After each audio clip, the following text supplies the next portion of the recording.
Bam. We're live. Good afternoon. Good evening, everybody. I'm filling in for Brian. I guess he had to work today. Marcy sent me a message that he couldn't have a live tonight, so I thought I'd pop one on and have a good old time. So it's basically Brian's live, so Brian's live rules apply. So other than that, let's have a good time. We've got Terry Supersport on, and we got Jimmy from Mountain Dew Modelers on so far. And anybody else in the chat is welcome to join in. Click the link at the top of the chat, and we'll bring you right in. With that, how are you today, Terry? I'm doing good. How's everybody doing? What's up, Jimmy? What's up? Welcome back to the Playing with Toys Hour. Let me mute my football game so we don't get tagged for it. I gotta clean the Yeah, desk they up. like doing that. St. Louis is winning right now. With 6 minutes left, they're leading by 2. Hopefully they'll win.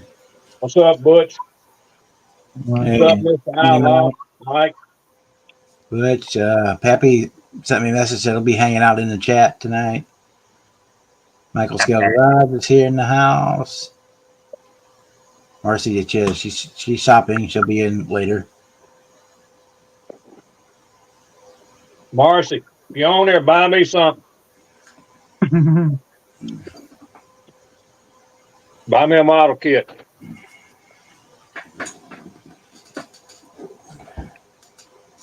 I need a swamp monster.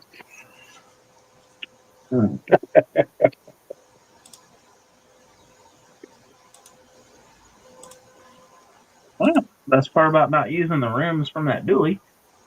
Now I got more dually rims I can use on something. Yeah. For anybody that hasn't been around lately, here's my Draco. We got him all in primer. Oh, yeah? We're going to start probably putting the first base coat on him sometime tonight. I might do a little pre-shading on him before I put the base color on, just for giggles. And it's a vinyl kit from Revell Monogram.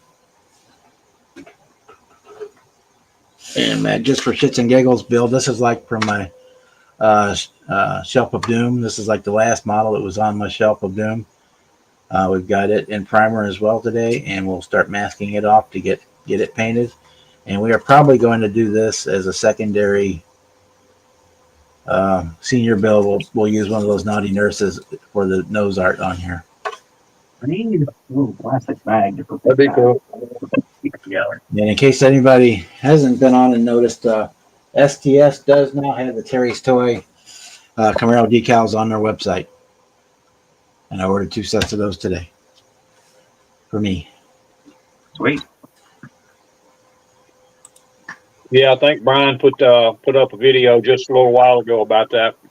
Jane, I haven't been on YouTube all day long, so yeah, I Yeah. was trolling and I saw it popped up that they were on there. So they're still not on?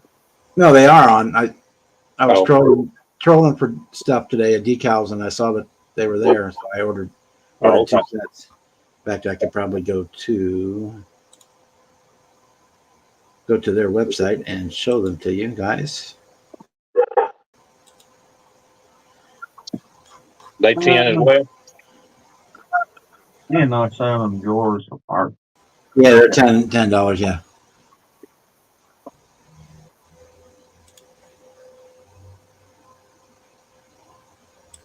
Hey, Andrew.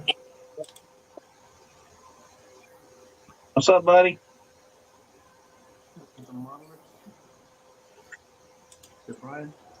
Hey, Mom. Hey, buddy. How are you today? What's up, Andrew? Good.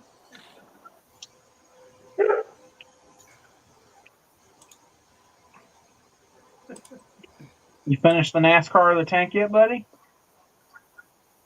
Huh? You finished the NASCAR of the tank yet? No.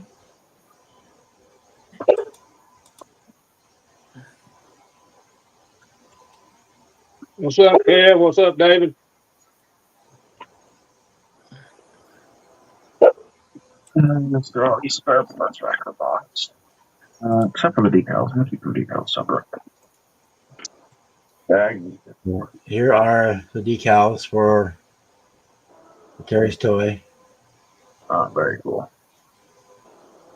So it looks like you're getting two sets, one with the gold lettering and one with all white lettering.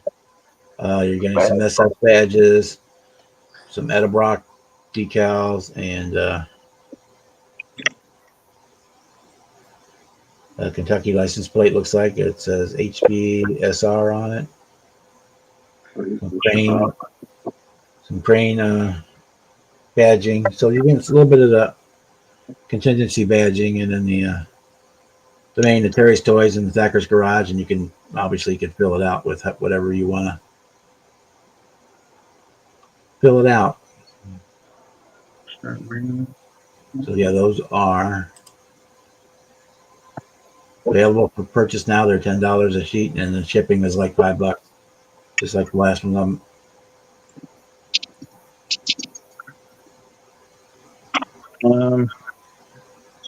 Sure.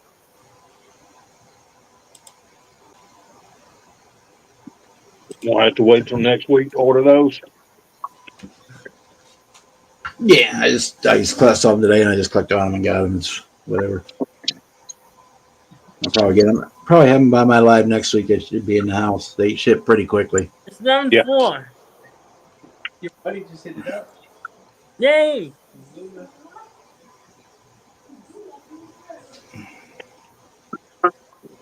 Yeah, but yeah, they're $10 for a sheet. Just they're basically the same size as the Kiss Man. The KMAs. You're getting basically two sets, one with the gold and one with the white. So I hate to throw all this away. not a bad deal. Clean it up. No. Now I know what I'm going to do. My other 69 Camaro.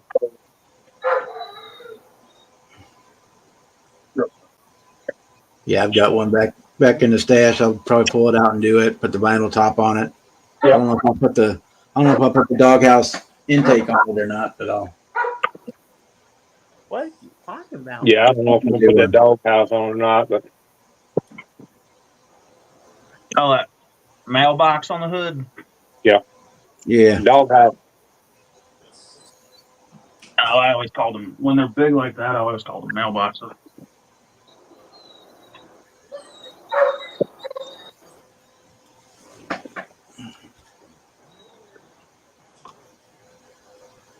You working on your car tonight, Andrew? No. I'm working on a different car. Working on a different car? Got a car, little buddy. This one. Ah, the 55. Big Hyundai Street Machine. Yeah, I'm going to start that one on Monday. Monday? Yep, I'm starting that one on Monday. I'm doing the one in blue. Doing it in blue, you said, buddy? Yeah, white and blue. White and blue, yeah. Yep, I've got it. I'm gonna do it in the yellow. I'm gonna do the yellow one. And we're starting it on Monday. That's the one I pro streeted. I'm gonna do a Street Machine with the LS X swap, and then I've got those Keystone 22s that I'm gonna put on it. I will be right back. Do that yellow and white. Probably do a pearl paint job. I'm not gonna put the snorkel on the hood though. Yeah, I didn't like that. That's all right. I'll find a use for it. I just don't want to put it on that one. Goes in the parts bin. I decided if I'll use the Pro Street style or Super Street style exhaust, or if I'll put something else on there. I think I've got a set of regular side pipes floating around here somewhere too. Lake pipe, Corvette lake You pipe. got one of them Malibu SS's. You got some. I know I've got the 79 Firebird. That one has the lake pipes in it. I Yeah. think I've got a Corvette kit that has some lake pipes in it as well. I've got tons of the ones out of the GTO, but I don't really like those. They're not really like just regular side pipes.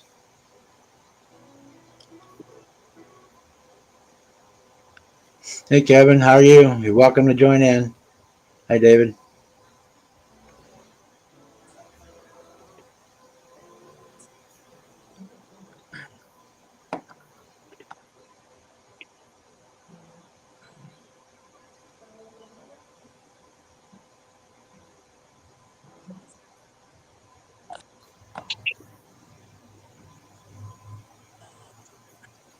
Sector might lose.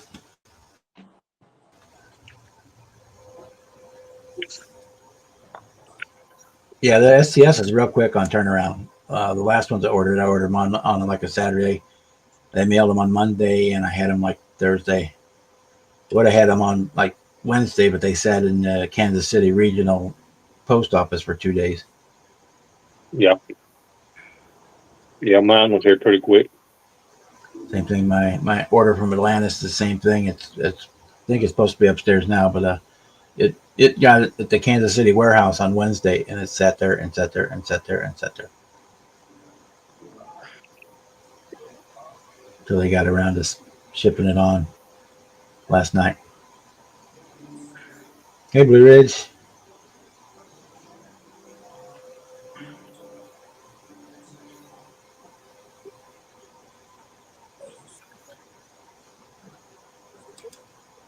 Did you go back and get some more Johann kits? We must have went and bought some more. I see that. I got his in the mail today. The damn shipping on his was horrible.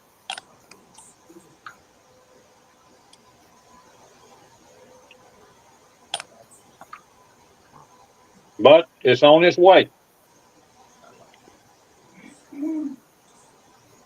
What's up, Horton?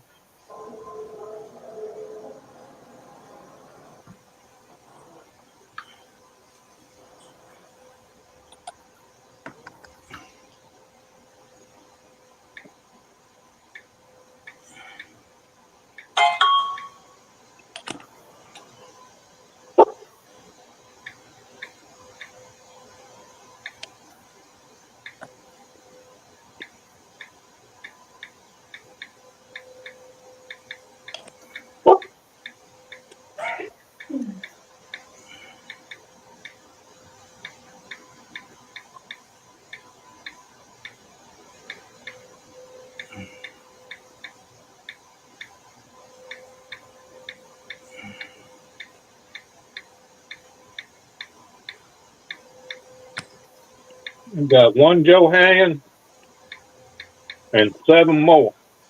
Different person.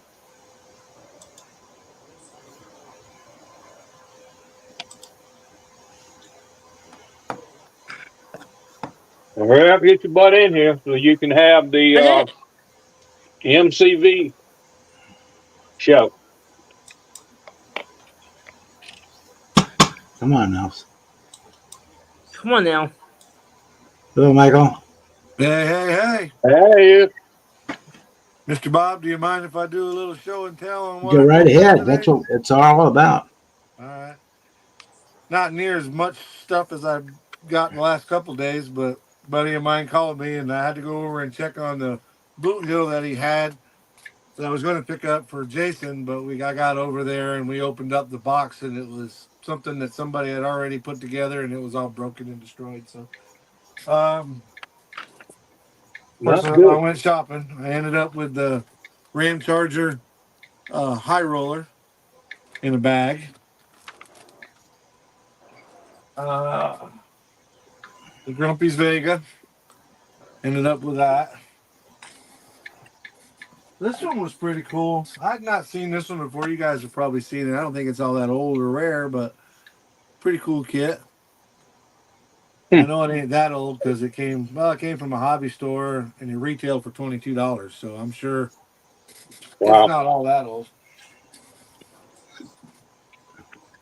I realized the other day after I opened up from my last haul that I didn't have a full 124 scale Cobra. So he had this one. I grabbed it. The one Johann that I got out of the mix was the Eldorado. I didn't have the Eldorado. He had it, so I figured I'd pick it up.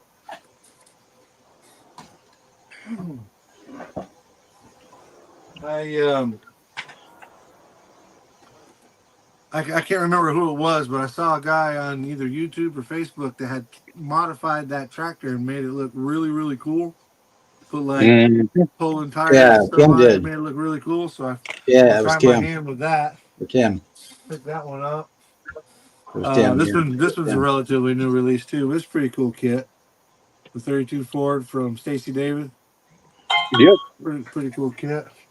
And probably the most expensive one I got out of the bunch. It somebody wrote on the box, but it's this big wrecker. That's cool. I'm not into the European tractors, so what I'm probably going to The end up big doing side is with it cool.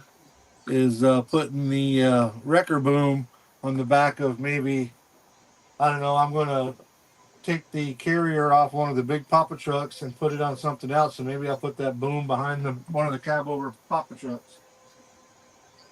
But that was my haul for today. Now I got the room turned upside down trying to figure out where I'm going to put everything.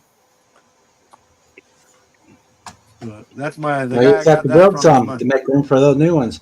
Yeah, I You gotta know, build. right? You gotta build more old ones to make room for the I'm new ones. trying. I'm trying. I've been working on this 54. While I'm up on the big screen, if you don't mind me sharing, I got half of it wired yesterday. The V10, I got half of it wired, and got the ignition boxes in the back all put in. That one's all wired in, but I gotta finish wiring this side, and then I gotta do the lines that go into where the injectors are, and I think I'll be pretty much done with the motor part of it. I can put that in the chassis and start moving on towards the interior and getting that together, and then the body, and then that one will be done. Waiting on some flocking from Scale Finishes to show up, and I've got some flocking that matches that seafoam green paint, so we'll put that flocking in it, and then I can put the interior together, get that one done, go back to the bike, get that one done, and get some of them off the shelf eventually. Cool. Well, thank you all for letting me share my added goodies for the day, along with the other crap that I got over the last couple days. That's what it's all about. Yep. Got to add to those empty boxes. Can't be leaving the same old empty boxes up there. People will start asking questions. Yeah, you got to start buying some boxes that's got some stuff in them. Right? That's why I got some stuff from you. See, that way there you can say, no, not all of them are empty boxes. I know at least one's got something in it. Yeah. I'll be right back. All right, Bob, we'll be here. Definitely gonna be something in that box. Yeah. I I believe just there hope will that be. it gets there okay. I'm That's sure my it will. that's my only worry. I'm sure it will. They ain't got that far to travel, but who knows how far they're going to send it before it actually gets here. Some of the stuff they do makes no sense to Well, me. they'll But probably send it all the way up to Atlanta. yeah, go to Atlanta, then it'll go to Jacksonville, and it'll probably go to Tampa before it gets to me. Most of my stuff comes up out of Tampa, which is crazy. Would not be surprised. Got to go right by me to get back Yeah. to me, which makes no sense. But mine's to not ask why, mine is but to do, is what I'm told. Well, it's a good old United States Postal Service. They're almost bankrupt because of the government and they don't know how to do stuff. Yeah, that's the truth. They paid my bills for a long time though. When I lived in North Carolina, I worked for a company called Midwest Transport, and they hauled junk mail out of my route was from Dunn, North Carolina, where I lived, to Kearney, New Jersey. So Mm. I'd leave out of Dunn, North Carolina at midnight. I'd be in Kearney, New Jersey by 8:30 in the morning, and then I'd stay there for 10 hours, 12 hours, get my break. About 9 o'clock that night, I'd hook up to my trailer coming back to Dunn. And when I got to Dunn, there was a truck out of Jacksonville that was there to pick it up and carry it on down to uh, Jacksonville. And then I'd get the one that he brought up that was going north. Mm. Back and forth, back and forth. But the contract was signed in New Jersey. So we got paid what a carrier gets paid in New Jersey, which was $28 an hour. And that was in 2002, 2003. So that was making damn good money. I wasn't complaining a bit. All right.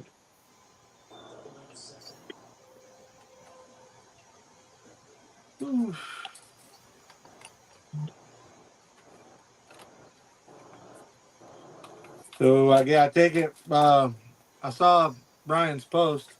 He might have had to go to work, so I take it he had to go to work tonight. Bob, you're filling in for him? I guess he said he didn't know if he was going to do one because he said go to work tomorrow morning, which would be tonight, I guess. Right, which is why he wouldn't be able to do it today, right? Yeah. Yeah. Yeah, I used to work that schedule. In fact, I didn't hold jet fuel, I hauled gas, but I did the same thing that he's doing. You go down. So when he talks about going down to the port and multi-hull trucks are in the single hull lane and how it pisses him off, I'm like, ooh, I relate to that. I remember those days. Yeah, that's what we do. That's what we do. I'm back.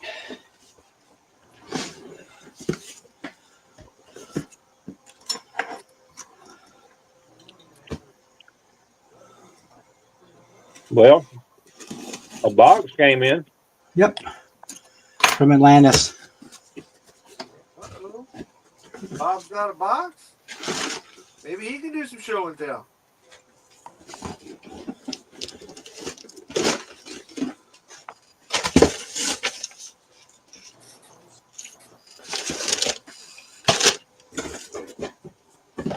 I literally have everything thrown on my bed, so I have to find a place for it before I can go to bed tonight.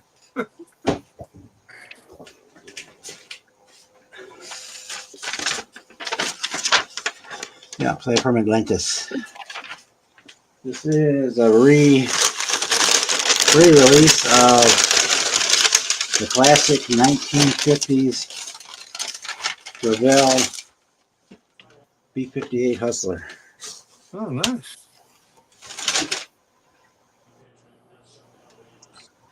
Bob, my guy that I get these kits from local, not the guy I got all the Johan kits from, but he's got basically he just got a warehouse. He's moving everything up from South Florida to his warehouse, so everything's in boxes. But he says he's got a crap ton of planes. When he gets them all pulled out, I'll take some pictures for you, see if there's something you're interested in. He's got a submarine down there that I know in the box is 4 foot long. I can only imagine how big the kit is. Yeah, those 148 scale U-boats are huge. Yeah, it's a big ass Uh, boat. Yeah, back in the late 50s, early 60s, it was one of those deals with Post Cereal. You sent in like 3 Post cereal box tops and 50 cents, and this is the kit you got back in return. Oh, that's cool. Kind of like when, was it Monogram or AMT, or maybe even Revell that ran the Golden Wheel series? Y'all remember that? Yeah, Every kit you bought, you had Golden Wheel coupons in there? Yeah, monogram. Was it Monogram? Okay. I still find those Golden Wheels every once in a while. yeah. If you ate your Yeah. 3 boxes of Post Cereal and sent your 50 cents, and this is what you got, was this kit. That's cool. Yeah, I wanted to say I had a kit right here above my head that's got that on it, but I don't know. I've got some. I don't know for sure. Oh, I forgot to show you. I got a couple kits with the golden wheels on them. Yeah. Yeah. After watching Bob do the black one that he did for Mr. Terry Senior, I got a Surfshark. Cool. Cool. Yeah, I got one down here, but I've also got a Jimmy Flintstone chop top Hearst. Ah, that would look good. If I work right on that chassis too, won't it? Yeah, I'm gonna build another one of those Surf Sharks and turn it into a flower car.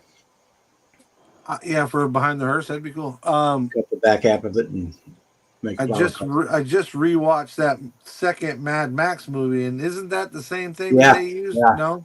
That one with the double decker Yeah. 59 Cadillac hearse. Yeah, that's Okay. Because I thought about doing something, it. maybe not exactly like that, but something cool like that with one of these old bodies.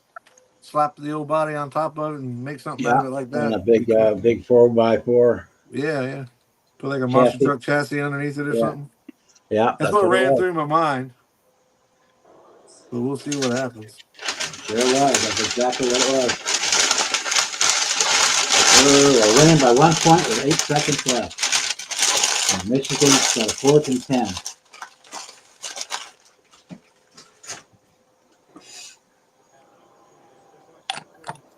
And you're hoping for a 64-yard field goal attempt. Man,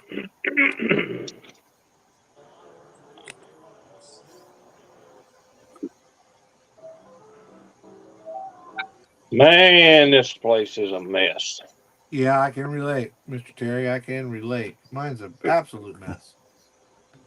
And say, let's call a timeout. Oh, man. Too much stuff in here on this freaking bench. Yup. Again, I can relate.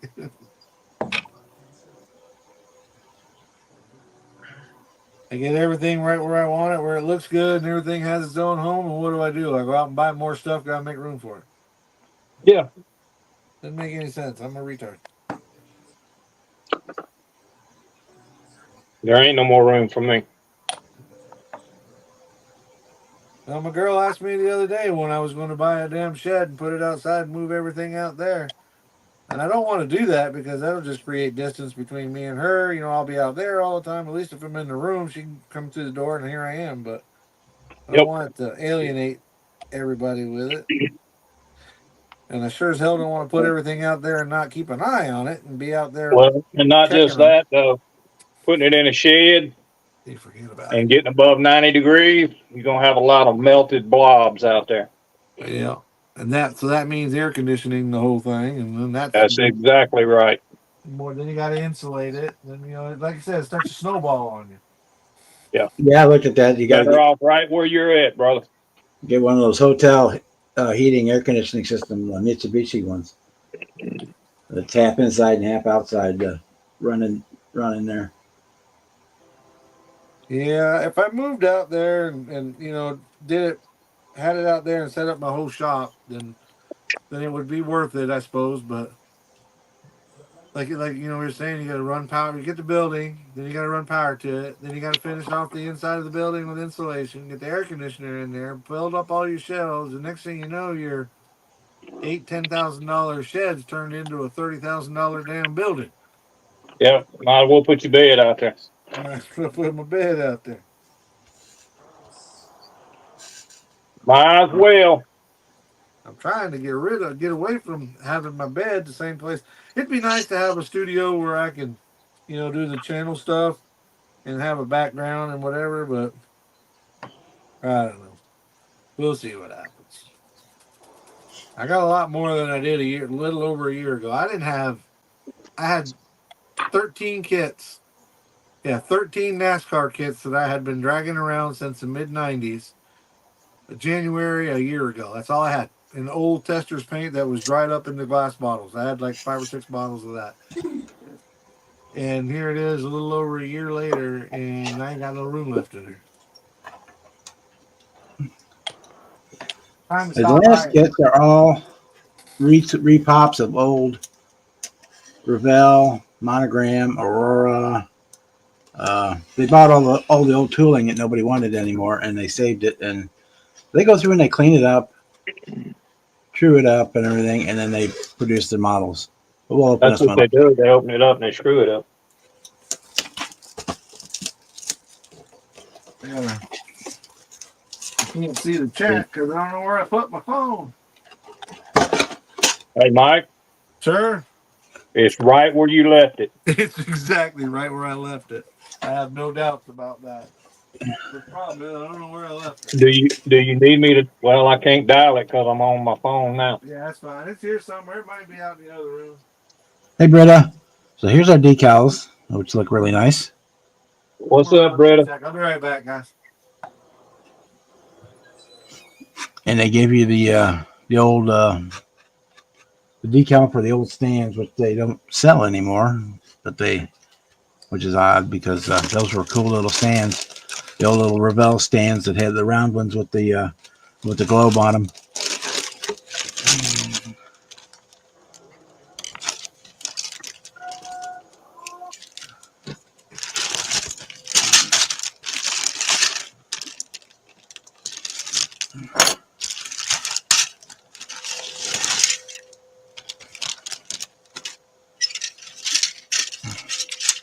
That being it, this is old tooling. That's the one shortfall of it being the original, but it's kind of nice because it's nostalgic too. Like here, it won't show probably, but the U.S. Air Force is actually embossed into the plastic, as is the insignia. But that's the way it was back because these were Thank you. meant for kids to put together. We got our 3 pilots and the lower bottom section of the fuselage. Here's the rear section. So this would go here. It's got a little bit of flash, but not much. Nothing to worry about.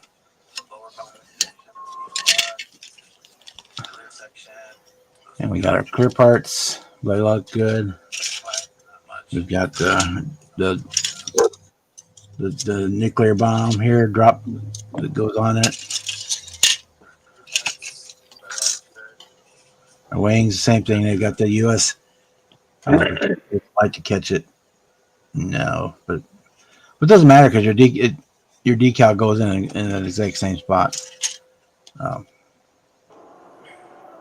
Yeah, I can't get the light to catch them. We've got our engine sections with separate nose cones for the engines, which is nice. Because inside of there would have been white, so you can paint the inside white before you put them on. And they also got separate tail cones on them. And we got our wheels and landing gear and the crew cockpit hatches. So it's the old kit. It's the kit from 1957 or 8, whatever it was. But it has, they cleaned up the tooling and gone through and made it so you could actually build the thing. I'm going on this.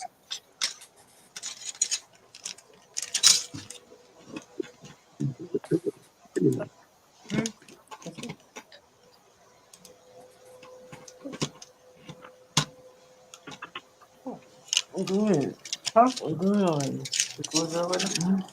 Everybody saying hello to Britta. Look right there. It's triangle. I did. Oh, I said everybody in the chat is saying hello to. See? On video. Britta. Salve. Triangle. Yeah, but you gotta put a carburetor on there. Hey, Britta. What's up?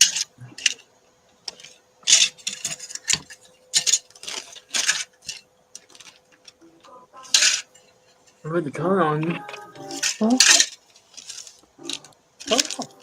nice. Nice. Good job.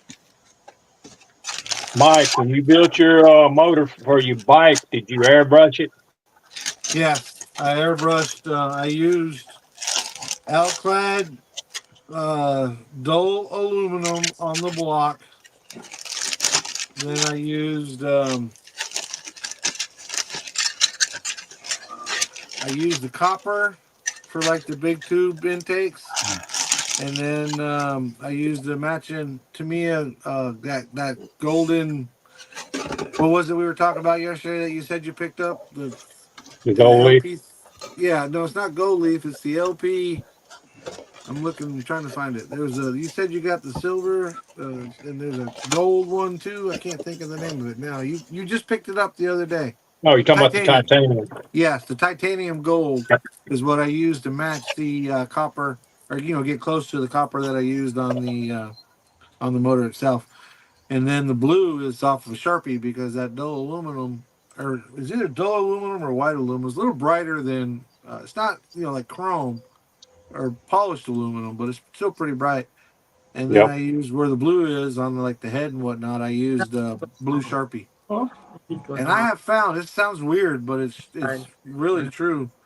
The Milwaukee makes Sharpies. I don't know who makes them, but it's got Milwaukee brand on them. And they actually give off, when put over silver, they give off more of a metallic look than just a regular blue Sharpie. So I use them, and it gives kind of that anodized look. Yeah. No, It's you. no, I don't. Nothing. You had the light one. No snow here. We're 75 degrees. It's going to be 82 tomorrow, You had the right one. It's flag on. which is odd because it's usually shitty weather on Easter every year. Oh, flag. Well, Mr. Terry, if you go back on my channel, go back. I do a pretty decent close up of it to give you an idea of what it. I didn't know Well, shit I about remember it. you showing it. You showed the motor here. Yeah, okay, I showed it there too. Okay.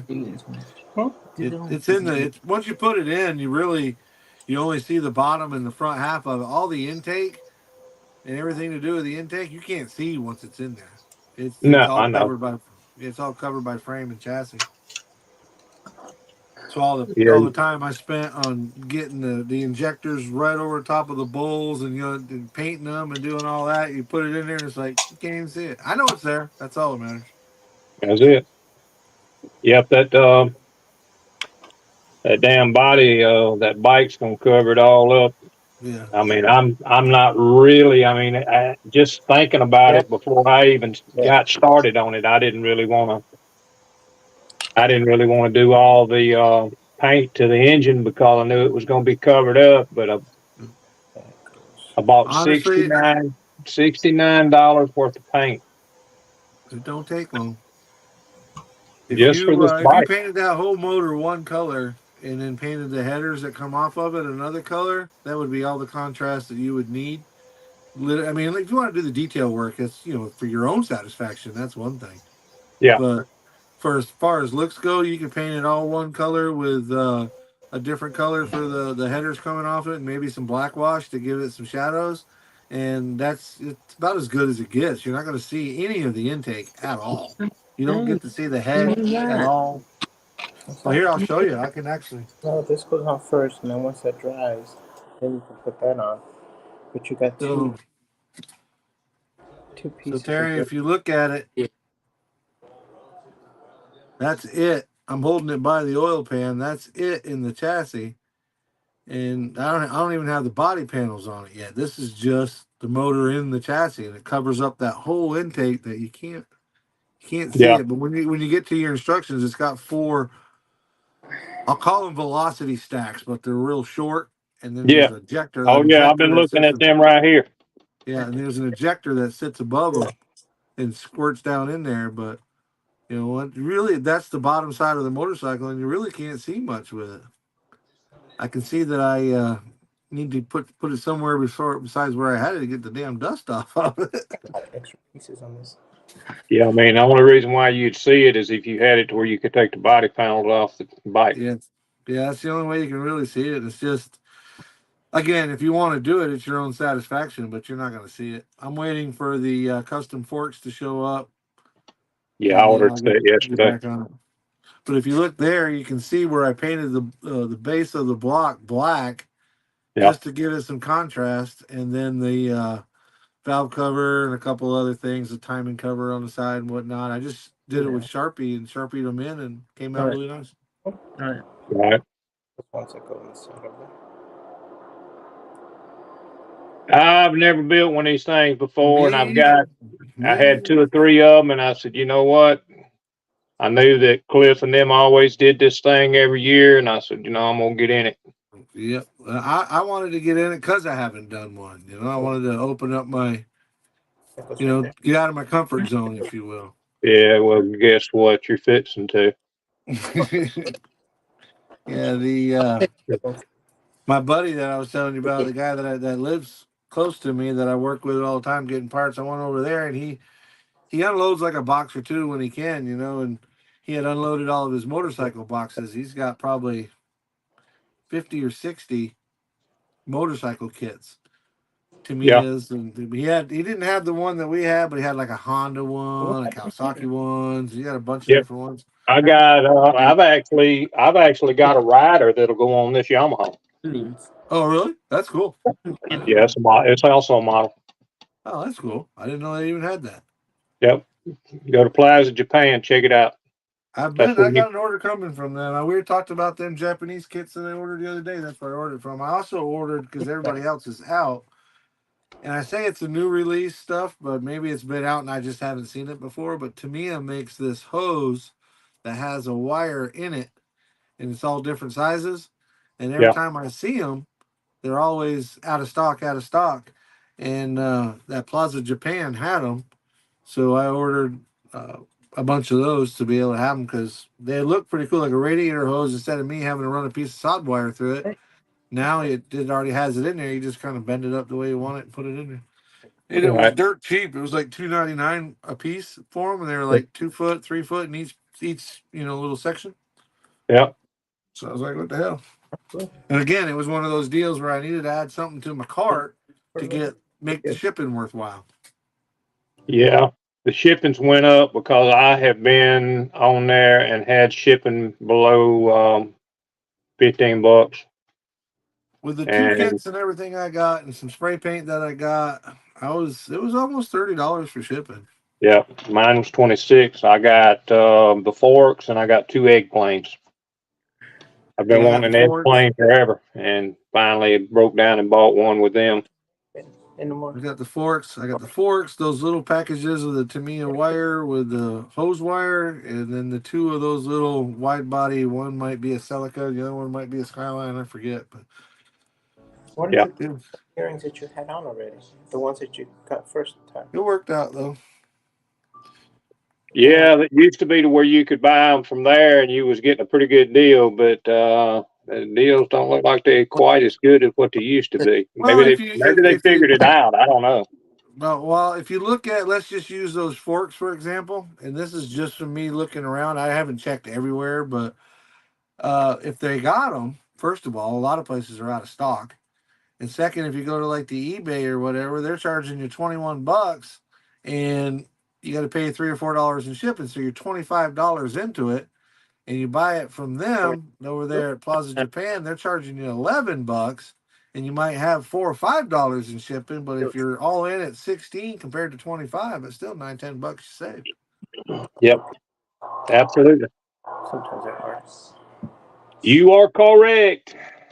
But like I say, I actually went to the hobby shop the other day when I bought this paint, and I still don't have everything. I'm missing the metallic blue that's supposed to go on this motor because they didn't have it. You know what color or what the number is for it? Yes, it is X13. X13. I got it, but I'm going to see if I've got 2 of them. And if I do, I'll send you one. X. Yeah, because they didn't have it, and they were supposed to be going to get a Tamiya paint order together to send it off, but who knows? X13 right there. I only got 1 bottle, so I can't do that, but No, don't worry about it. that's it right there, X13. Yes, metallic blue. Yep. I did it for my hobby shop because our hobby shop guy actually supports our both of the clubs that I go to here locally. And again, there's only one real hobby shop in town. So Yeah. I support him. And I called him up one day and I said, listen, here's what I'm going to need, because he carries the LP line, the X line, and the XF line, but he doesn't carry one of each. He doesn't have every one of them. So I called him up and I told him, I said, listen, here's what you need to put together. And I started out with the LP line. I said, I want LP1 all the way through I want everyone they make, except for the thinner. I can get by without the thinner. He's like, okay. And then I saved up my nickels and dimes again, called him back and said, I want the X line. And he gave me the whole X line. He didn't give it to me. He sold it to me. And then I want the XF line. So I've got at least one of everything. And I make it a point to, whenever I open a bottle, like say if I open LP 26, it's dark green. If I open that bottle, I make a note and then I'll order another one. So I've always got at least 1 full one and one that I'm working out of. Right.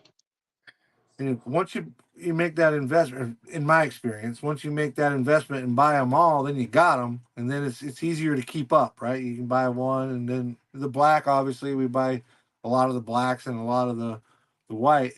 And I got 2 of those titanium silvers and 2 of those titanium golds just because I really like those colors. Those colors work great on parts. In fact, if you look on the front of that V10 where the alternator is, that's that titanium gold around the alternator. And I just love the way it lays down. It looks so, it just gives it that automotive look. It really just looks like something you'd see on a new automotive part. Silver's the same way.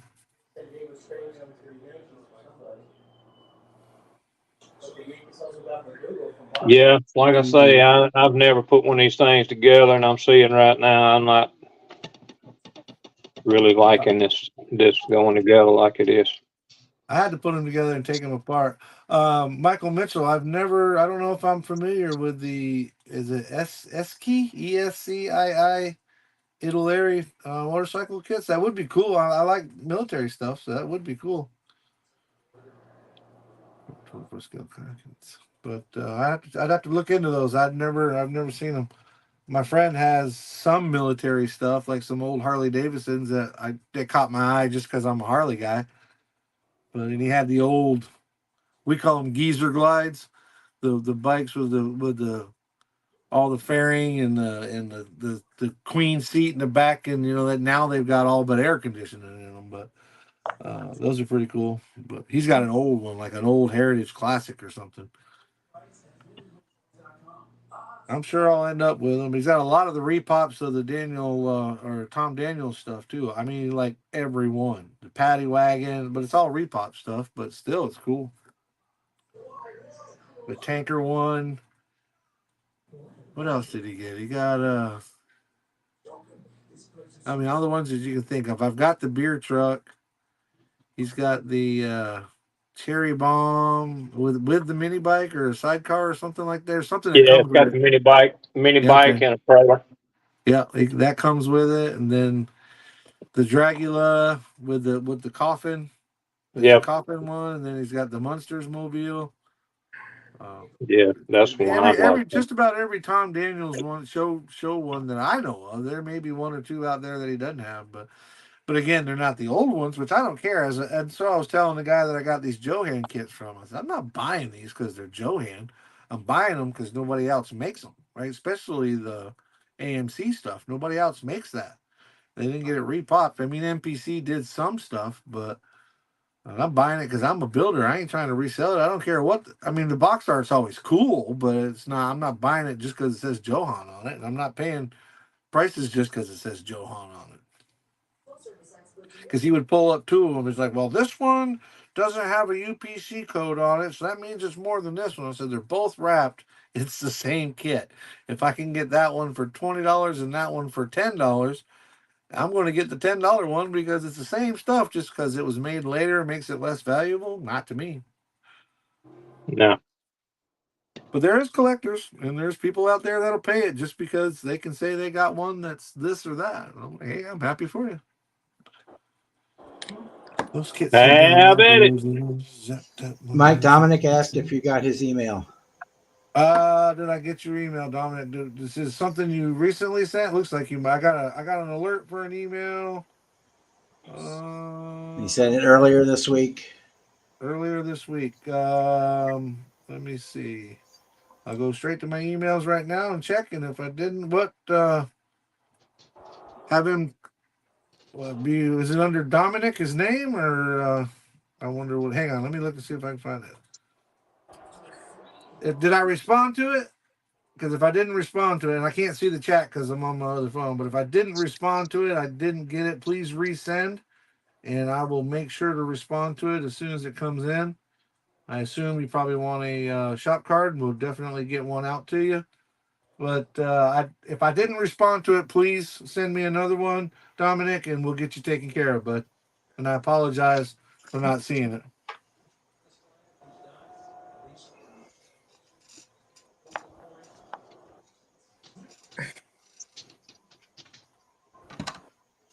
Thanks for dropping in, Terry. I appreciate a little history. I appreciate it.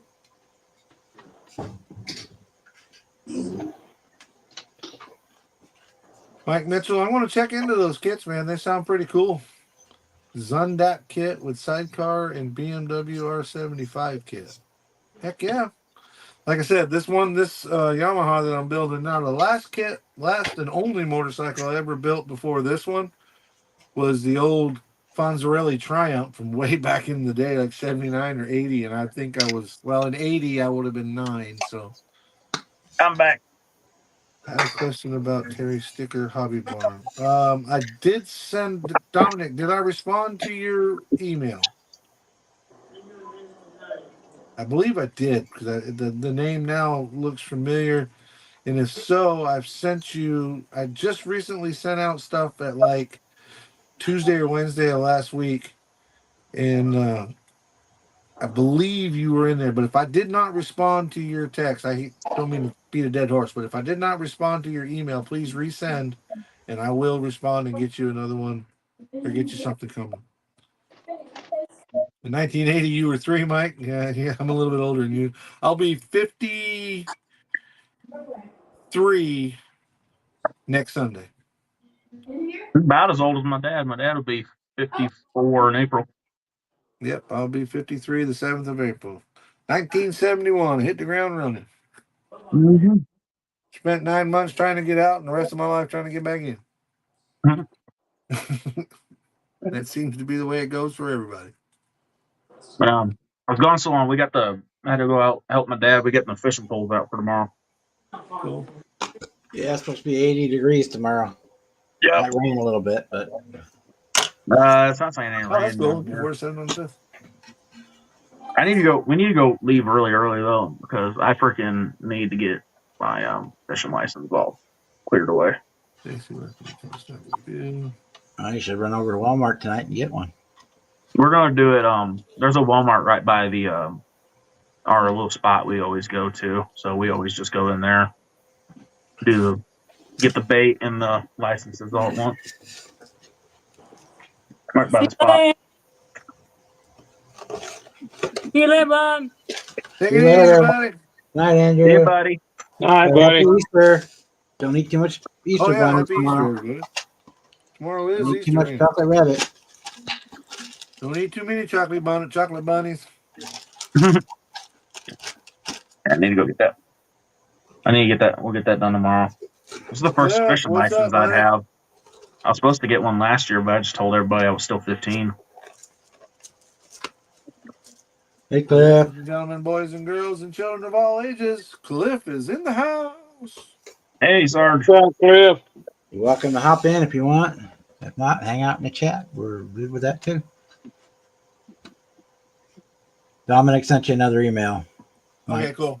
Thank you, Dominic. I'm going to go to it right now, and I'll check it and make sure that it looks like it might be going to spam. Mine went That's to your probably- trash, yeah. Probably going to you. Yeah, you spam. Probably what it's doing. Yep. Yeah. I can look at the address. Okay, so I definitely haven't sent you nothing. Dominic, send me another email with your address, because I don't think I've sent anything to the Netherlands. There is no charge. I'll take care of sending you some Terry stickers and a shop card and a shop sticker from me. Just send me your address right now. Britta wants one too, Mike. All right, Britta, I believe I have your information, but if you don't mind, please resend it so I don't have to go digging through all my emails. And I will send you, she's already got a shop card, so I'll send her one of my stickers and some Terry stickers. I got stickers. You got your stickers? Yep. Good deal. Yeah, Good deal. I need to get some thumbtacks to hang everything up. All right, so again, not to beat a dead horse, but Dominic and Britta, if you'll send me your addresses, I'll get this stuff coming for you. If I don't do it now, I'll forget. I'll try to get it done while I'm thinking about it.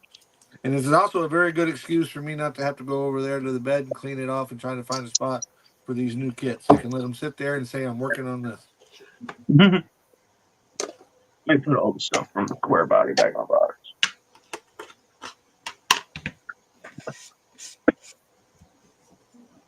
I need to do my video about the dually. I finally finished it. Jimmy, did you see where I picked up one of those high roller ramblers or high roller ram chargers? One of them what? The high roller ram charger. You ever seen them?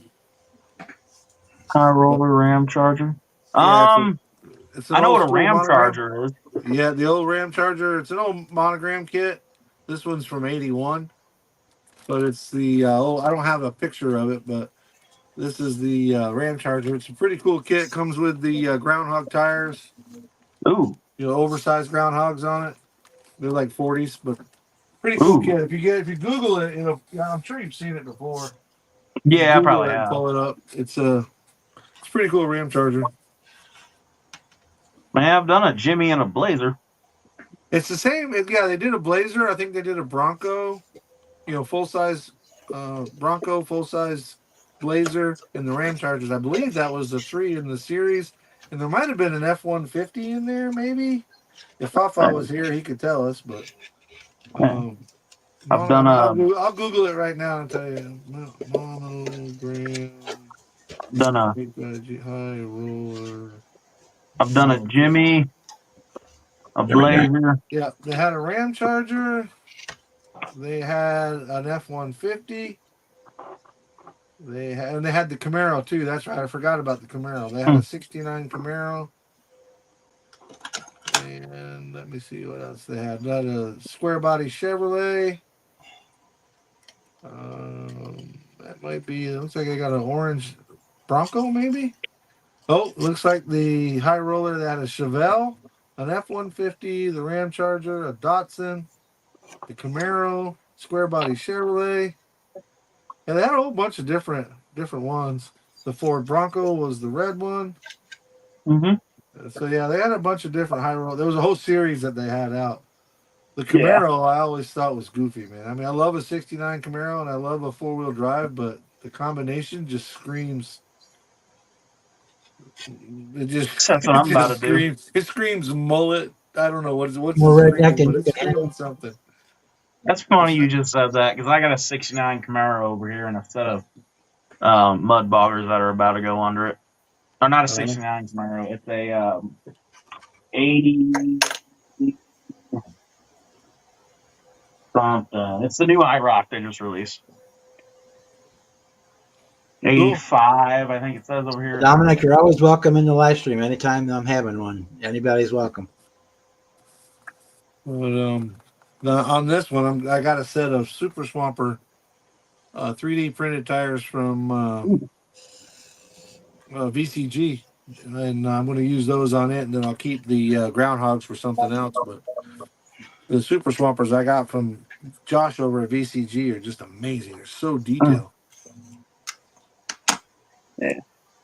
You can read the size. I mean, the print on the side of the tire, you can plainly see it says 44, 15, 5, 15, or whatever it says on the for tire. You can read it just as it's right there, man. It's so crisp, and it's already black. I don't know if he used a black resin or if he painted them or what he did, but they look great. I got them right here. Yeah. That's what Jay's for a long time. Jay's Resin Wheels was doing. They were just printing them the tires in black. But the past couple sets I've gotten, he hasn't done that.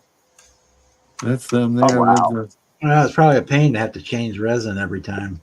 I would imagine. He's printing the tires. He even sells the old Groundhogs too. He's got the Groundhogs for it. That's pretty badass. Yep. But these are 30. That's what they are. 38, 15, 5, 15, 6 lug. And then the Groundhogs doesn't have a ram on them. Yeah. I just use the Vallejo black gray on them, and it looks exactly like the painted ones, or the black resin ones. Yeah, there's the word I want. Here's the one I'm looking for. I actually used the first set of tires I did. I'm still actually working on that kit. The first thing I ever painted that was resin was a set of tires this guy printed up for a 16th scale 32 panel truck that I'm building. But I painted it with the black ink from, and I mixed a little bit of gray in it, but this isn't the black, but this. I just use flat black from Rust-Oleum, and it looks pretty damn good. I used that ink when I mixed a little bit of gray or a little bit of white to it and got it, kind of. And actually, I think I put a drop or two of blue in what I was working with, and that came out really good. But the problem I had with it, I guess you need to clear coat it or dull coat it or something, because after I let it sit, I'd pick up the tire and the ink would come off in my hand. Like, it looked great for wear, but it sucked when it got all the way down to the damn resin and I had to redo it again. Here's a set of them J's that I painted, had pink tire. And I just used Rust-Oleum flat black, and man, they look pretty damn good. I thought they'd look maybe a little too, but it's pretty real tires. The black gray has a little bit more of a rubber color to it, just like the Tamiya rubber black is be the same thing. It's got a little more. It works good for if you're painting I like think I saw radiators and stuff that too. build you did, Cliff, the 70. I'm pretty sure I did. I see you got your tokens too. and you got your package from me, so that's good. That's good. I love my little 70s, 70s and 80s two-door SUVs like that. The Jimmy I just recently did, I pro streeted it. The Blazer I built box stock and painted it up, and actually gave it to one of my buddies. And I haven't done a Bronco yet. I got the newer Bronco, but that was kind of a little deal I set up with this dude, and I got the newer Bronco kit. Everybody knows that one. There's Grumpy's Mhm. Vega. Yeah. All the kits that I have didn't have that one. Oh, the fire! I didn't know the tires are painted on the. You guys probably knew that. I didn't. Look at the chassis though, Mike. Oh my god, that fucking chassis. The chassis all boogered up. No, just a molded in one. Oh, yep, I see it. Oh, okay. Yep, look at there. Every damn thing's molded into it. Yeah, everything is molded. The axle's molded in and everything. Yeah. If you're doing box stock, I guess it's okay. Yeah, But I can get away with that. I'll probably build this one up because it was a real car. I'll probably build it up like that one. Yeah, it's got 2 holes in the front, the chassis, so you can run your axle through. Probably got a hole. Is it one of those ones like the old school ones? Got a hole in the motor for the axle shaft to pass through? I don't know that it does that, but I think it's got a straight axle in it. I do not remember. No, the block doesn't have a hole. Maybe the oil pan's got a hole in it. I've seen it. You've seen them like that before. You know which ones I'm talking about, right? Yeah, this one. yeah. This one. Yeah, I've got Food truck is like that, and it irritates me. See the same. They did the same thing with Grumpy Jenkins' car and also the Larry Larson Vega. Yeah. They did the same thing with. I've got both of them. I may put. I've got a printed motor that would probably go in here pretty well. I might do a printed motor in it. Give it some detail there. Take a look. So they're not looking so close at the chassis that's got no detail. Maybe they'll pay attention to the motor that's got a lot of detail. We'll see what happens. It's got a small block Chevrolet in it. You know I got to put a Hemi in it anyway because we want the car to at least look like it goes fast. Man, I can't believe you're gonna make. It'll look like it goes fast. You're gonna make Grumpy Jenkins' car start losing, man. What's up with that? Yeah, man. I was waiting for it, Mr. Terry. I knew it was coming. The small block was the Hemi killer. Grumpy car.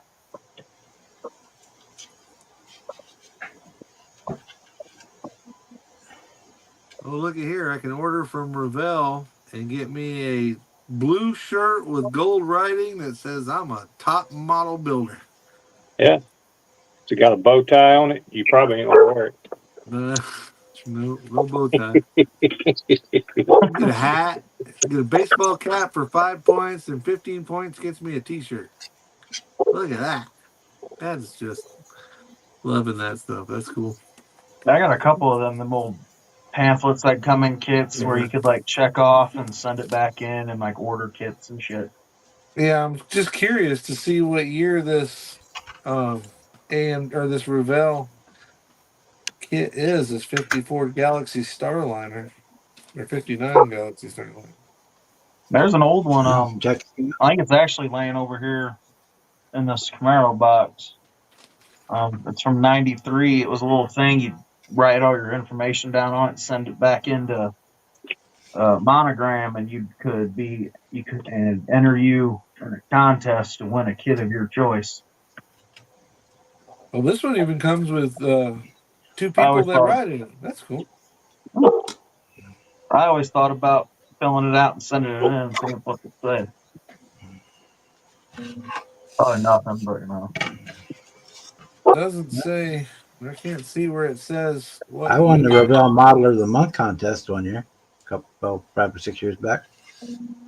I think it's from '93. The kit was sealed when I got it. The '93 Camaro pace car. The copyright on the directions says 59, but I know this kit does not come from 1959, so it's got to be a repop of some sort. You can go on ScaleMates, Mike, and it'll give you the. Yeah, it's It'll give you definitely the history. Revell throwing it back, but I'll No, check this that one's out. about a catalog. I don't know where that Enter the Wind pamphlet actually is. I thought it was over here. This one's about fill it out and get the monogram catalog. But this one is definitely one of those multi-piece bodies, though. And I've done some Revell multi-piece bodies before. They're a fucking pain in the ass. What's the date on this thing? Some of them are bad. Some of them are all right. I don't know. We'll find Just out take about your this. time I with just them think and this car is cool. I don't see test it fit I every like day. that on the front of it though. Got the This old is paddy the wagon on the front. this is the one that you can once it's all in there, if you do it right, you can actually flip the trunk up and put the top in the trunk, Oh, which is pretty cool. uh, We'll see. there's It'll a most year on this. it'll most likely end up on the shelf. Probably get traded to something down the road.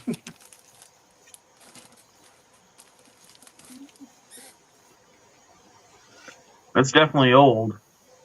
Mail That's to Scatlinburg, Illinois.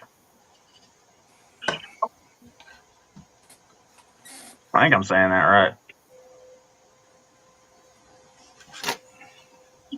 Guess Scatlin, yeah, Scatchum.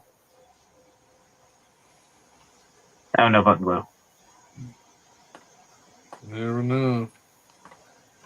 Inside. Up and above include two $4 for each. Mail to blah blah blah blah blah. Wow, 4 to 6 weeks to delivery, and you will receive a free monogram catalog. I want to try to fill this out and send it in if they'd send me something. well, monogram doesn't exist anymore, so Yeah, you're probably not not. getting none of Oh the yeah, money. yeah, you're right.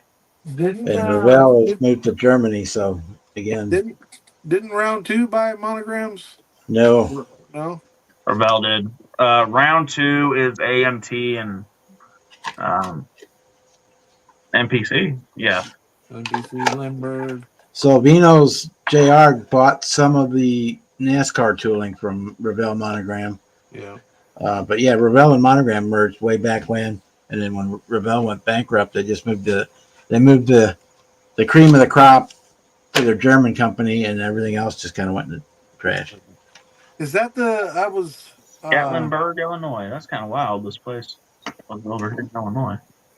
I was watching a documentary on, and I've watched a bunch of them, but documentary on Revell, Monogram, Johan, and all that. There was one company that was shipping its molds. Well, the Johan, they say a lot of what happened to the Johan stuff was there was some sort of special material that they made the molds out of, and as the company was going under, it's like I'll say magnesium, but I don't think that's what it was. But Oh as yeah, the I company was was got going under, they were the people that were working there would take a chunk of this piece of the mold or whatever and put it in their lunchbox and sell it at the scrapyard. And then there was a big train wreck. Trying to remember which one it was, but they were moving from whether it was Monogram to Revell or whoever was buying out the other. There was a train wreck that had a lot of those molds on there, and they just got destroyed, according to that I saw on YouTube.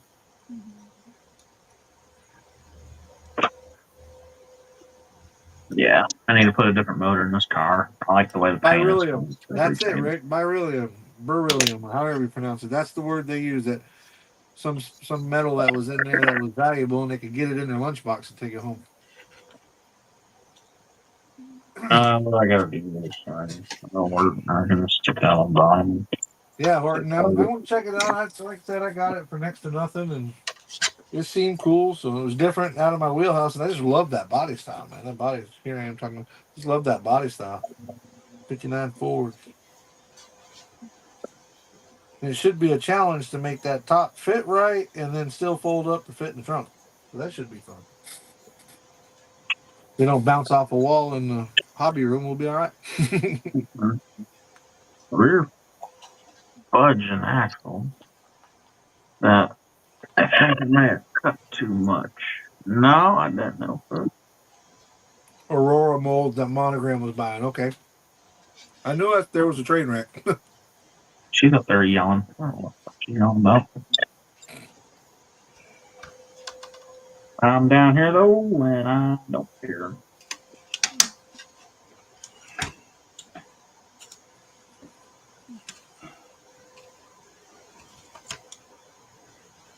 This is.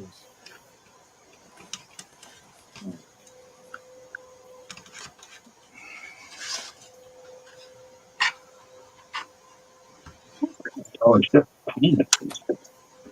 Cobras.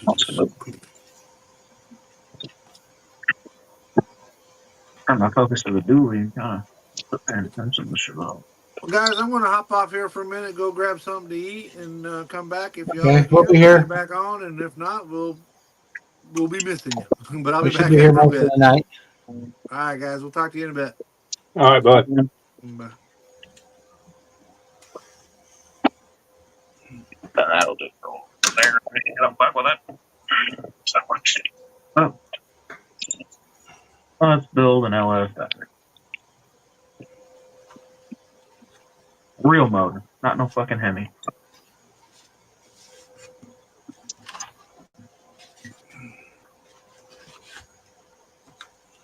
Let's call the transmission. Oh, it does. Okay, thank God. I was about to have to cut the transmission off that. Oh, work. Yeah, I'm gonna have to order some tape. I'm going through it like somebody else is paying for it. I like how these say LSX 454. These ones just say LSX. What are the little?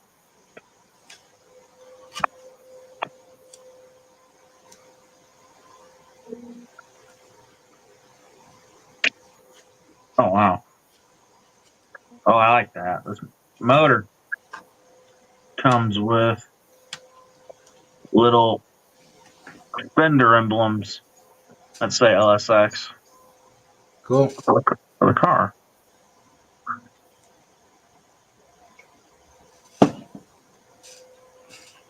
I think they're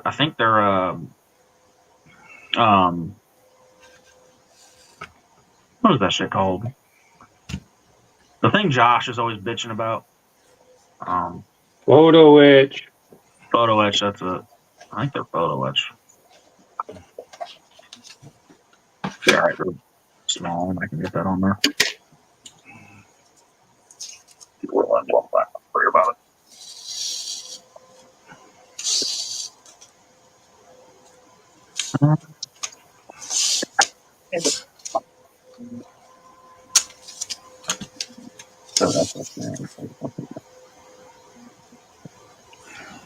Yeah, I love Chevelle. That goes.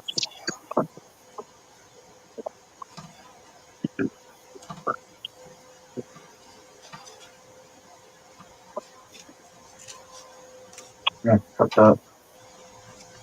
And cut that on sauce.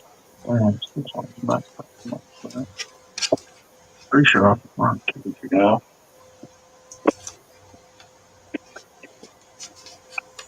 Sure, but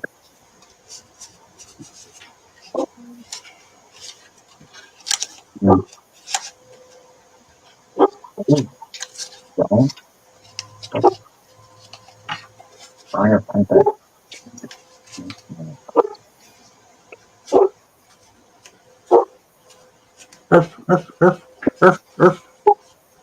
She's gonna eat somebody's ass up. She's inside and they outside, so she can eat them up until I open up the door. Then she gonna run.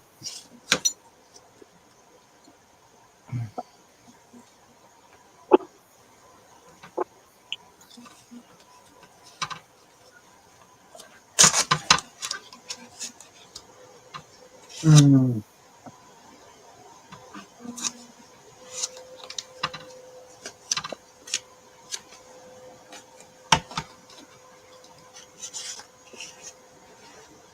Yeah, they all 10-foot fall inside the door.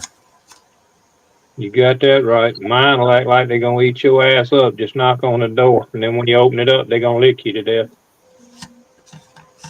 No, I think my tackle box is still in my truck. I'll look at that later tonight. See what's in it. I don't remember what's in that damn thing. Yeah, as far as I remember, it was a train derailment that the Aurora kits molds were in. Oh, Because I can't see them being on a boat because they would have still been in the U.S. They weren't transferring them outside of the U.S. damn, I didn't know that about this fucking shit. Comes a little piece of rubber to do the. Yeah, I don't know. I kind of can. Do all the belts on the front of it. Oh, that's gonna be fucking fun.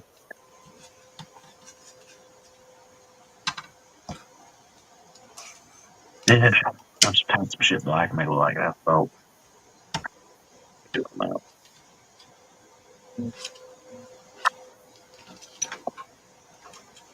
Now, when it comes to it.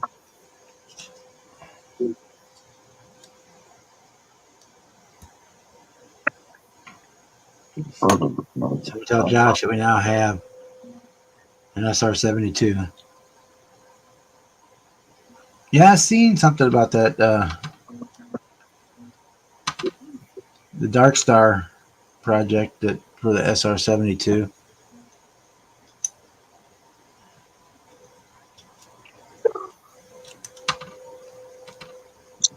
Jesus.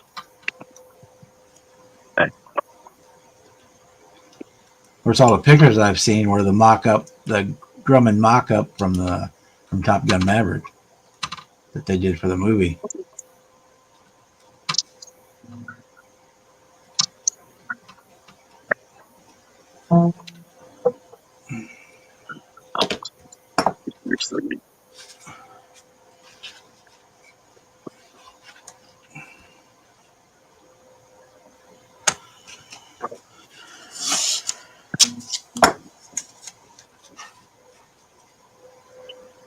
I hope all that shit's still in my truck.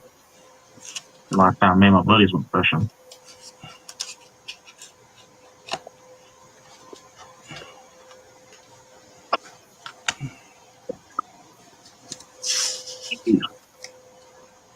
The only Chevelle kit I built was the AMT one. It was all right.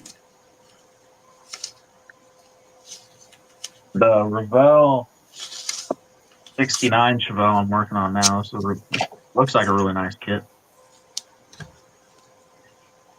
Not big orange one, dude. And shoving these big sons of bitches on it.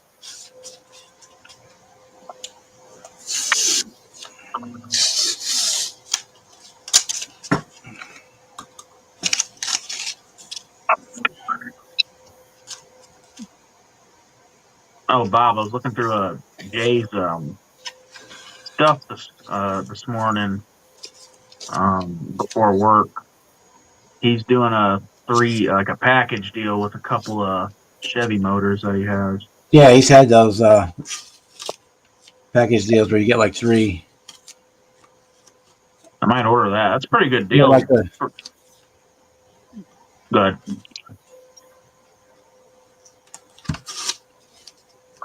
Are they good motors? yeah, they look decent. I mean, he just kind of they're kind of fantasy motors. They're not really based on They a look direct. they look more like some custom motors like I've seen on Yeah, some yeah. Motor Trend shows I like. Which So like 30 like bucks pulleys and stuff on them. Yeah. Yeah, $30 for 3 though, man. That's No, they're about he sells them for like $15 a piece. Yeah, so it's a deal. yeah, For the one three- Iceman the three. motor. Freaking Yeah. $20. Fuck, I'm gonna have to look into that. He's got a couple cool He's got a couple of them. One is like all got the Pontiac, the Cadillac, and one says Camaro, one says Corvette, I think. yeah, and then there's another set with his like Camaro, Corvette. One He's got just 3 different Fords. He's got a bunch of flathead kits in there too, motors too. I've seen them. He's got like a Dodge one with a Hellcat and a Viper or something. Yeah, he's got several of those multi packs. Yeah, they're all one. They're one piece, or the ones I have are one piece. They're one piece. But Yeah, I can still paint it, and I'll just have to get the little paintbrush out. if you're doing something like the more modern Camaros and stuff with the shrouding, all you really see is the top of it anyway. So Yeah, I'll just paint it aluminum, and then I'll take my paintbrush and paint the top bit body color to whatever car it's going in. Stack them custom shit. But yeah, they're like $12 or $15 a piece when you buy them individually. So they're not overly expensive.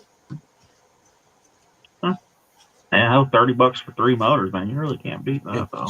With the shipping included. So, and when you're buying in bulk, you're getting 3 of them, getting them for $10 a piece. Shit. Yeah. The more I look through Jay's thing on eBay, the more I'm liking it. That's where I've gotten all my rims from, were Jay's. I've ordered a couple from Iceman, and I don't know. I think Jay's is better quality. I like his better. They're cheaper too, so fuck it. I should probably glue this motor together and spray paint it this aluminum color. I ain't gotta worry about brush paint and everything. Get everything off here. Pop that up, go black. Paint that up. What do you want? I'm gonna guess this is the back of the motor. This freaking engine block kind of looks the same on both sides.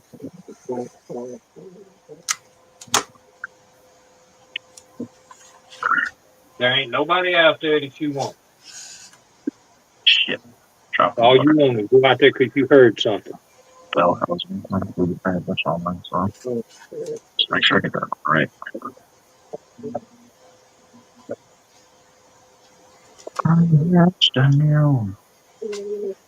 She's got nothing to say. She got things to pay. She's got 4 men. She's dancing.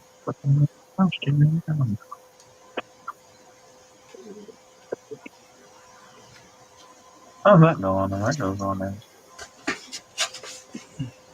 No, I like that. It was kind of simple. Not any bad that. So. Oh, you son of a bitch. I just broke something. Oh, that happens. It happens. It happens. Only plastic. Yeah, it's resin. That's why you got glue. Yeah. Okay, there's too much stuff on this damn sheet. I can't get everything off there. There's little parts I don't want to pull off because I'll lose them. Shard. Right, shit, how's that go on there and I'll screw it?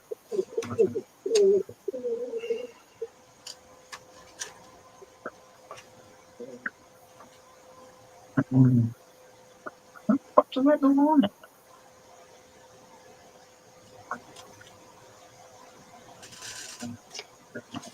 Oh, if it goes on like that, that's kind of fucking good.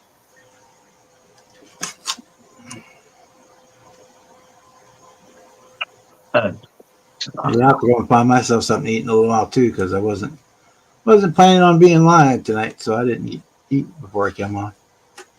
I'm supposed to know if that's what that. See, that goes like that.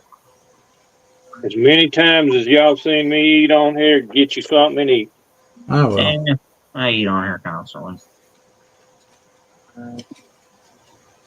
So I know there's some leftover pizza up there, and I've got some lunch meat up there. I can make a sandwich. Sandwich. damn it. How is that? Now that goes on real fucking weird if that's how it goes. I'm out of peanut butter though, so that's like a major crisis. I got to go to the store. Oh man. God, peanut butter and jelly. Is that really how this goes together? No wonder the fucking thing broke. Piece of shit.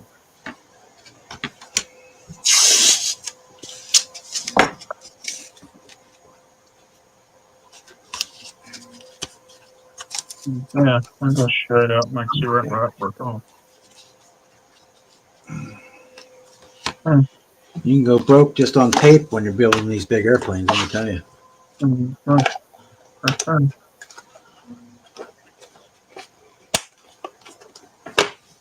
And the Vietnam Aerojets are the worst because there's 3 color camouflage on those. Wonder if it broke. It looked like half of this thing didn't print correctly.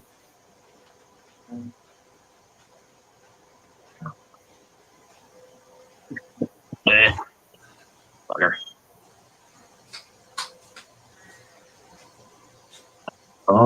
We're on it. I'm gonna go look at this piece. And then I'll spray it tomorrow afterward. After we get whichever comes first.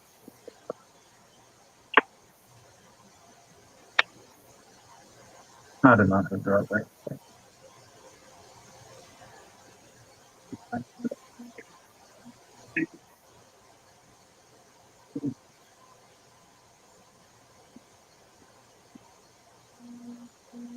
All right, now. What's going on? It goes the other way back. Oh, I think it does. Oh. I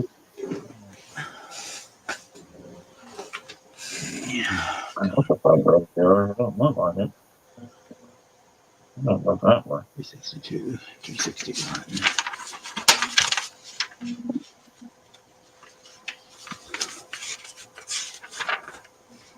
I know.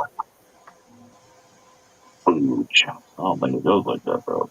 Green, ocean gray.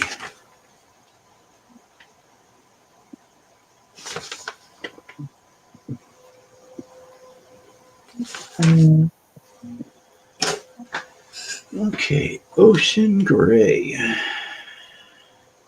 Doesn't even have the box on the front of the photo. Okay, so which way it goes? Looks like it's broke. Something like that. Yeah, I used the green frog tape for general purpose, and then for delicate stuff, I used the yellow frog tape for the big general masking. I used the dark green here right now is washi tape, which is the same stuff as Tamiya tape, but a lot cheaper for my fine line stuff. This is what is it? The 2 millimeter, Fluid straight to the top. 3 millimeter width. I don't remember what it is.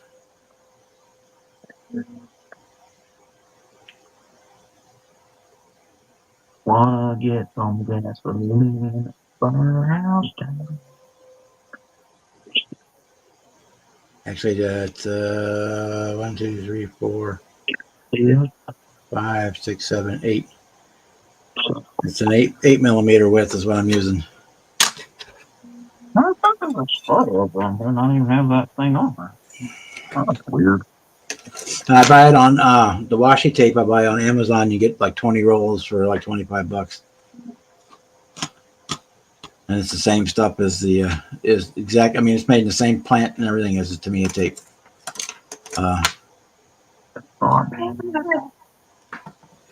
It is. Where is the box?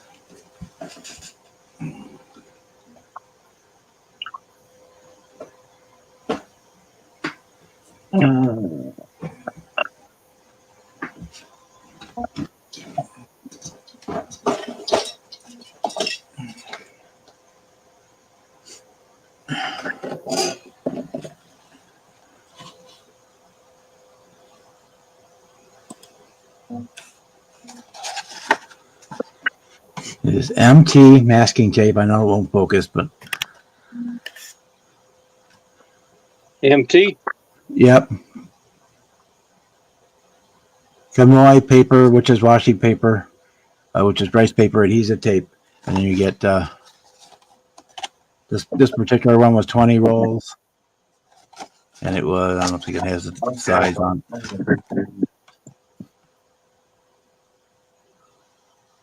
20, yeah, 7 millimeter, 20 pack. And it was like $25 for 20 rolls. Whereas the Tamiya tape, one of these will cost you $5 or $6. And I just keep refilling the dispenser.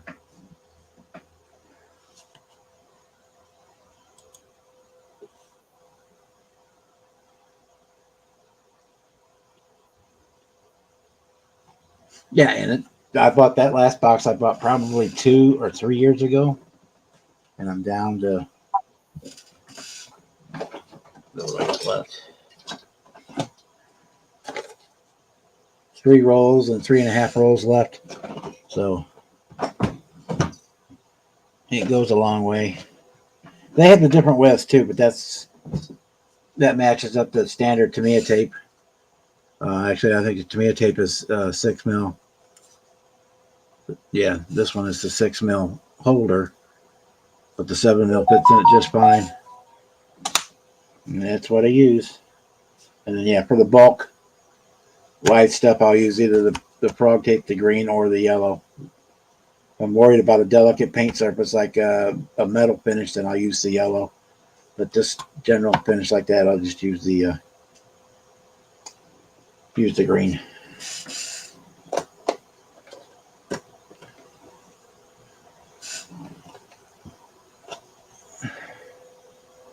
Ocean Gray.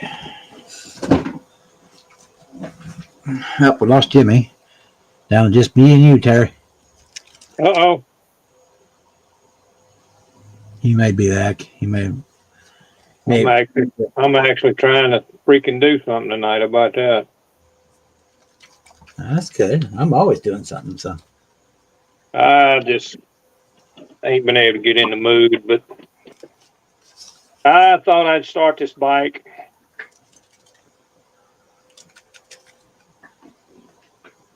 And it ain't gonna turn out the best in the world, but it's gonna get built anyway. yeah. As long as you're happy, that's all that really matters. Well, I mean, it's the first one I've ever done, so.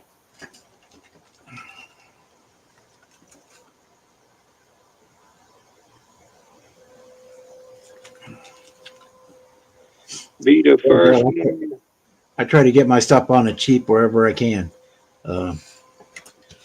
Scalpels, I get them off of Amazon. They're 100 for like $10, 100 blades. My sprue cutters are toenail clippers because they're like a third of the price of the Zerons, and I've gone through 3 sets of the Zerons in the time that I've had these that I've broken. And these are still going strong. A lot of my sanding sticks are all from the beauty shop aisle at Walmart. Yeah, I bought some of those myself. They're not real long. They're about maybe 7 inches long, Yeah, 8 inches long. yeah, something like that. Yeah, I bought some of them myself. And those are cheap. For my canopy glue, well, I have regular canopy glue, but I use the Aleene's tacky glue for like gluing in the glass a lot of times. Yeah, that stuff is dirt cheap. If you're doing any diorama scenery, this is a must-have here for doing the diorama stuff. Yep. I don't use the expensive super glue. I just use the Gorilla Glue. I do have the kicker, though. I mean, the only thing I don't cheap out on is my good paint brushes. And I even paint, I do a lot of Vallejo paint and stuff. I also do a lot of craft acrylics. These are the 2 colors I'm going to start painting on Draco the Dragon. These are the I bought Americana Deco Art. a couple of different sets. Same ones that the hobby shops get. I just didn't buy them at the hobby shop. They want too damn much money for them. Hey, Chuck, there's plenty of room if you want to hop in. Yeah, a lot of this stuff. But the only thing say I go premium on is my Harry sticks. I've got some, and those are primarily the fine ones. This is my this is my 10-aught detail brush here. Yep. That's a Plexifile one, and then I've got in my fancy little velvet bag. I keep all my other sable brushes in. Chuck. always whenever I can because it adds up. I mean, I said there's no like this tape. There's no reason to pay $7 for this little roll when I can get 20 of them You know, for I agree $25. with that. I agree with that. And it's the exact same tape, the exact same paper, exact same adhesive, made in the exact same factory. The only difference is a different color. In fact, one of the rolls that comes in there is to me a tape color. So Yeah, I ain't studying all that high dollar stuff. As long as you can do it, use it, and it works well, keep at it. and welcome Chuck How we to doing? Saturday Night Live with King Bob. Check. Right, you got to run that truck in the morning, huh? Yeah, said something about the fuel was out of range or something. Yeah. Jimmy's back. I'm back. I got dinner.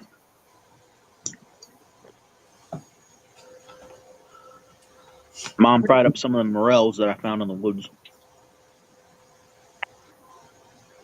Yeah, that says the yellow pro tape is good for delicate stuff. If you're dealing, like I said, like with the metallic finishes and stuff like that, it doesn't grab as much as the green one does.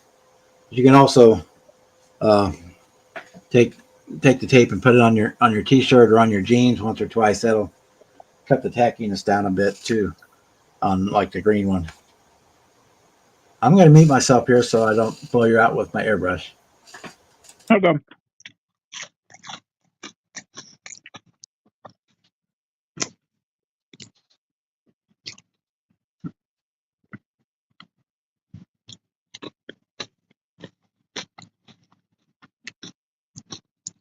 Geez, and there's some carrot sticks.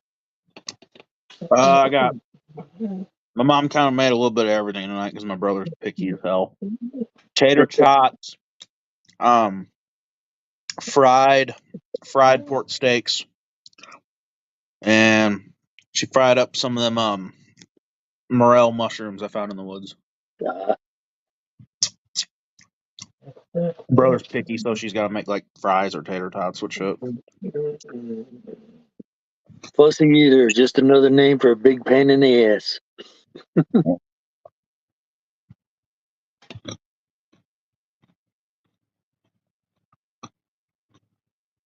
You better know it. I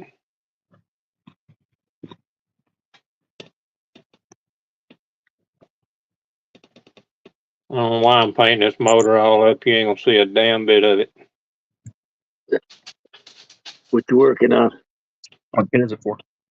At Wiley Wiley R bike. Well, you'll know it's painted up. Yeah, I'll know it. Nobody else will. No, fuck them. Yep, I'll know it, but nobody else will. Look, I Sometimes that's all that matters. I bought $69 worth of paint for this bike. Guess what? It's getting painted. There you go. It will get painted.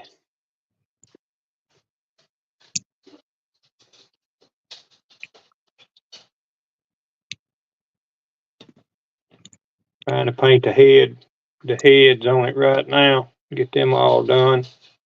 What the fuck is this? Oh, this piece of fried shit. What the fuck she give me? Okay. I don't know what that is. No.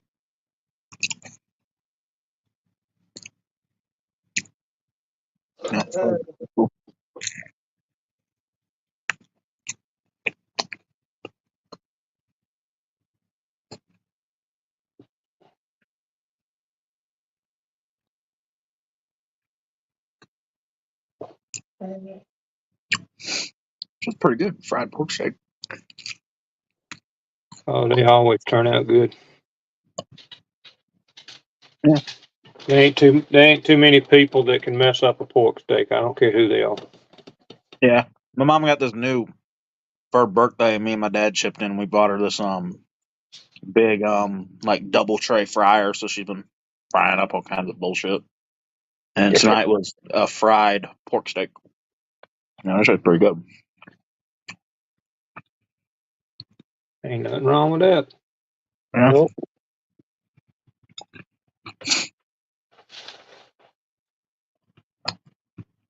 Good food is why I'm as big as I am. Yeah, no shit. Same.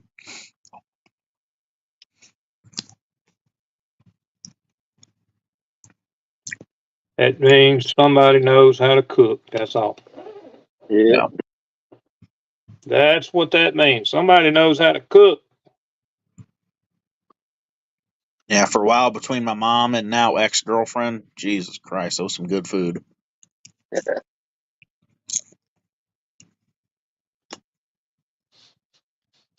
I think it turned into a competition too, because I let it slip to my mom one day that I think my girlfriend's a better cook.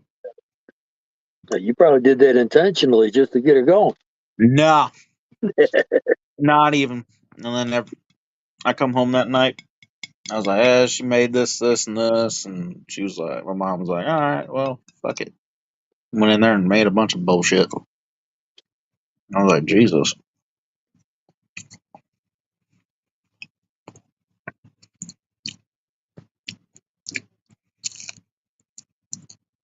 Honestly, that's the only thing I miss about that girl is her cooking. The rest of her can go Yeah. fuck herself. One thing I miss about being down in Georgia was the good food. Yeah.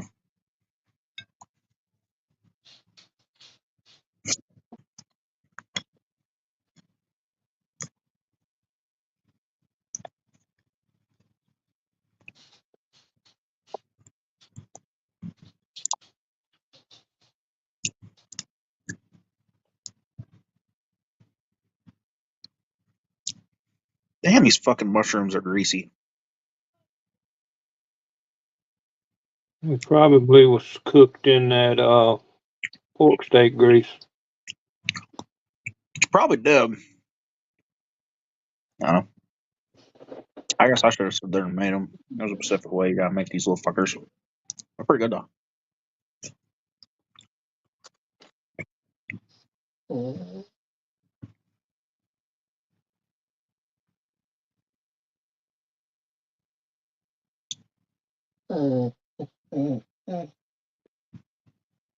Your dog snoring again there, Terry?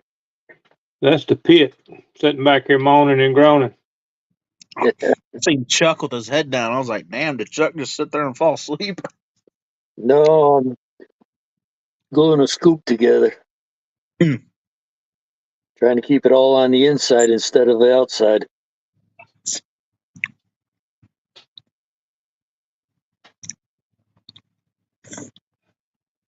Whereas the one, the old ones, they don't have no pins to line it up, so you gotta. Just kind of try your best with it. Yep. Okay, so that was 16, and the next one is 11.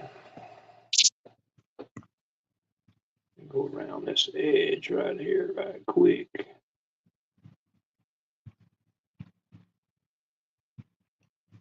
Stripped all the chrome off. I'll redo it myself. That's the only one. Yeah.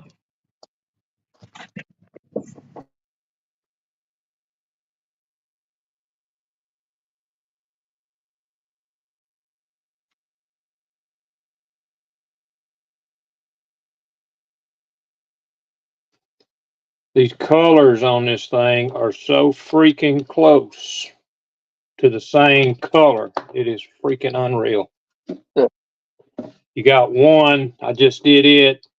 It's FX 56, which is metallic gray, and I just did 11, which is chrome silver. No, there we go. The mom one.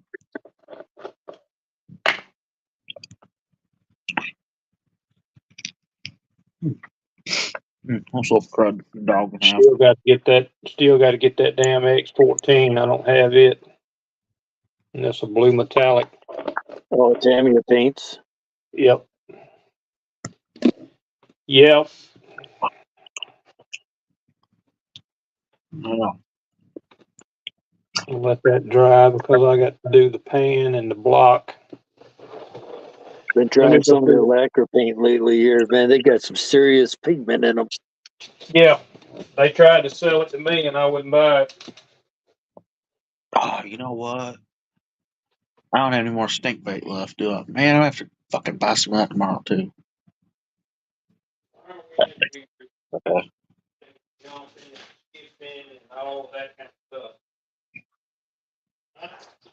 What?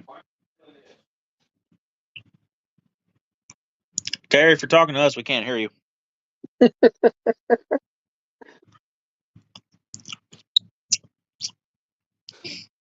I also found out that was not grease dripping off the mushrooms. It was butter.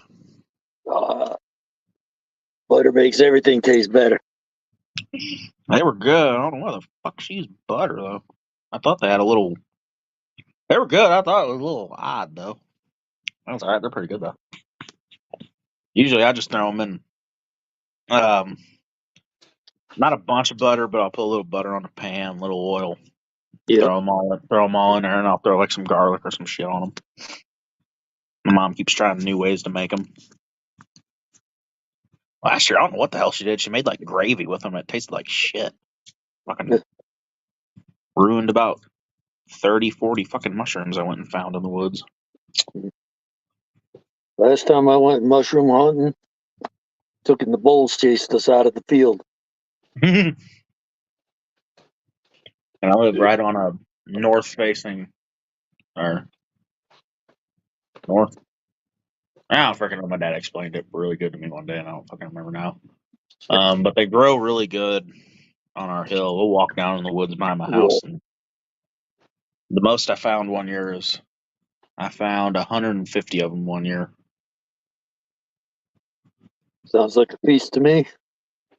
That was a fucking Easter feast, is what that motherfucker was. We had ham and fried mushrooms.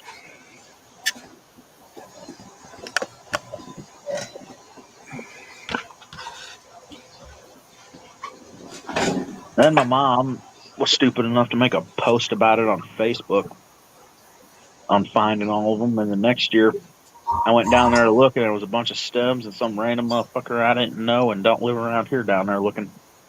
Oh, I do.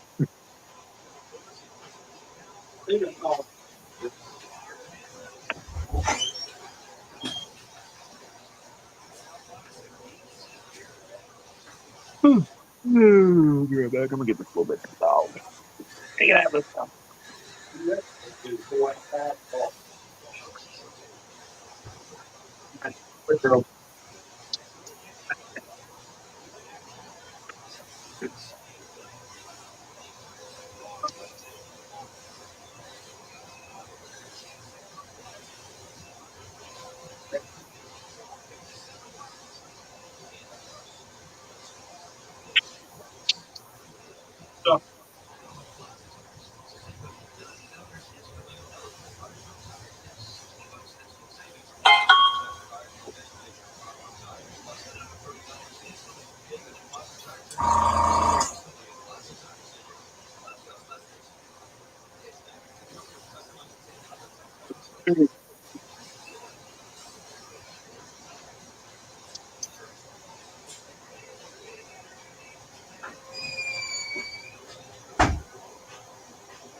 Okay. Got our base color on.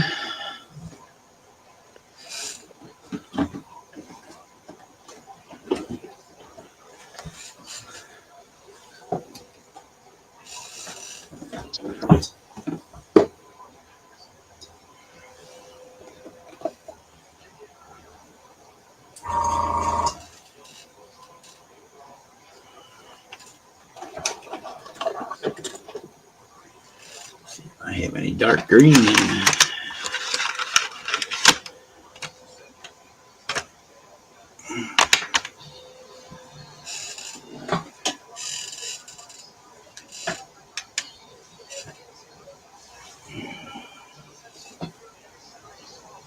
US dark green. That's the regular stuff. I like the air.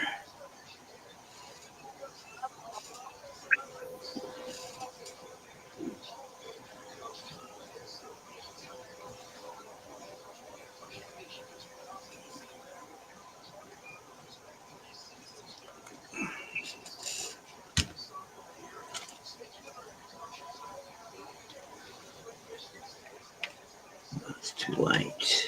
Too light, too light, too light.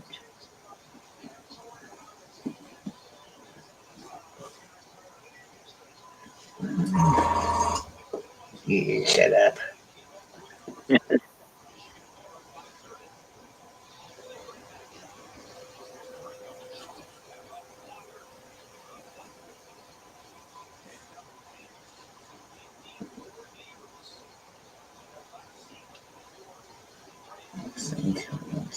Think is the wrong color. There's the RLM black green. Is that it?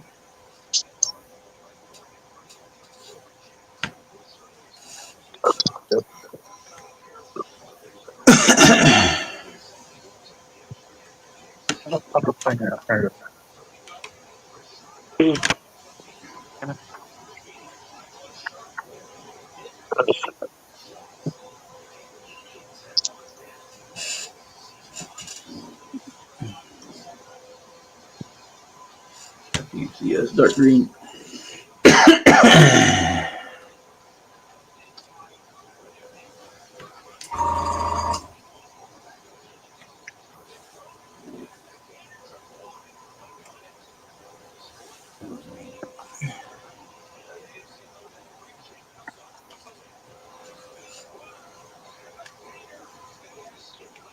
Olive green that'll work.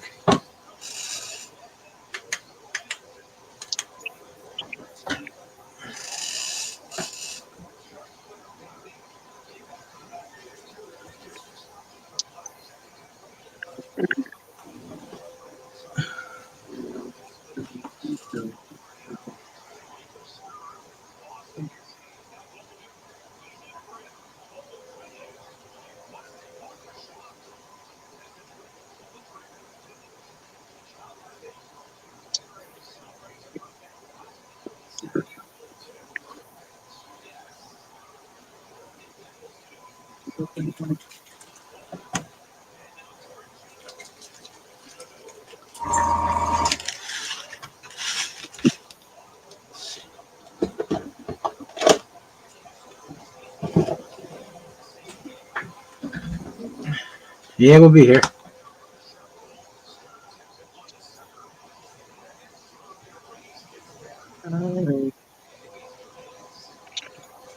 Where's Dart at? Don't know. I was gonna show him what I was finna eat. Bologna. Brad Did Boney. Bob come back yet? Yeah, I'm here. Put me up on the big screen. Look at this. All right. You ain't gonna believe this. There you go. Fried bologna. That's my finger. Yep. That's a thick fucking piece of bologna. Hell yeah. Jesus. That right there, Dart would love. Is it fried? It is not. Oh man, someone eat bologna is fried. I could fry it.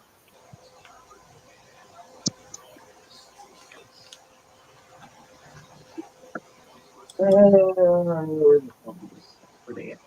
right. Good night, Dale. I can't beat that.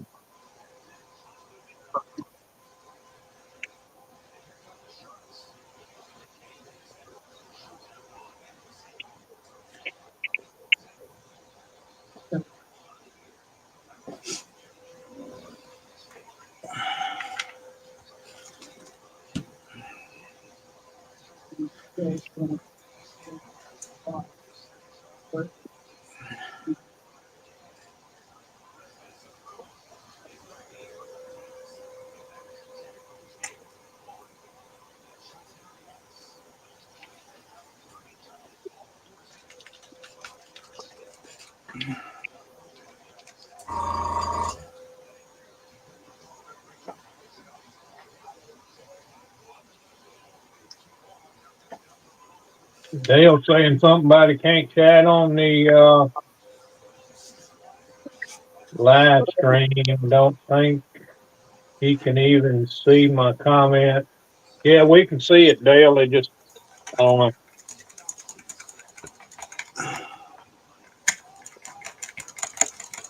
Dragon Queen, that picture's psychedelic, man.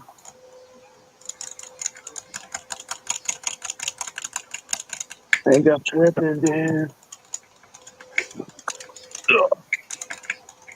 Oh, there we go.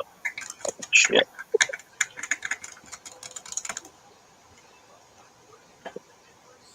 Where's my drink?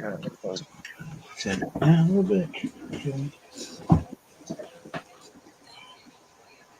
Some more.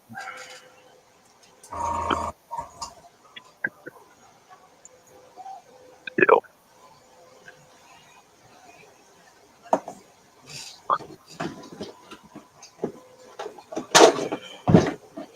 Bologna sandwich and Kool-Aid. Hell yeah. That used to be a staple of the childhood. Mm-hmm.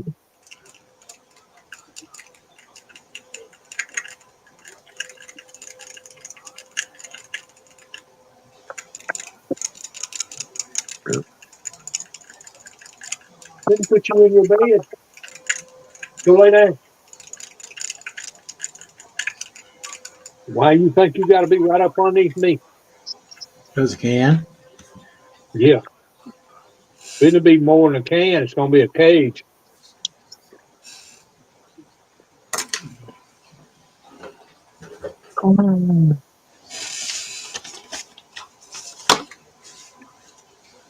Every time I put the sandwich down and pull my hands back away from it, she's trying to lick my fingers. How you know what she's after? She's after the sandwich. Oh, yeah. She says, I see that thick ass piece of bologna on there. Yeah. She's already done had food. She got food in her bowl in there, too. Yeah, but it's not bologna. She's already done had food. She got food in her bowl. It is. It's dog bologna. Yeah, but it's not bologna. She's already done had food. Yeah, it is. It's dog bologna. Greetings, everyone. You got to turn YouTube off, Kev. No, Bruce. I'm sorry. Calling in Hey, Kev. Bruce. Greetings, everyone. You got to turn YouTube off, Kev. Oops.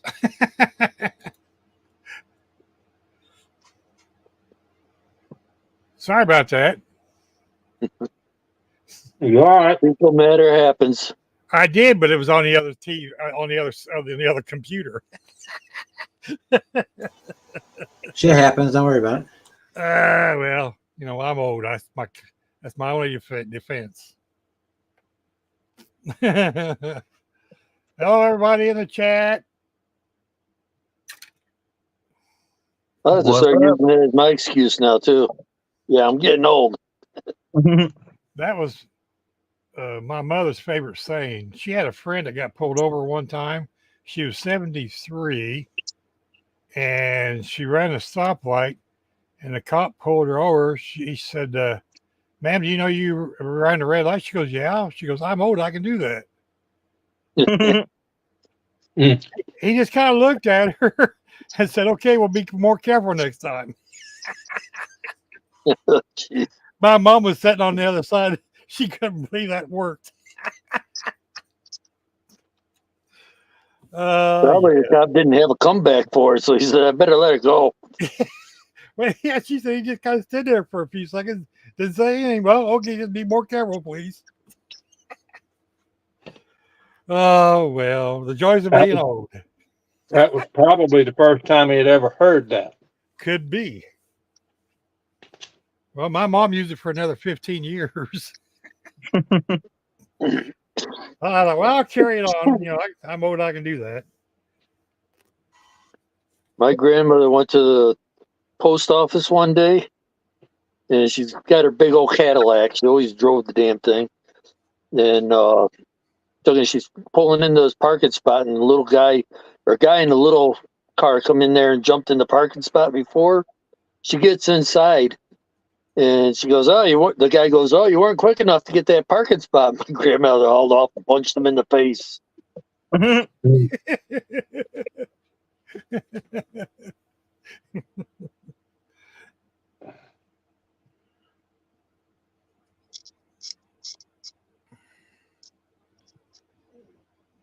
She loved that Shit. Cadillac, though. Big old fucking Cadillac probably could have drugged that car out of the damn spot. Oh, yeah. Really? I figured you're gonna push it out. Do you see what you're doing on me? Go lay down. Go. What do you want? Never in my life. He will sit right here beside you and drool all over you. Oh, my Great Dane does that too. I know, I got one that does that too. He's standing right here. Let me go get. He decides he needs another treat. She just needs to go to bed. Is what she needs.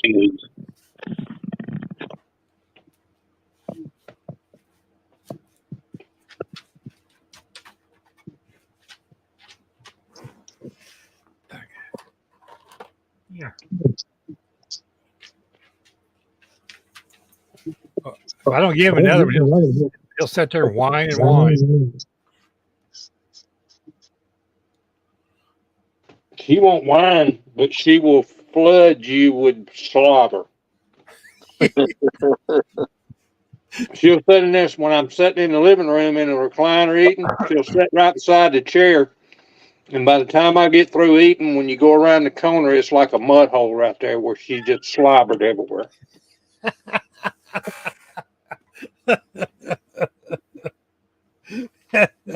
My son's got a dog does the same thing. I mean, she's not bad. She just, come on. At least she's laying down now. Mm-hmm. She just don't realize in just a minute I'm going to give her this half a sandwich that she's wanting and don't know she's supposed to get it. Right. That's the way they work. Well, she knows I can't eat. I made two, and this freaking bologna is 3/8 of an inch thick. Yeah. Well, I always make two and a half sandwiches because I'm only going to get one. Well, get up. I'm laying a mess on my floor. Yeah. Get up.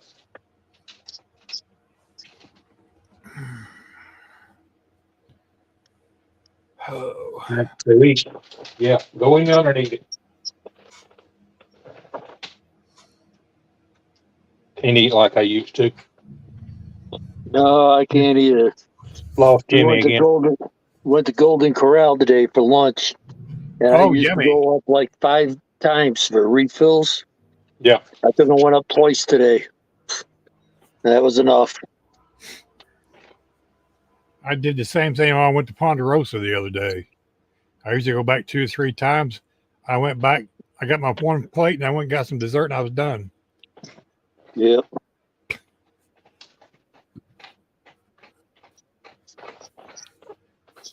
She said that new Monjaro would cause that. New Monjaro. Yeah, it's kind of like Ozempic. You know, that big drug thing all the movie stars take to lose weight, except it's a different version of it. Golo or keto or. So it's supposed to curb your appetite and help your A1C. Well, it's done both. Yeah, I take the Trulicity injections, the same stuff. Yeah, that's what I take. So that's what I take. She gave me an A++ the other day. I was shocked. My blood sugar was 5.3. Why is it every time I go in to get my blood checked at the doctor's office, it's high, But when I check it at home, it's low. I don't know. It's because their machine's not calibrated as good as yours is. Yeah. That's why I keep telling them about their scales. Their scale is always off, not compared Yeah. to mine. Yeah, that's what we call them, Kevin. Ponderosa.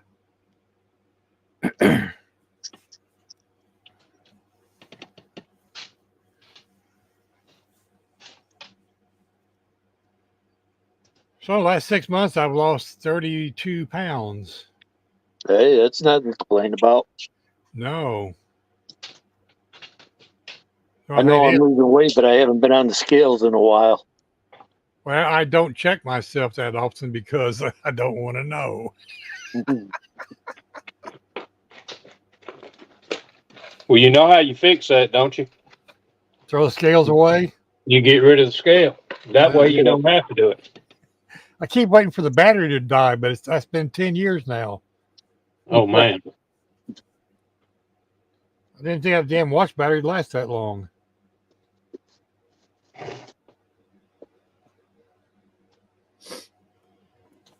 Oh, Picked up some more stuff today.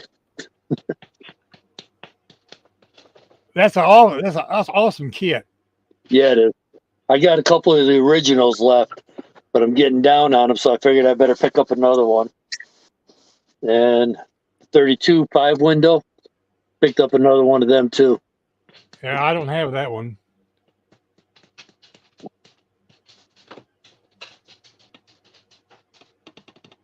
And I picked up a few CDs for music. Nothing wrong with that. No, Jimmy's having trouble with his internet again. Yeah. I know that feeling. Crappy DSL. That's better than no Maybe DSL.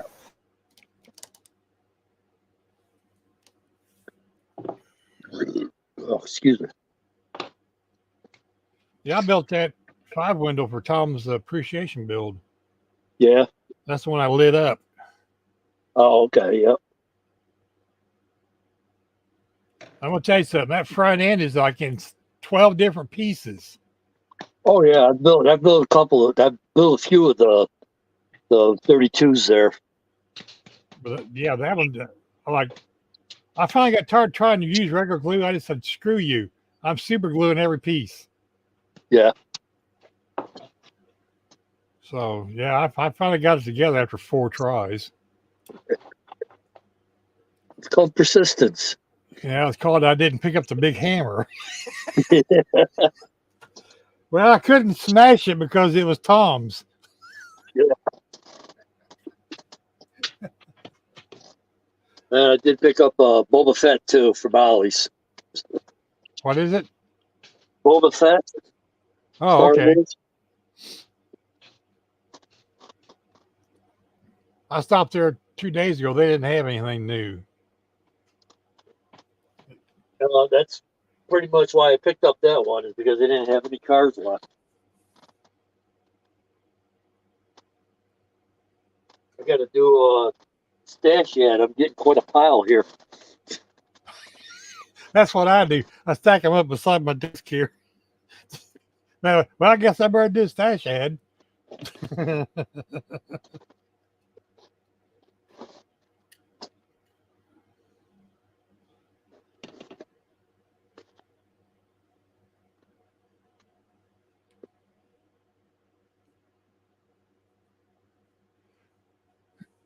Yeah, I picked up 2 of Fred's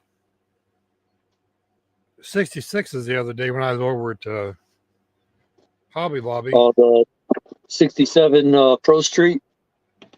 Oh, that was 66. I guess it is 67, isn't it? Yeah.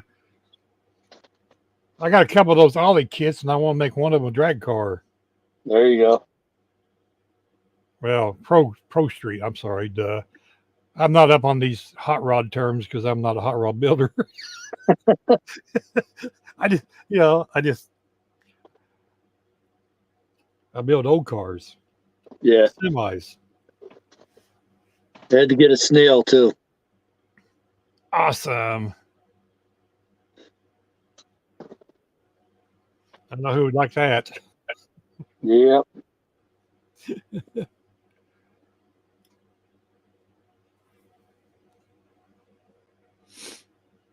Got some pearls I'll probably use on that. That'll come out pretty good on.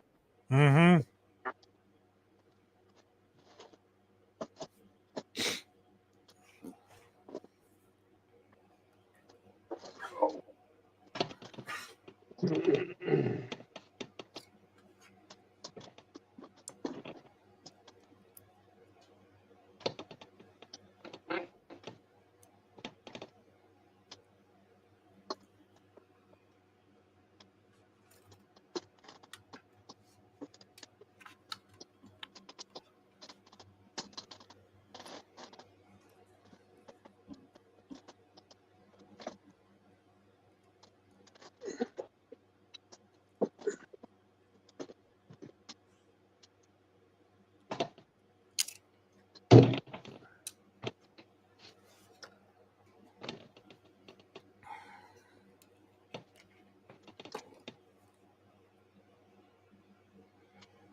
Yeah, the internet crapped out. Good evening, Ryan. Howdy. It's arf arf. Arf, arf, arf. Arf arf arf. Just so you know, Bruce, you don't have to have a roll cage to do a 12-second drag race. Are you sure? Yeah. I can do all kinds of racing without big, wide slicks in a roll cage and a 1,400 horsepower motor. Yeah, I know. I used to do that with a 66 Fairlane. Yeah. Yeah. Yeah, a Except race they car had- is determined by the person who puts their foot on the pedal.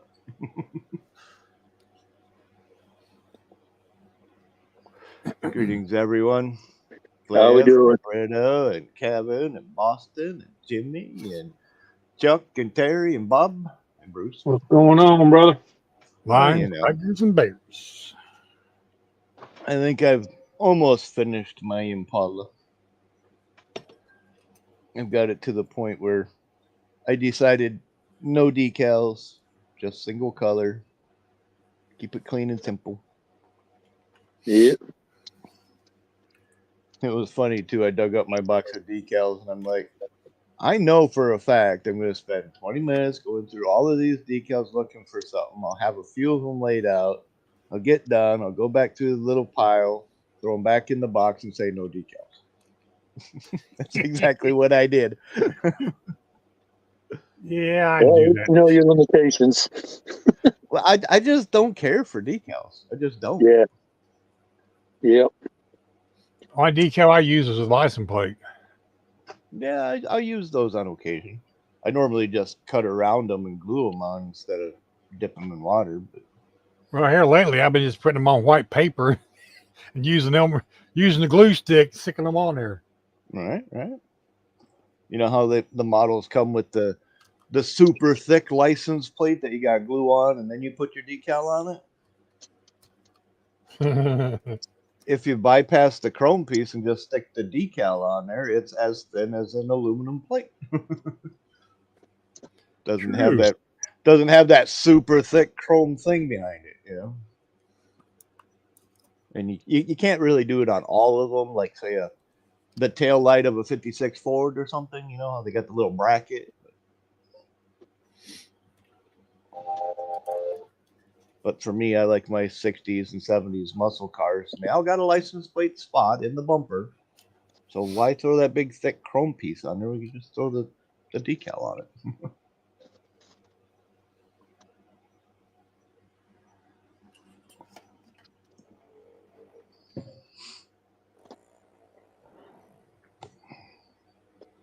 I printed these out on my old printer just as it's going bad, so they didn't come out all that well. Now I'm looking to get I got another printer now, so I'm looking to reprint them again. But they're all different kinds of license plates. You Lose, Goodbye, Boosted, Ms. Purple, Rare 69. You got one that says 569. you got one that says OU 812. Yeah, I think I do.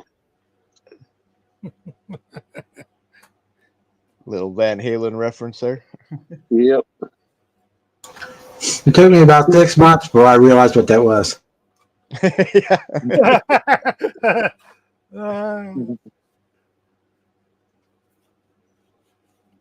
Even got one that says orgasm. Nice. All right.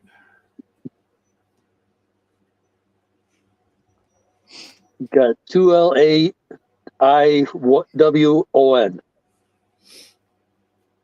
Too late. I won. Uh-huh.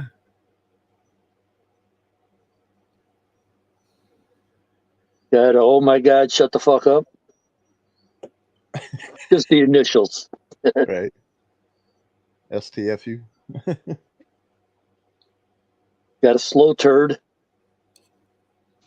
Fast GTO, Fast Z28, Fast 302, Wild Thing. Sam Kinnison. Nasty SS. Get her done. Nasty is always a good name to call a car that has good power and torque, you know? Yep. She's just nasty. I had to try out the new printer and see how it prints them out. Should have still had a file in my on the computer. I don't want to hear it. I don't. I didn't do it, man. Don't come in here now moaning and groaning. You just ate a half a bologna sandwich. And Dart didn't get any. Now she's in here nudging my arm like, come on. I want another. I know how that works.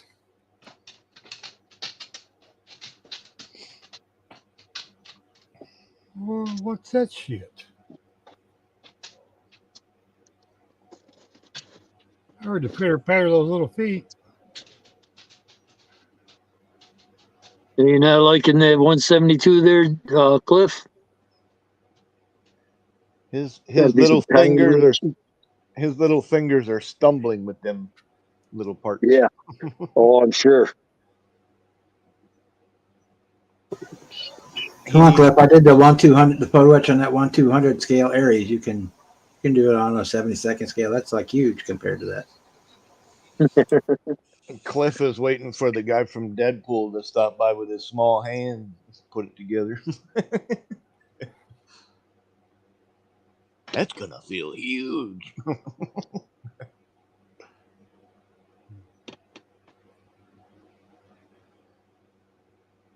Well, on the bright side, Cliff, if it's kicking your ass, it's only got small feet. It's gonna be a long time before it hurts you. Yeah. Can it even kick that high?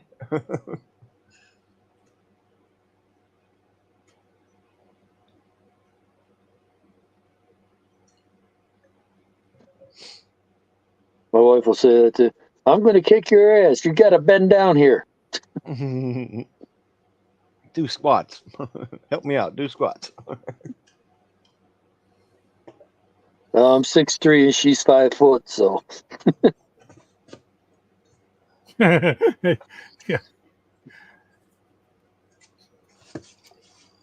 we always got a kick out of the commercial there where the guy and the woman are standing together, and it's like, we realize there's a little bit of difference between us. Yeah.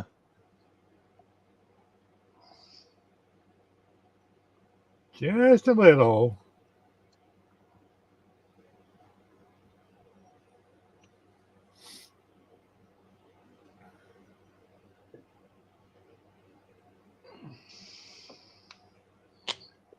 Where's my other one?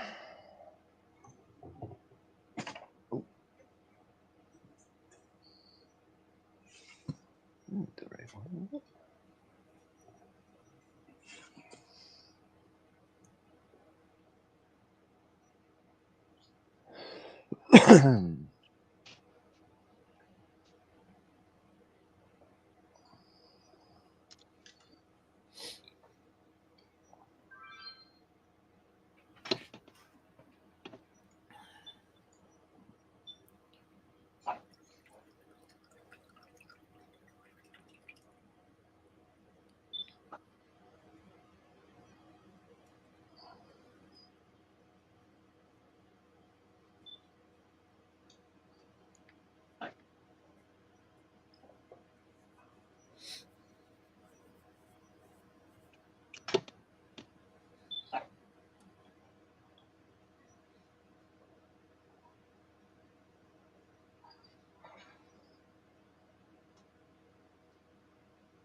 Yeah, but do.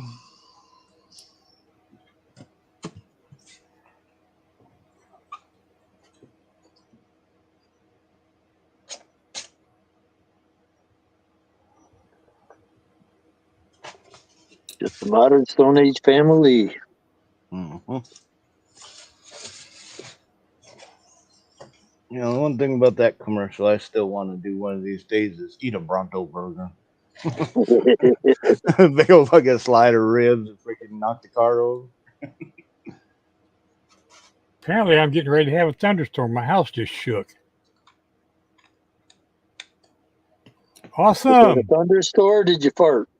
No, I farted a while ago. I didn't do that. The transformer blew up the street last night, and it sounded like a freaking howitzer went off. We had the house that blew up a while back here. Woman was smoking. Well, she had oxygen. Blew the whole house up. Blew it all to hell. Damn. We had one at the other end of town here do that. It was real windy yesterday, and I guess a stick or something got across the poles, and last night it shorted that sucker out. But she went bam. Yeah. Oh, transport. That's a hell of a lightning show when they go. I didn't see it, but I heard it. It sounded like a howitzer went off, and I could see that all up on the hill, all the church area was all dark, and the police cars were running up and down the alley behind my house. So they were looking where who had, who didn't. I got one here at the corner of my garage, outside my house here. It's all right. It's just a little thunder bumper. Wednesday, it's okay. Yeah, when I was a kid, we used to have a transformer that was right outside the house at the telephone pole. Yeah, that's where that's at. That thing took it and got hit with lightning one time. Sparks flew all over the house and everything. About burnt the house down. You know, this one actually caught on fire. It was ripping and roaring. They burnt the top of the pole off. They had to replace the pole too. Yeah. Yeah, I could see up the hill about a block and a half away. I could see all night the orange beacons were on. They're up in the transformer on there. Well, if I just up and disappear, you'll know why. Around here, if the wind blows the wrong direction, the power goes out. Yeah. I'm one of those spots where I'm on the end of the line for both the cable and the electric. So Yeah, usually me if it too. goes out someplace else, we get it. And the water. Water, we got the well, so we got a chance to pump some down before we lose it all together.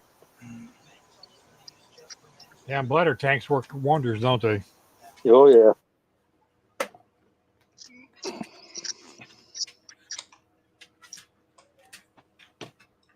It's okay. It was only one boomer.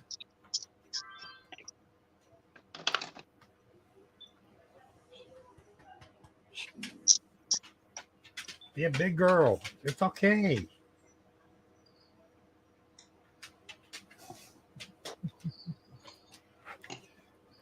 Tell him, baby girl, the struggle is real.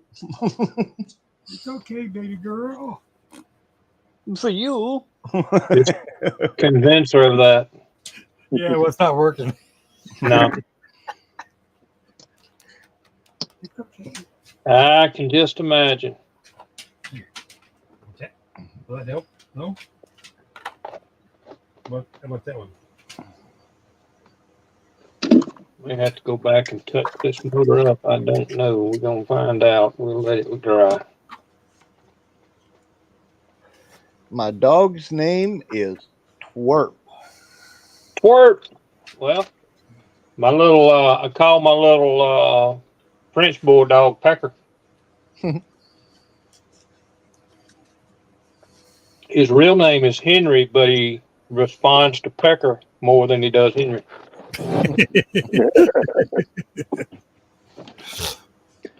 Probably because he knows you're talking to him. Yep. Thanks, Britta. He knows his name all too damn well. Yeah. Dog's name is Lady, but I call her Turtle. He doesn't listen for shit. He does what he wants. He'll upset you. He'll tell you it's time to go to bed. You get into bed, and then he's like, "No, it's time to go outside." And you try to let him outside. You don't want to go, and then he's like, "It's time to play." And it's like, "No, it's time to go back to bed." And he's like, "No, it's time to play." And then you try to play with him. He grabs his toy and runs back to the bed. He's a little fucker.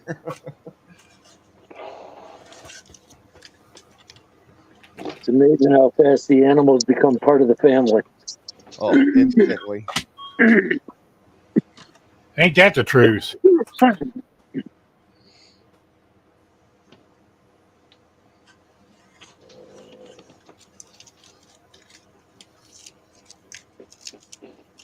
think my last dog was somewhere between 21 and 24 years old.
For those of you who weren't in the stream earlier when we talked about it, or may have missed it, Brian's video, the Terry's Toy 69 Chevelle Camaro decals STS are now available.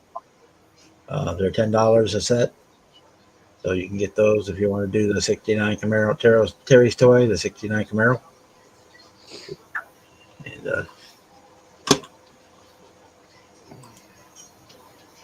I don't remember who it was earlier, but they had said that they wanted to build like a garage sign out of them. yeah, well, you could easily, because you've got his car had the gold, had the goldish colored yellow or gold. Well, it's hard to tell from the picture. Right. Thacker's garage, but then you get the all white set, so they could easily do that with the other set. Yeah. And you either build two cars, or a car in a garage, or a car in a trailer, or a car in a hauler. What's that? They're $10. Same as the other ones, the Kiss My Ass decals.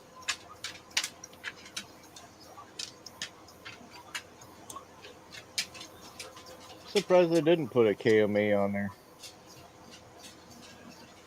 Although it wouldn't have been on his real car, I suppose. Yeah, well, his real car, the only picture they have of it is really blurry, and you can't really see what's on the front fender. I mean, it had lettering. It kind of looks like it had a phone. Almost might have had a phone number on it. Let's see if I can pull that picture up. What are the odds the phone number would even still work?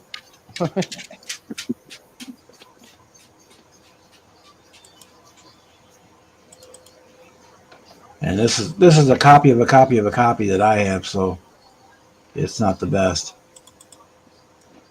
Looks like it was taken from an original, like a scan of a photograph or a Polaroid, or And it's been compressed and shared and compressed and shared so many times that yeah.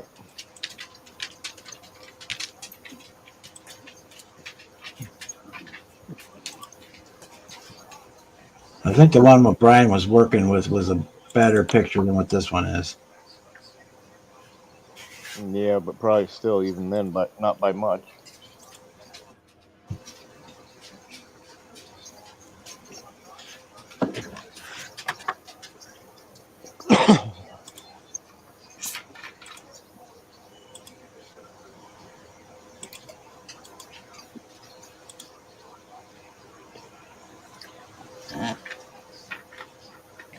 Let's say this is like the third gen of the picture, so it's really hard to see it. And it's a cropped off. It's not the full picture. You can see it had the Edelbrock up here, and your Terry's Thacker's garage, and the Terry's toy on the rear quarter. And so this either almost looks like a phone number or something up here. The 69 had the was the SS, so it had the black hockey stick on it, and it had the black vinyl top, and he did have a doghouse on top on the hood. But It looks like he had slotted rims on it. yeah, I think the image Brian has is a little better than this one, but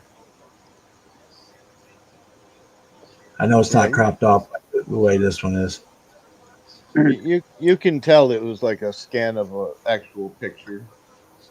Yeah. Some of them little white dots would either be dust on the screen or something of the scanner, or somebody took a picture of it with their phone and sent it, or something like that. So there might be a better resolution one out there, but that's what we got to work with. So, all right. But those decals are now available. If anybody's wanting to get those. And Monday, the group build starts on Monday for the senior group build. And also the egg plane group build starts on Monday for the next egg plane group build. Any Hasagawa egg plane is eligible to be built. Yeah, I ain't got none of them, so I won't be doing that. You can get Amazon has them for about $14. Yeah, but I don't have the $14. Okay, well. I mean, I'm literally the poor boy. I don't have. Wait a minute, I'll raise my hand to that one too. Okay, anybody looking for one? Let's put it that way. Amazon has them for like $14. All those super cool ones they want way more for, but they have the basic ones are like $14. I just seen Johnny posted a video. He's got the Black Hawk that he's going to be doing for it. Yeah, I've got the Thunderbirds F-16, and I just ordered F-15 one because they're simple builds. I know I can get two done. I can get one done in a live stream. Yeah, pretty much, right? The hardest part of them is doing the decals. Yeah, once you clean all the parts, do all your test fitting, get most of it assembled, do some painting, let it dry for a little bit, and then carry on. Because you're looking at maybe a dozen parts on most of them. Sounds like the Zinger models for the car kits. Right. Yeah, my P-38 here. Maybe it might have had 20 parts, but that would be pushing it.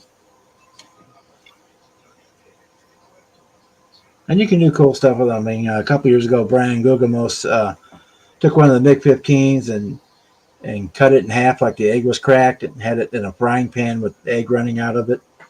Right. That's cool. You know, so you can let your freak flag fly on them. It's like I was saying, if I could, I'd do the Humpty Dumpty on the wall, have the plane crash into a wall, the little Kingsmen down below, a bunch of pieces scattered.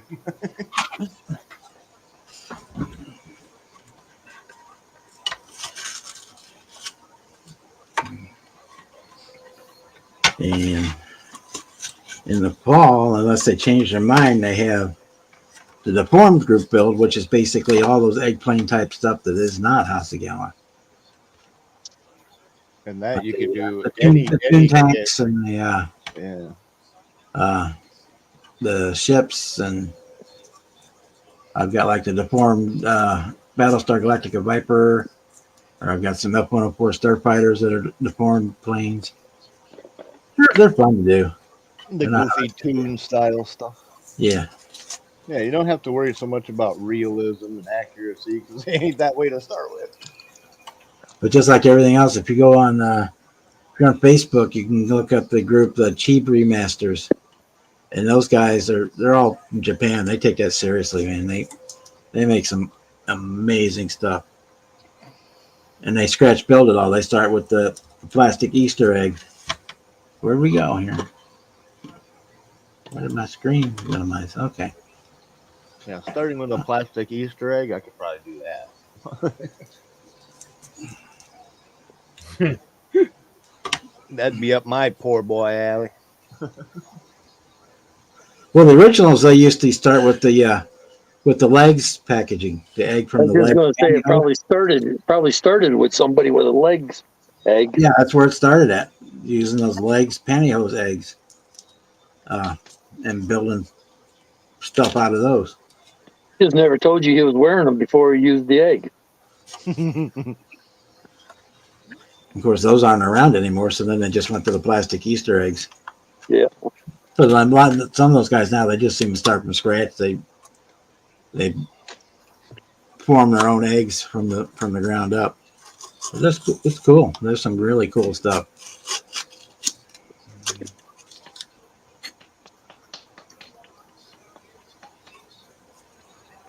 Gotta love being able to have an unlimited imagination when you're working on stuff.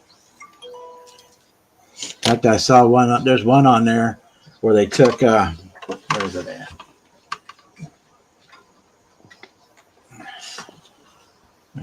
Bring me up.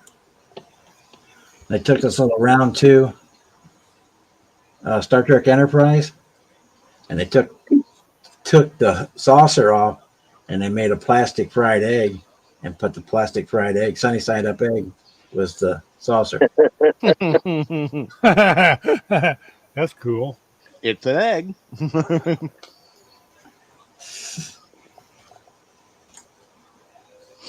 Surprised they didn't put 2 strips of bacon on the back end. Hey, got an idea there, man.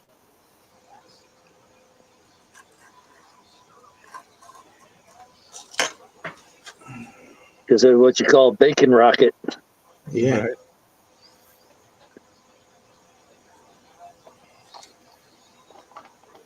The orange juice screaming out the front. The tractor beam. I hear the sirens going off. I was here all day. If anybody Tornado asked. sign?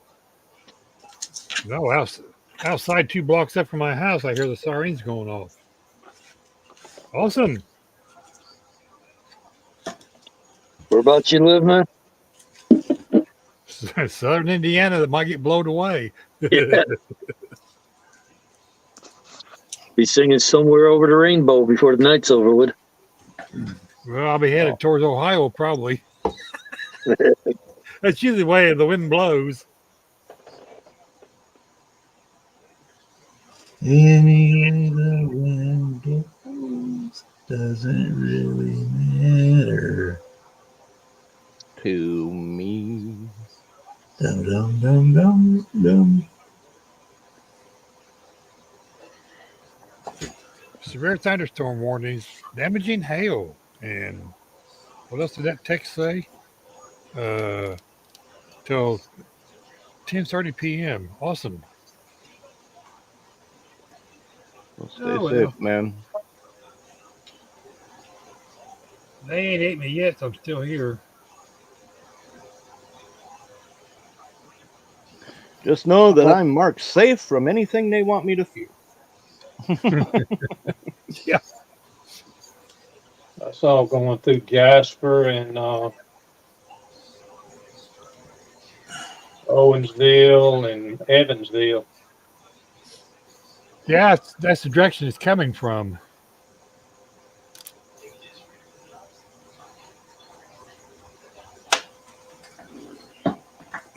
Little rascals. What's up, buddy? Oh, well. I've been here 20 years in this house. I guess I'll be here another 20.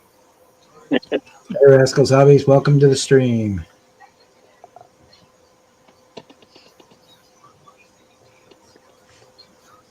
Ryan had to work tonight, so I'm just filling in for him. What's up, rascals?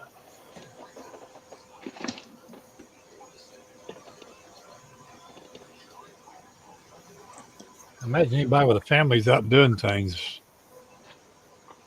Welcome Yeah, to probably Ohio. a bunch of people getting ready for Easter tomorrow. Yeah. Mhm. I gotta cook tonight when we get done. I gotta go cook some stuff for tomorrow. Yeah, I might be on my way there, Kevin. Keep a lookout.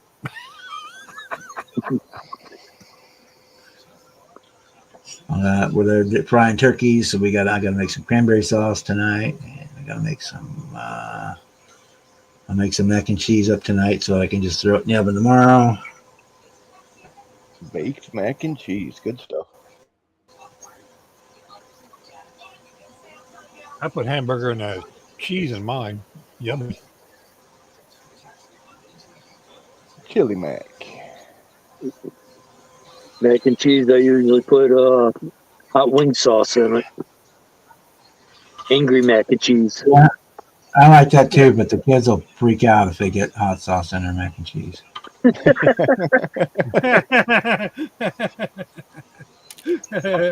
Yeah, I bet. It's bad enough we have a couple of Zonker Easter eggs every year, so.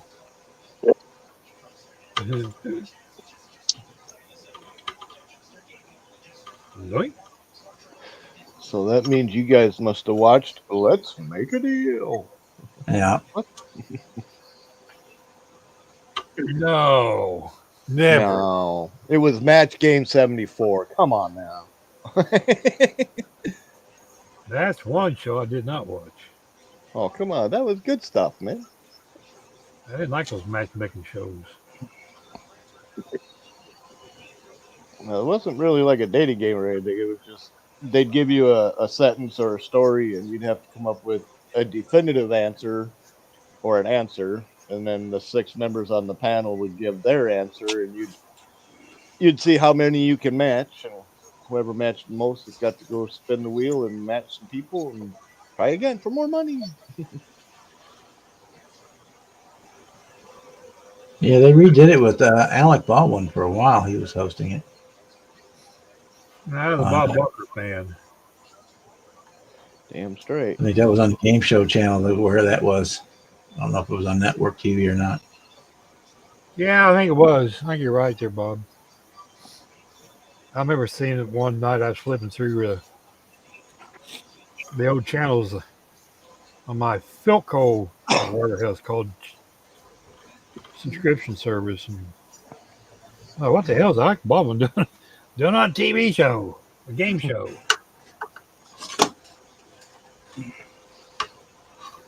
Cliff's going to announce the Sub Tribute Senior Wreckfest group build on the 8th of April. Cool. What's up, Mark Jones?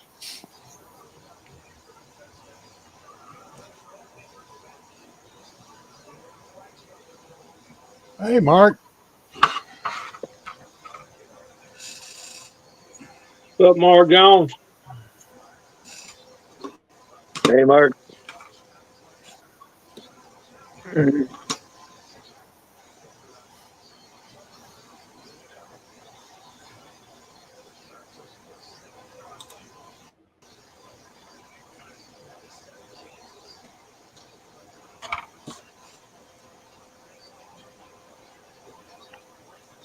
Pretty bad when you buy a $3.80 bottle of Tamiya acrylic paint just to paint one little piece on a motorcycle motor. Nope. You'll use it to touch up something else later. Yeah. Yeah. Yeah, throw it in the airbrush, spray a whole car. Yep, put it in the paint decor.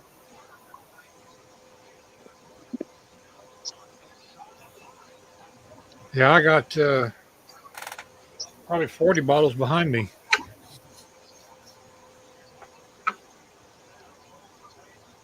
I got about half of the flats. I don't use that many flats, but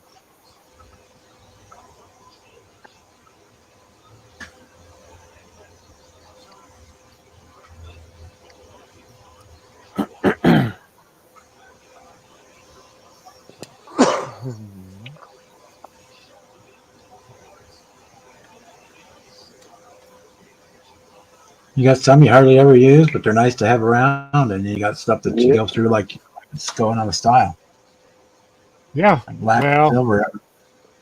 chrome I buy that. silver,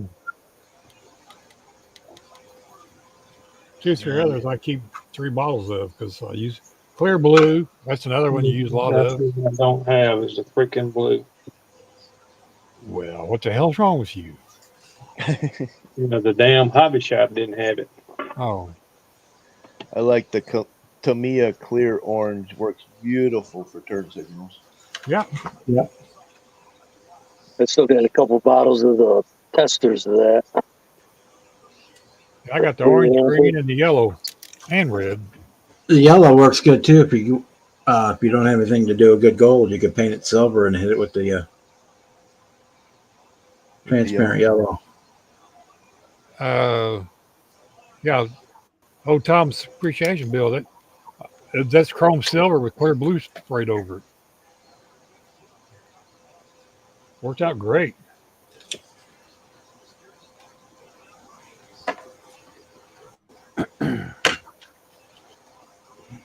Okay, that engine's painted.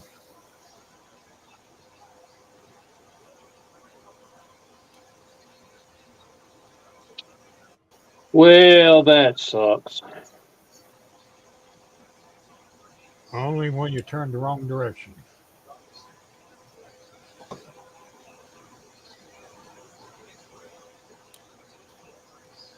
What's up, Terry? Too. What's going on, my man?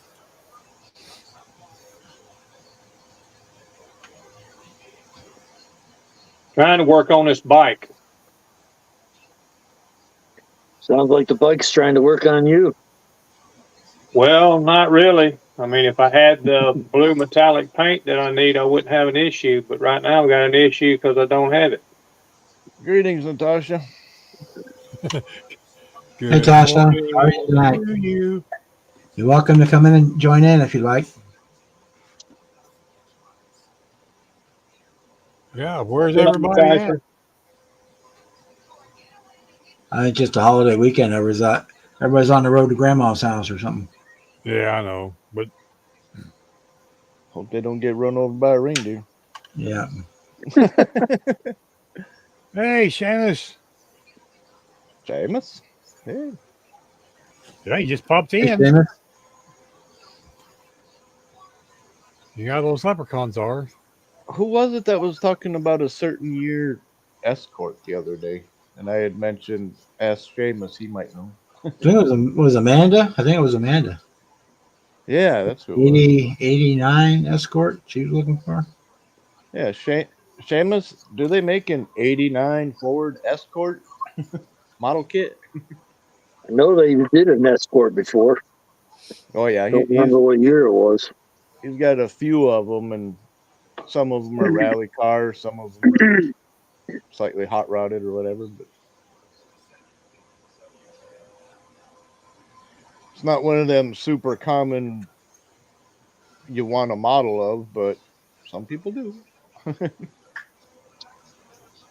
It's not like Well, they have different models overseas than we have over here, so. right. I think she said she had like a GT 500 or something escort. She was wanting a model kit of it. Well, it was a GT something. Well, they have them right up to 98. Well, there you go. You should be able to find one then.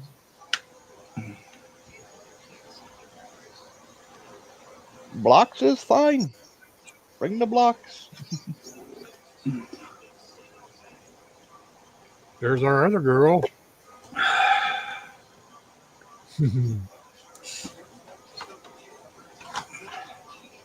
It's Tasha. Yeah, that's it. I was trying to remember. I'm sitting here going, Tasha. Teresa kept coming to mind. I'm going, that's not it, Bruce. That's your ex-wife. Well, that's also Clip's other significant other. That's why I said it's our other girl. Joe Barbado. Hey, Joe.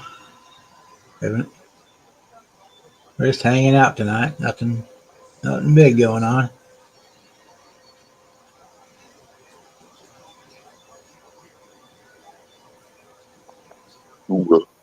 No, excuse me. Nah. Sounded natural. Unexpected but Somewhere natural. way down there. Unexpected but natural. Oh, more room out than in.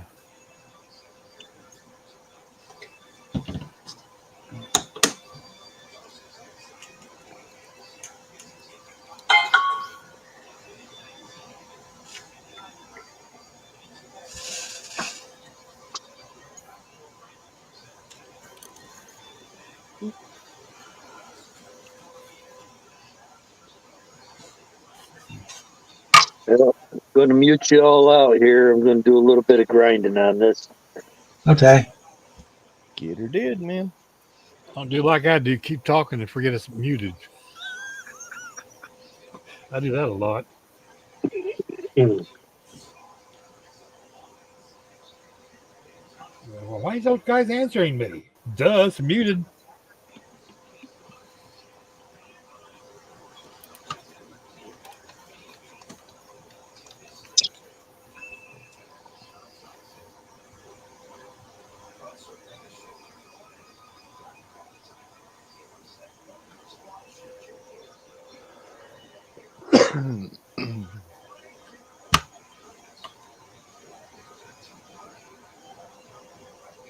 Greetings, Seamus. Greetings.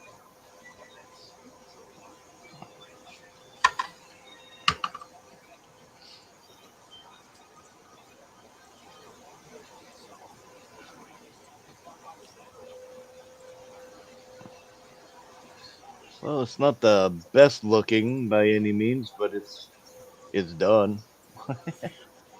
Or I'm calling it done. If Bob wants to share it. Okay. Just a few pictures of the finished build of my 63. Let me get Tasha in here first. Good evening, Tasha. Welcome to the chat. Hello. Greetings. Hey, Tasha. Great. Hiya. Yeah. There you go, Ryan. You have the floor. Well, thank you, man. As you can see, nice.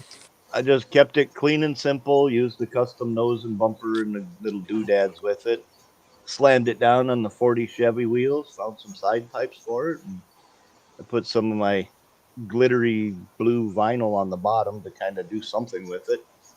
I didn't really want to paint anything in here, and I didn't find any decals that would do it, so I just left her clean and simple. Awesome Looks good. sauce.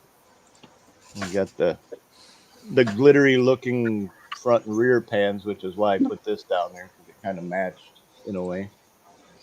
There you can see the glittery. Body lines do not match up very well, so anybody into doing this one's going to take a lot more filler than I put in it. I think it looks pretty cool. It's low-ridered almost, kind of mellow like.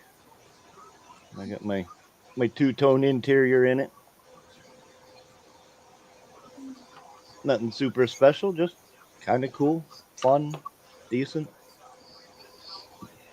Thanks for letting me share. Yep, looks good, bro. Good enough to throw on the shelf anyway. That's good. Better Hey, than I would sit. think on the east What side did of they say? What did they say? As long as you're happy with it.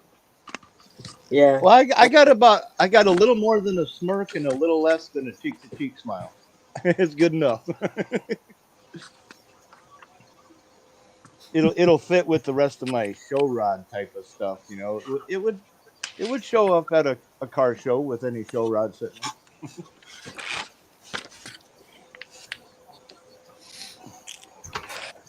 I like the idea that I didn't have to use a super big rim on it and still got it to sit nice and low.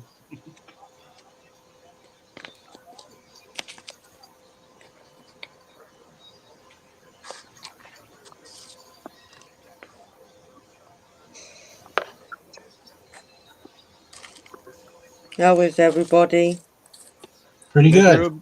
Miserably well. And you? I'm good, thank you. Miserably well. Yeah, it's not my fault you're so miserable I'm doing so well.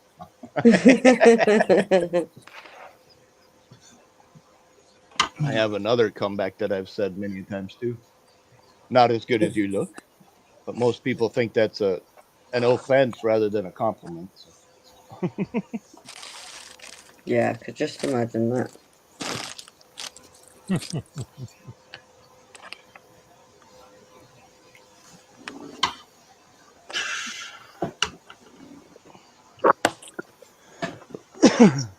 So what you building or working on there?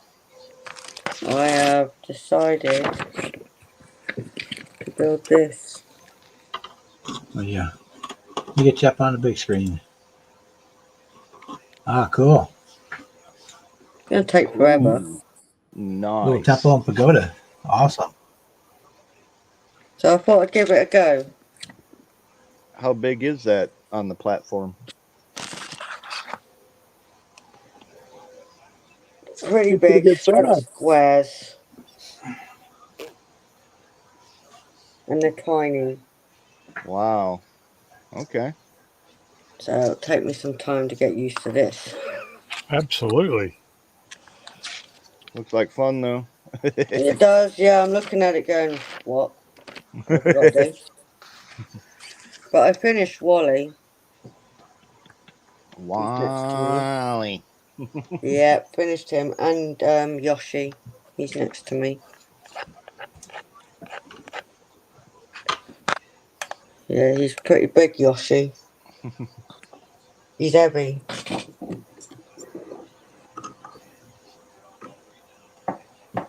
There he is. Wow. It's a pretty good Oops, size. I cut his head off. Oh, Look, no. she just cut his head off. I cut his head off. Thing is, its head's heavy. Yeah. I broke Wow. his head. Jump, I say. He'll be alright. Yeah. Just stick it all back on and he'll be fine. Yeah, just pop it back on. He'll be fine. Yeah, you know how many lives I've went through on him? Keeps coming and going and going. It's like the Energizer Bunny. Yeah. Yep. He comes born with a reset button. We don't get that lucky. That is cool, though. I'll do it a different way. I'll turn my camera around so you can see it properly. Sod it, I'm not holding him. He's fragile. Too fragile. Being that they're just blocks, it's not like you glue them together. Nope. He's like, I call him fuzzy bricks.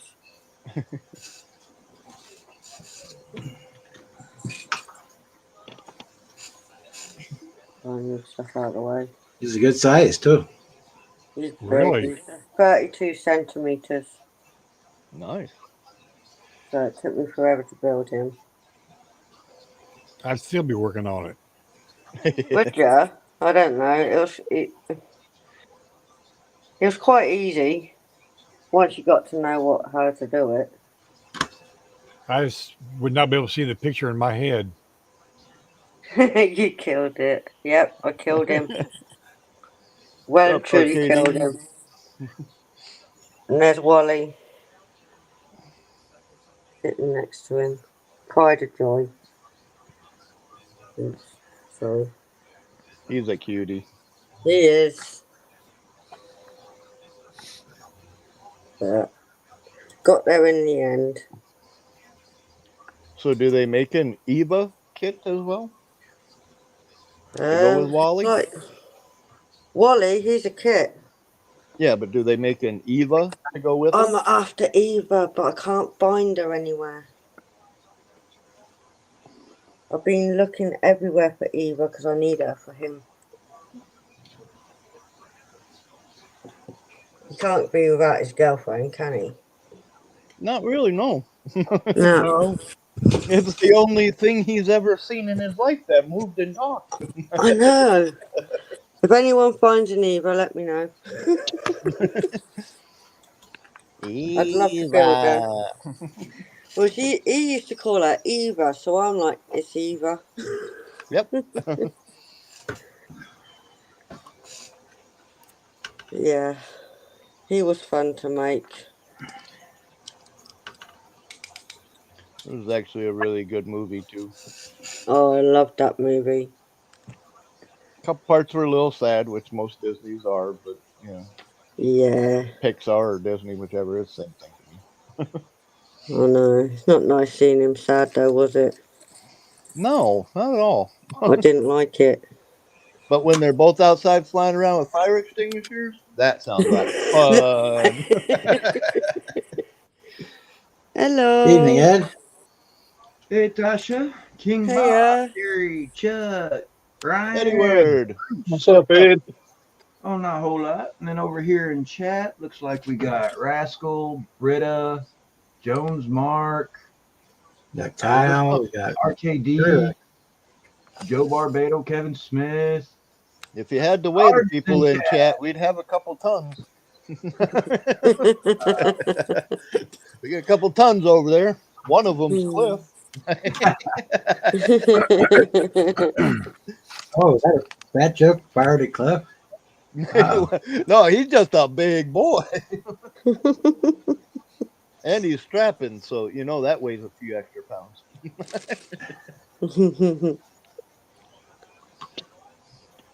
Mr. Kyle, how are you, buddy? Hey, Now let me get you a wrench Matt. here. How you doing, brother? I don't know how much Kevin weighs, but he said he was expecting the other day, and then it came. I think everybody else has got one. Everybody that I know, anyway. Seems like everybody's re-emailing and resending cards. I haven't done anything with the shop card thing for a while. I've got to get some more designs. I've got one left, two left. So I'll have to. I every time I reorder, I do a different one. So I got to design a new one.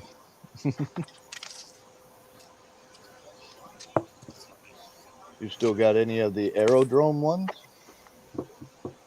The one with the B-58? No, I don't have. I do have the two I've got left. Well, I could print you one, but I thought I've still got two of the ones with the Piero on it. And I need to print I'll make a new one for the next one. Then I'll do an exclusive one for Acme. Sarge, Yeah. you got me by 200. Exclusive in that I won't distribute it till after Acme.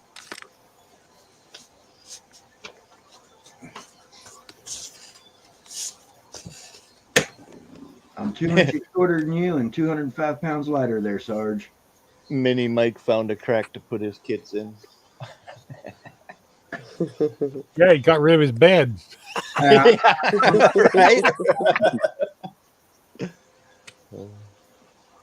I can't say anything. My kids are all around my bed too. Right? I have under my bed because it's a solid foundation, but I do have under my couch. I have a Constitution. I have a big B1B. What else do I got under there? Constitution, that's like 62 sales or something, ain't it? Yeah, it's huge. I know. I had one when I was way too young to be building ships. That one especially, right? Well, yeah, I built everything except for the rigging. I got to that point and I said, yeah, no, we're done. Yeah, it is a 40-page instruction sheet and a 40-page rigging sheet. So, you're... Yeah. I was going to start red. it this winter, but I think never got the space cleared out to do it. So I want to set up its own little workbench just for it. No Good kidding. thing they're empty, Mike. You don't be moving it around. Right. And I do want to build it under full sail. and put it in on a diorama base in the water. Nice. Yeah, that's gonna take some time there, Bob. Yeah, I'm in no hurry. Well, I've been working on Draco for 8 months now, so Yeah. and he's just now finally to this point of being able to start putting paint on him.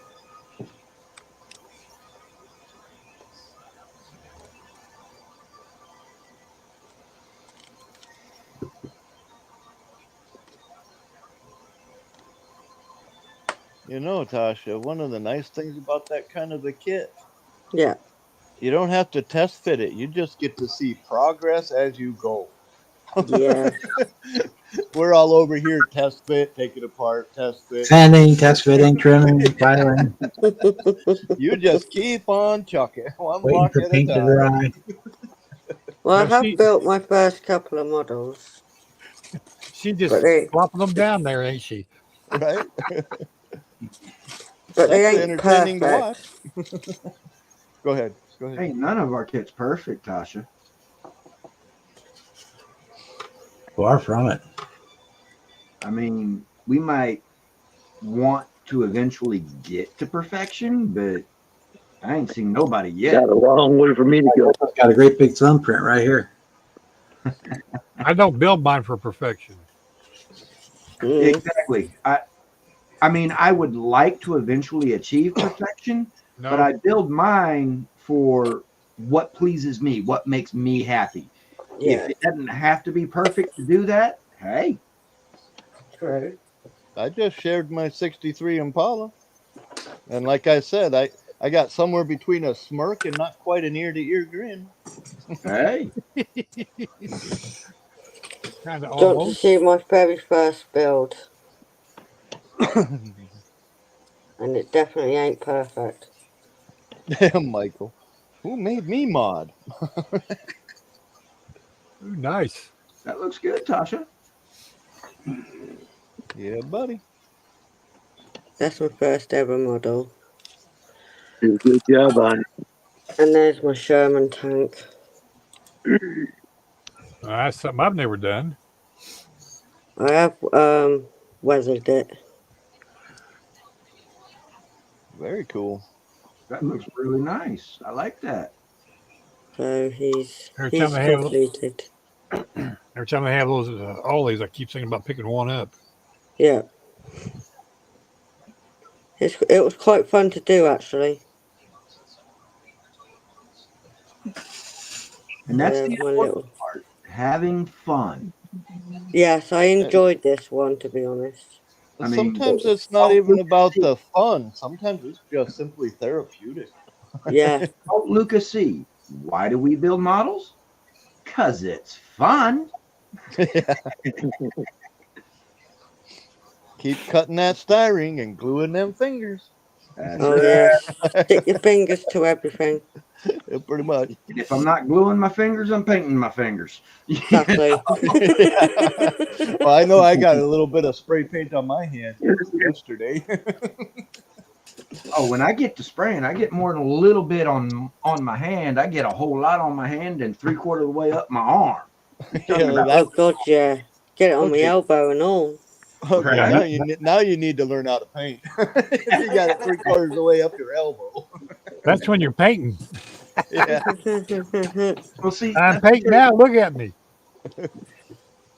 And I'm on my third build. It's a Mustang. looking good. Yeah, looking nice. And that does spin round. I kept it so it spins round. Nice. So it's getting there. Slowly but surely. Yeah, see, if I had a model plane of that kit right there, I'd end up making it into a car.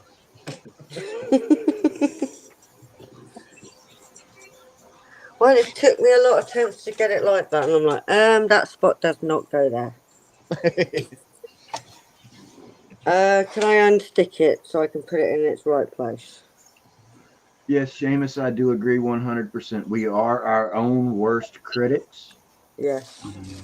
And that's partly because we know where the flaws are when we build a kit. Exactly. So It's all over it. My worst critic is the 55-inch TV right behind me. Ain't that Yeah, the truth, Bob? it'll remind you when you forgot. The model the looks tail perfect, and you light. take pictures of it, and you throw it up on that 55-inch screen. It's like, oh shit, where'd that come from? It'll How'd that remind get you there? that you ain't got tail lights in it. You forgot the side mirrors. Got the mirrors. That line looked crisp and clean when I did it the first time, but now it's on this 55-inch screen. I can see how crooked it is. Yeah, you bumped your bare metal foil. right? I solved my problem. I couldn't put it on the 55-inch screen. There you go. There you go.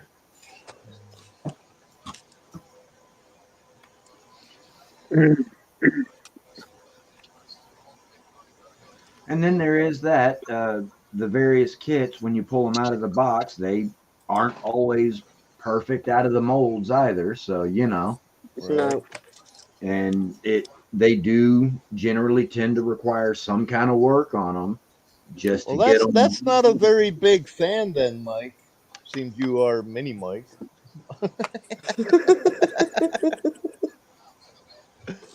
Oh, that's funny.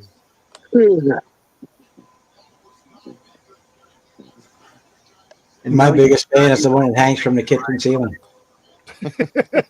Mike, you are not your only fan. I think every last one of us here will count ourselves as your fan. Well, I'm not a fan. he was more referring to only fan. Oh, yeah. Yeah, you're on your own there, Mini Mike. That's all right, Mike. I got your back. He forgot the two little quotations to kind of amplify it.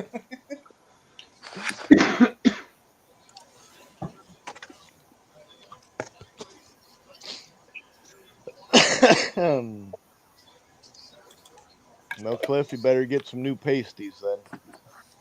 The last ones didn't seem to come out very well. Right?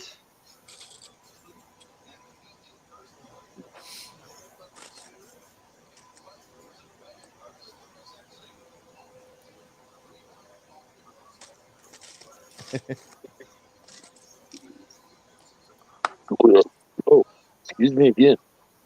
Nah. More room out than in.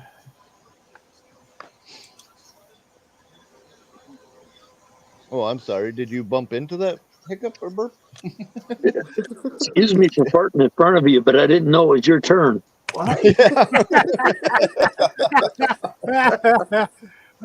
Hey, Jason, jump on in, buddy.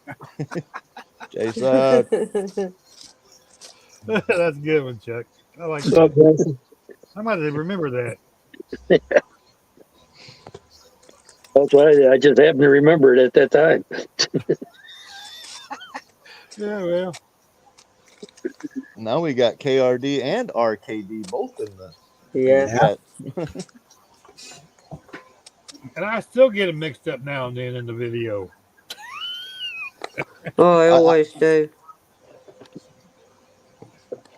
I found it's a lot easier to just call them by their screen name. Whereas me, I know KRD is Jason. Need to get a Rolodex and start writing them all down. Yeah, really. Right? I'm a old name to begin with. But You I'm just not spin the sure. Rolodex. Oh, there it is. So I just call RKD RKD.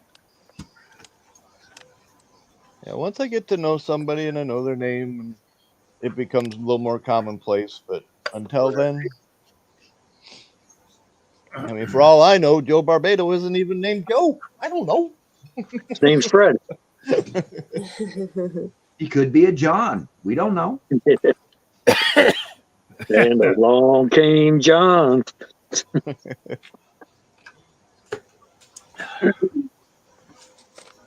I'm human. I'm prone to mistakes. And I hope Exactly. you guys are too, because I expect you to. Not in purpose. That's why they call them mistakes. I Exactly. write stuff on a piece of paper and have it in front of me when I'm making the video, and I still read it wrong. Yeah. Whereas I don't use a script in my videos. I just off the cuff. Yeah, same here. Oh, I get so Fit angry. in my house. I have an idea where I want it to go. It doesn't always end up there. Sometimes I see a Taco Bell before the commercial is over. Oh, Taco Bell. Squirrel. Yeah, squirrel. I hit the record button, and whatever happens, happens. Yeah, I mean, you know, something shiny passes my field of view, and I'm like, "Oh, hey, what's that?" My name is Joseph Joe. The only benefit I feel I have on my side is I do editing, so I don't use a phone to do a one-shot recording. I do my camera, and I can jump back and forth and edit and add and do whatever I feel like. So, Well, That's what the Kate video I Mike did for. earlier today on my channel, I did that on my phone, but that's because I was doing it outside so that I could get the natural light to amplify the effect of the one side of the roof that I'd polished and the other side that I didn't. right. But for the most part, when I do a video, the face shot stuff, that's on my camera. And then close up of the various parts and pieces, that's with my phone because it's got the best camera that I have. Right. And then I use DaVinci Resolve to edit it all together. Yeah, all you all's phones are way better than my camera. I can tell you that. Oh, I got one of these GoPros there. You can't zoom it in very much or anything like that. So kind of disappointed in that. Yeah, my webcam, it will not focus very well on the super fine detail. And I also have a digital video camera, little handheld guy. In fact, let me reach back here and grab it. You mean you ain't got one of those? Yeah, I with use a the- Sony Handycam is what I use. You ain't got one of them with the big VHS tape in it? No, I'm old enough to. Yeah, I got one. I used to long time ago. It says realistic right on the side of it. And then this I got one of guy those Super 8 that has a little cartridge that goes in it. I've got one of those. You should record one of your videos with that there, Bob, and see how it turns out. I don't have any tapes for it anymore. No way. But that little 4K Vivitar, it doesn't focus in very well on the fine details. The only camera I have that does that is this guy, my Galaxy S22 Plus. This is the only camera I got that will focus in Eddie on Leonard. tiny What's details. up, brother? Hey, Welcome to the stream. Hey, Edward. how you doing, namesake? Edward. You remind me of me. Right? What's up, Ed? Except he's not asleep. Hey, I'm not asleep either. Not yet. Right? I'm working on it. I beat You ain't you to ever that. living it down, man. You ain't ever Amen, living it Terry. I know I'm not. I beat By you the to time you live it down, you'll be passed out on the screen again. No, somebody else will do it, and then they'll get the crown. And Hey, Oh yeah, I you know suppose what? it is a traveling crown, ain't it? they used to be Demi. The fact I've been that accused of I putting laughed people at to sleep. myself about it, you know. Hey, because I mean, yeah, I pick on y'all, and like Mini Mike, I pick on Mini Mike hard. Somebody's got And- to. So Go yeah, hard on Mini Mike. so you know, the way I look at it, if I'm gonna dish it out, I damn well better be able to take it when it gets dished out back. Exactly. I mean, we only pick on people like apes do. We just don't eat whatever we're picking at.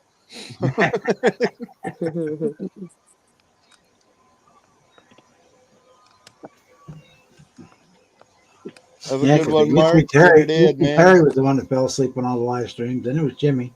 All right, Jones Mark, you have a good Yep. night, brother. Oh, by the way, Get in there.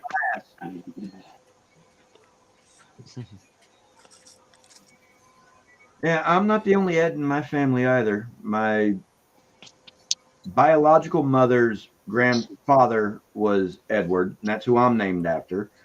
My biological mother's mother had a brother named Edward. So, yeah, I'm not the only Ed in the family. Though I don't really consider the biological side family, but there's a But very you're the special ed, right? that. I was in special ed. I resemble that remark. I am special ed. I'm very special, and I'm I was Ed. special ed. Welcome back, Mike. Hey, I was listening in the chat and I heard this horrible sound. It sounded like nails on a chalkboard, so I looked up on the cam. Hey, Ed, how you doing, bud? Hey, at least I wasn't singing. I mean, I could be really mean to everybody in the chat and just start singing. Yeah, right. That's me. That's my job. That's how I ruin friendships. I start singing. Edward That's is all right. We all have Edward. mute controls on our computer, so you can situations like that. Sing it, my brother, sing it. Yeah, We were no. talking no. about you guys were talking about cameras a while ago. I went out right before Christmas and bought myself this Canon EOS R50. I did all my research on the computer, right? This is the blogger's camera. This is the one that everybody likes. This is the one to get. And I'm like, all right, I'm gonna go out and spend the money. And I spent a chunk on it. I mean, it wasn't, thousands of dollars, but it was halfway to there. I get it back here and I check it all out. I'm like, this thing's awesome. And then I realized I don't have a personal computer. I can't get it off the card onto the computer to edit it or onto my phone to do anything with it. I'm like, you're a flipping dumbass. There's one part of my research I left out. It's the most important part. But what I On the bright side, you do Hey, have Joe. enough empty model boxes. You can sell a few and actually buy a laptop. I could, but then where would I put it? It also makes sense that you spend $800 on a camera, but you only Or just get a little tablet, on yeah. a laptop. Hey, Mini Mike, look up the screen a second. Get yourself one of these. I It can does get have a USB-C connection point. You plug that into your phone. the card goes into there. Okay. And you can 'Cause I put use my a iPhone now to SD make card, my micro videos. SD card. It's also got 3 USB Type A USB ports on it. Okay, and that'll you can use that to download the information off the card onto the phone. Yep. Oh, cool. Yeah, as long as it's USB-C, sure. Yeah. And this does I have do intend to get a computer. I mean, on its obviously, I need a connection computer. point. It's got a double connect. It's actually got triple connection. It's got USB-C, it's got USB-A, and then you flip this open, and there's a micro USB. Oh, nice. All right, I'll check that out for in the meantime. But Get it at Walmart. I think it's like $10, $12. yeah, somewhere between 10 and 20 bucks. that's cheap. But I've had such good luck with my iPhone. I use an app called InShot, InShot, and I've had really good luck with it. There's 3 different levels. There's the beginner, the free one, and then there's a middle one and the pro. I don't think I have the pro because I don't know how to do half of that shit anyway. So, and that was really cool because I can make a video, like my introduction, break to my commercial, come back, do the meat and potatoes of the video. And then when I go to InShot, I click on it and it takes me to my photos on my phone, on my photos, videos, whatever. I click the different, if there's 3 different ones, like there's my intro, and then I cut to I'll have a separate video for my commercial, and then back to the meat and potatoes. I push all 3 of those and it puts it in there. If I want to add something to it, I can do that. I don't necessarily know how to do everything that it does, but like when I had to edit out that lady, if you guys saw it when I was at JaxCon, the Karen that came up to me, I had to figure out how to do that by putting that face over. That video is the single most editing I've ever done on any video. Yeah. But then it took me 3 days to figure out how to do that. And that's Well, one of the just a things matter that I of like about practice. using DaVinci Resolve for my editing is it is so easy and intuitive. And if there's something I don't know, I look up on YouTube on how to do what it is I'm trying to do. Yep. And there's just bazillions of videos on how to utilize DaVinci Resolve. There's What one you got thing that I there, can't Bobby? figure out with mine, and that's how to do a thumbnail. I cannot figure out how to do a thumbnail. Yeah, I And that just was the use one piece of the advice that Sony Matthew Inman Handycam gave me. with the micro SD card. That's what I use. Yeah. Well, that's what my Okay, yeah. Vivitar has. It takes a micro SD for its recording media. It was like $140 or something like that was what the camera was. It's a Yeah. 12 megapixel. And I carry it to shows and stuff too. Yeah. Then I just use Microsoft Movie Maker is what I do to edit my Yeah. videos with. Can you do Yeah, still photos with that as well? I bought mine at Walmart. Yeah, you can take stills with this as well. Cool. But my phone is a 12 megapixel for stills, so it's I usually use the phone for stills. I use that for the video. If I could ever get the photos off of that card onto my phone, I got some amazing pictures of JaxCon, because that's why I bought this camera, was right before I went to JaxCon. And I got some amazing still shots of some of the cars. The camera takes an amazing picture, but like I said, I'm just not smart enough to figure out how to make it all work. Yeah. Whereas my Vivitar, I bought it at Walmart for $100. It's 4K Ultra HD. It'll shoot 4K at 30 FPS. It'll shoot 1080p at 60 FPS. It's got a 56 megapixel still camera built into it. It has an HDMI output built into it. Also uses micro SD cards, and it's got night vision. And That one of them night visions that you can see through people's clothes? no, I wish. That's not And- night vision. That's naughty vision. It even has a little remote control for set it up on a tripod. You do its various functions via remote. Not that I've ever used the remote. In fact, the little plastic tab that goes in on the battery portion of the remote is still in the remote. So Yeah, this one here, this R50, you can do some of that stuff with the tablet. Like I can, in my Verb, I got a camera, an action camera called Verb that I really liked. I used it off-roading. But that one I can link to it. I guess GoPro's doing it now too, but I can, if that camera's mounted like on the fender of my Jeep or whatever, I can link my phone to the camera and be looking at my phone, seeing what the camera's seeing. yeah, So that was pretty cool. But the Verb, it's made by Garmin, so it's got like if you're on a trail, it'll tell you where you are on the trail, and it tells you your incline, your decline, your RPMs, and all that.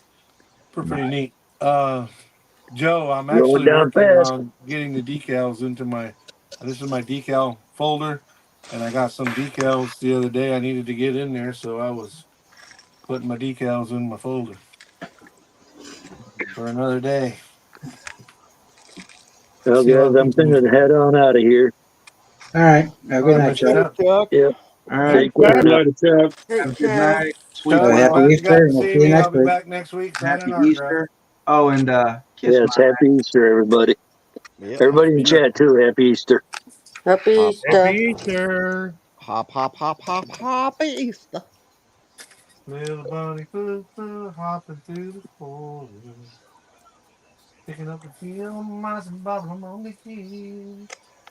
So, Tasha, do they celebrate Easter in the UK like we do here with the big dinner and Easter egg hunt and all that good stuff? Oh yes, they do it all here. night, sir. Kiss my ass. Night, Serge. Commercialism is kind of a worldwide thing. Yeah, they do it all here. They even do Easter hunts for everybody, especially for the little ones. They Cliff, you really have a good enjoy it. night, brother. Happy Easter to you too. And you know, The one that always makes me laugh is when people are asking people in the UK, do you guys celebrate Thanksgiving? Well, that's an No. American holiday because they came to America. right? How about 4th of July? Do they celebrate 4th of July in England? No, No, they don't. Their Independence Day is a whole different one. Right. Yeah. Last year, I actually saw an adult-themed Easter egg hunt. Instead of hunting for colored eggs, you were hunting for bottles of booze. Yeah, we do that. Okay, Oh, that's she not the sounds adult cool. adult And hunt I was lottery thinking, but tickets. okay. Yeah, lottery. Everybody brings 3 of those little airline bottles and 3 lottery scratchers, and then Yeah. they put them in the plastic eggs and hide them for the adults. We at Halloween, we got this one neighborhood. It's called Indian Rivers Estates. It's huge and they're famous. Like everybody in town goes to Indian Rivers for trick or treating. And of course they got everything for kids. But if you know where to look, there's certain houses that the guys are sitting out front with their cooler, and you get the trick or treat in their cooler for some adult beverages in there. Nice. And, if I'm hanging around a bunch of damn kids in Halloween costumes, I'm inclined to need some hydraulic sandwiches. I've got to have some hydraulic sandwiches. There's no doubt. Yes, sir. Cold snack. That's it. Chill They hit the spot. bread. Gots to have it.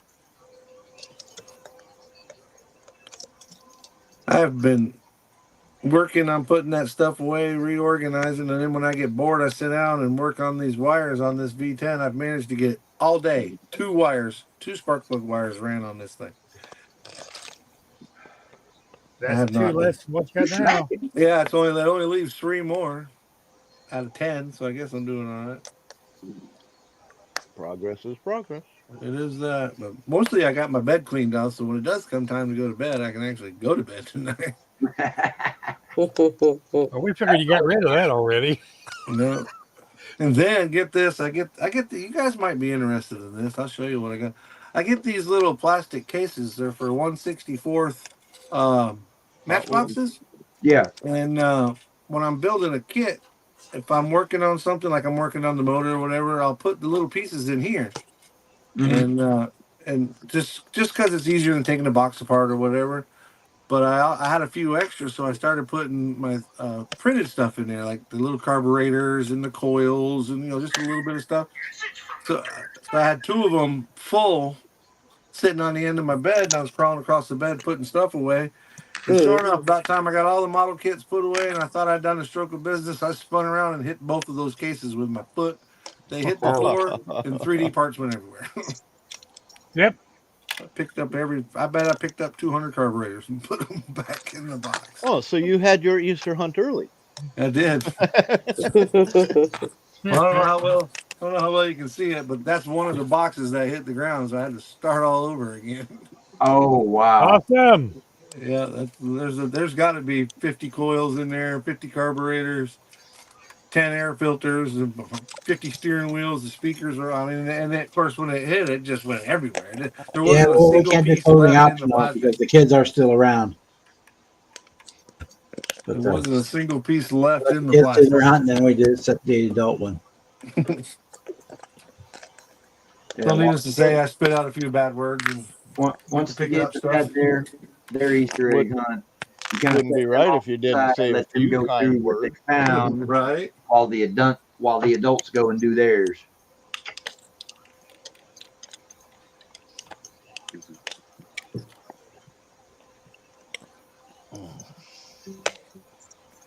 So it does kind of suck for the ones that get stuck on kid watching duty because then they don't get to participate in the adult hunt.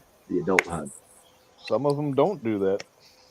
That's why you hit the kids on the head with a stick. They'll wiggle around a little bit, then they go to sleep. That's right. I just stay with the kids, and then whatever ones don't get found, I go get later. Right. Well, one of my favorite expressions of all times, if I see somebody doing something that's stupid or doesn't make any sense, I'll look at them and say, "You're as lost as last year's Easter egg, bud." Yeah. I just got that. Lost like a ball in high weeds. Just remember, just because it's a stupid idea doesn't mean it's not going to be a good time. Right, that's true. If nothing else, I'll provide entertainment for those that are watching. And it might even go viral. Yes. You know, some of the best times I've ever had were stupid ideas. Just saying. There's that. But the two most Fortunately, most expensive stupid bad ideas were ideas I ever had were pre-internet days. the 2 worst ideas I ever had were my most expensive, and that would have been my first 2 wives. Yeah, those are bad ideas. Those are bad ideas and they're expensive. I've decided the next time I want to get married, I'm just going to find a woman I don't like, buy her house, and give her everything I got. No, It's the, just the trick easier. is the It's trick to easier. that is to go get hypnotized. That if the word marriage comes up, you freak out.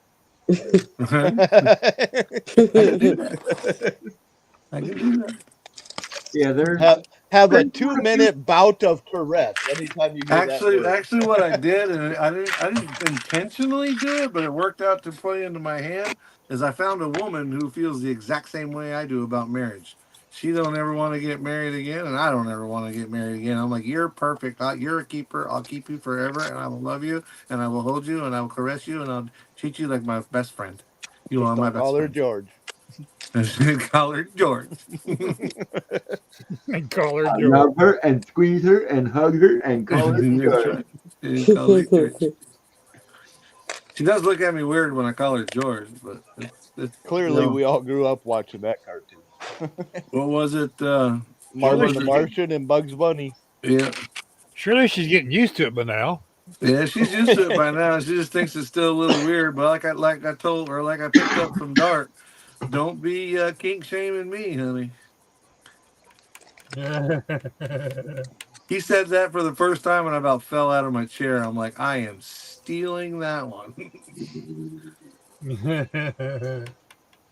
Well, Michael, I can't tell you, a quarter stick of dynamite is the easiest way to get the water out of a cattle tank. Okay. Good night, Yeah, brother. that does work. I've seen that happen. It's also a really good way if you work for a cement truck company or if you own a cement truck and you need to get the dried out remnants off the inside of the tumbler, quarter stick of dynamite. It'll actually break all that stuff loose. Well, I'm sure it will.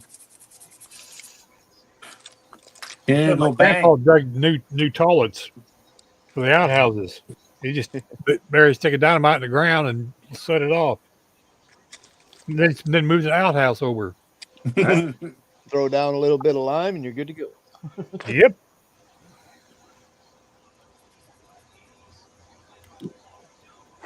Yeah, my grandpa blew lots of shit up on our farm. Uh-huh.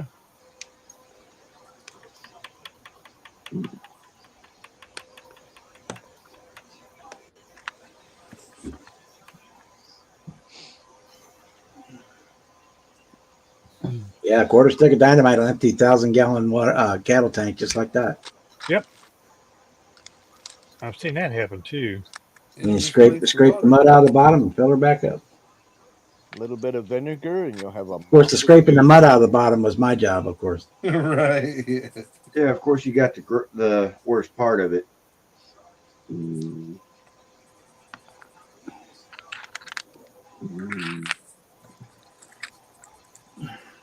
Well, I think that's weathered up enough. It's like he only cut firewood on the hottest day of the summer, and our job was always to split and stack. Mm-hmm. Him and my dad were running a chainsaw, one cutting trees and one trimming the scrub off of them. You got the feller, the limmer, and then the block guy that's blocking them up and splitting them up and hauling them on. Yeah, I don't miss those days. Yeah, carrying it to the splitter, splitting it, loading it on the truck, unloading it off the truck, stack it. That was all our kids. Good night, Seamus. Hop Night. It is.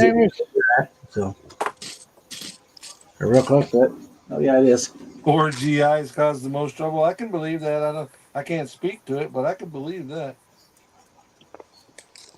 Just let it be known. Don't let a GI get bored.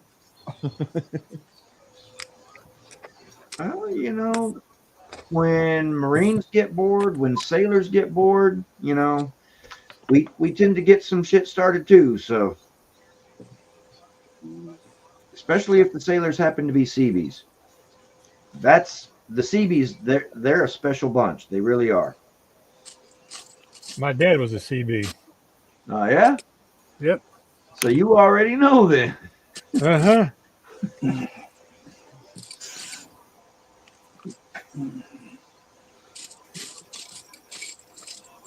Then they shipped him to China so he could play over in the China, Burma, India hump thing. Y'all do know what Navy stands for, right? Never again volunteer yourself. Amen. Yeah, he was in the Army Air Force before there was any such thing as an Air Force. Right. And then Army ain't ready for Marines yet. And then Marines has two definitions. My ass rides in Navy equipment, sir. The second one, muscles are required, intelligence not essential, sir. And then you have USMC, Uncle Sam's Misguided Children, and You Suck My Cock. GI, government issue. General Idiot. Them too. And then, of course, there's the Air Force.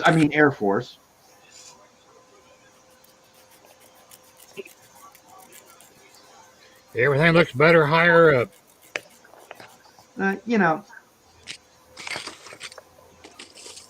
Marine Corps recruit, basic training.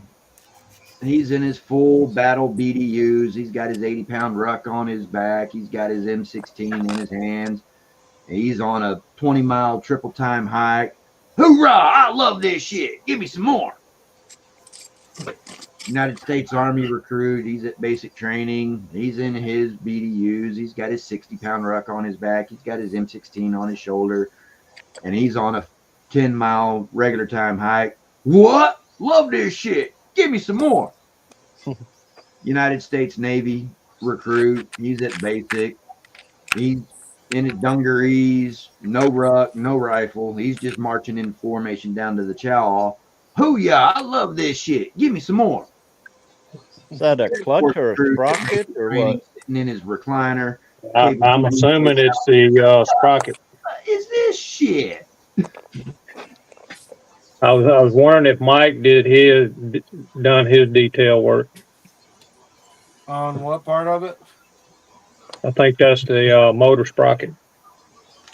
Yes. That kind of looks like a flywheel to me. I can show you what mine looks like. Yep, that's it. I took mine and painted it. I think I used the copper for the copper color or pale gold from Alclad is what I painted mine. There it is. Yeah.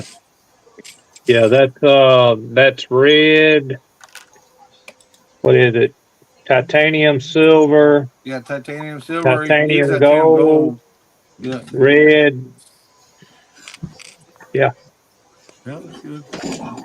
Black. 3 different colors. Yep. Actually, 4 different colors on it. Mine didn't. I didn't go that route. I did. Like I said, I did the gold, and then I hit it with some chrome. Yeah. The thing is, like you say, you're not gonna see all that shit once you put that body on there. That's it. It all disappears. It does a magic trick. It does. Yeah, it does a trick. Hat trick. You put it on, But at it least, disappears. look, at least I don't have to lie to somebody and tell them I did paint it and I didn't. Yeah, there is that. Yep. Yeah, I mean, it's like for me with my OCD for little stuff like that, the fact that I would know if it was painted or not would bother me if I didn't paint it. So I just paint it. I just paint it, get it done, and then when I put it together, even though nobody's ever gonna see it, the fact that I know it got done. Yeah. I don't know if mine's OCD, but I'm like, it's there. I got to do something with it. Can't just leave it alone. Might just as well. That's it. It's like these 3 different colors on the freaking engine block. Yeah, that is crazy on that engine block. All I can say is if somebody starts going over my models with a fine-tooth comb and a boroscope, they're probably going to get slapped anyway for being so damn close. Hey, give them the instructions and let them start asking questions. Hey, why didn't you paint this the color it was supposed to be painted? Because I didn't What want it. about what about this little valve down here on the side of this motor that was supposed to have been blue with a silver bolt going through it, and it was also supposed to be painted with red. Oh, it was? And the freaking part ain't even an 1/8 inch long, and it's got Yeah. 3 freaking colors on it.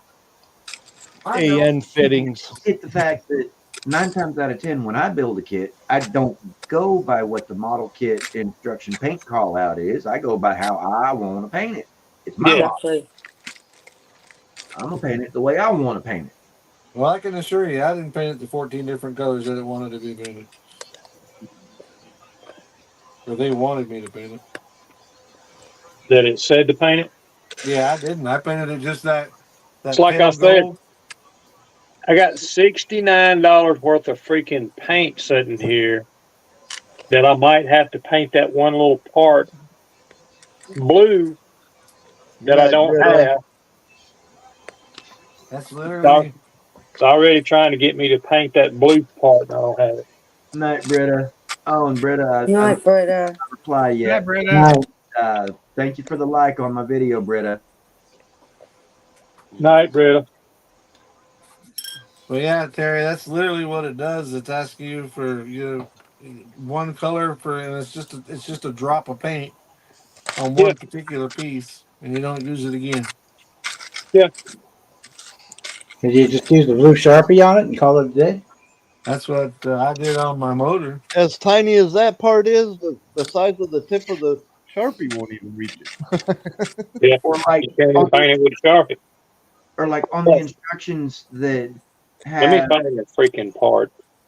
paint call outs that are 30 and 40 different colors long, and it only asks for like 4 or 5 of those colors throughout the entire instruction manual. Let me find it here. See that? Hang on. That gold piece, the one right beside it, Yeah. it's 3 different colors. Just trying to focus on my freaking head. Yeah, that little stem thing right there beside that gold piece is 3 different colors. Yeah, nope. Not if I'm building it, it ain't.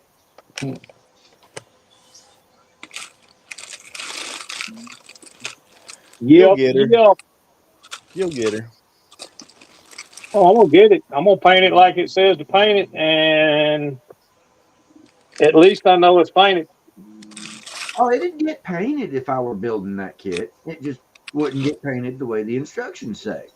Right. I get it. Bad thing is, it's just like Mike saying, you're gonna paint it, and then you're gonna put a freaking body over it, and you ain't gonna see none of the paint out of the stuff you painted. Yeah.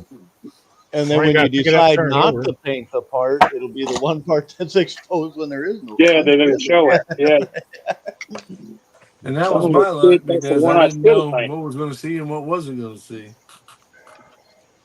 Yep. You are correct. Correct the mundo.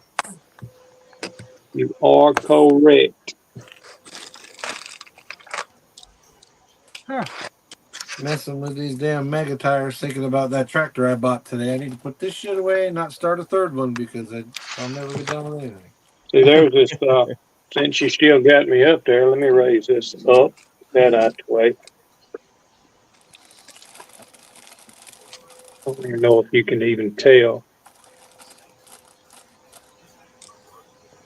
Get your butt up here. There you go. That motor is three different colors. It is. Wow. Yep.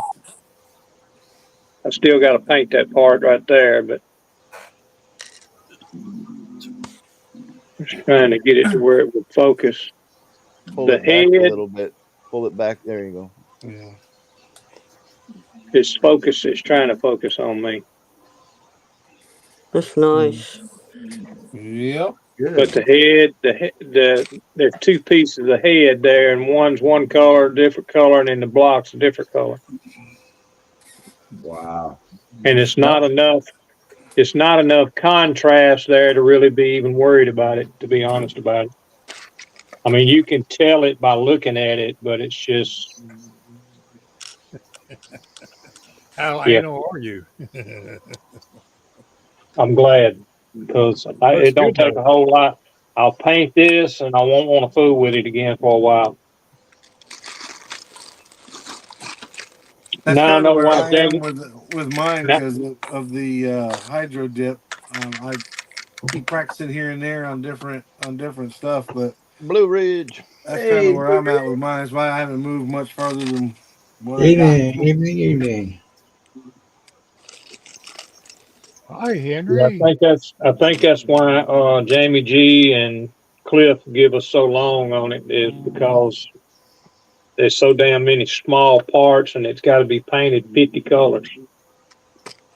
And I put mine all together with clear glue just to get a look at it to see what it was going to look like.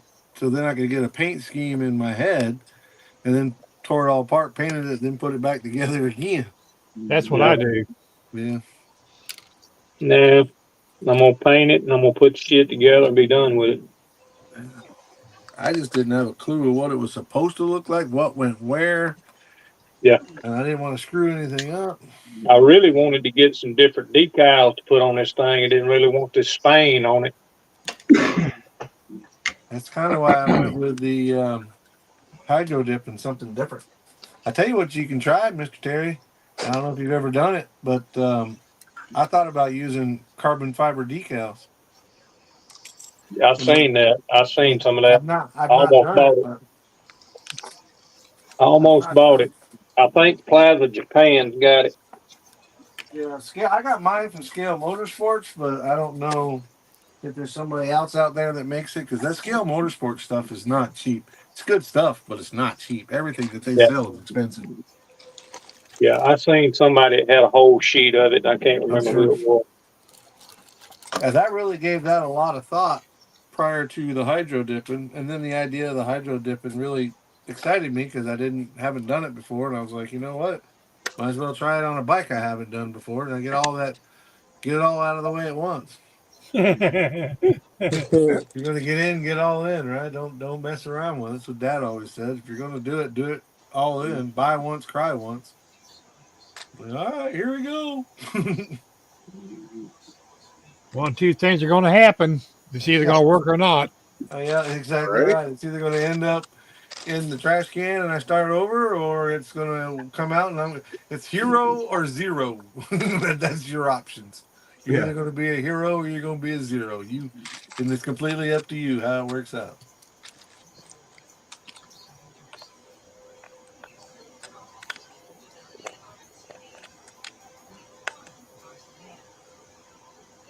I hope you feel better. Yeah, I was just fixing to say that, Blue Gary. I hope you're feeling better. Right.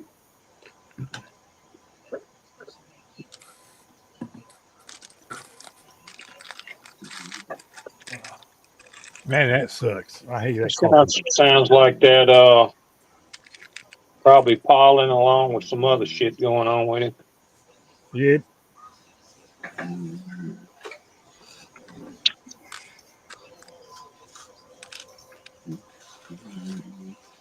Could be. Yeah, it's been kind of that way here in Houston there, Blue Ridge. I mean, days have been getting real nice, up mid upper 70s, and the nights have been dropping down to the upper 40s. And yeah, I do not like this time of year. It's people sickly. It's 71 degrees here in the house, and we got the AC on. It's hotter outside, but 71 in the house. A while ago, putting them kits away, I was sweating. I'm like, this is wrong. I shouldn't be sweating in my house. This is just not normal. Yep, it's called sick weather. Yeah, it will make you sick. It got up to 72 degrees here today. It was up in the 80s, high 80s today. Seasonal affective disorder.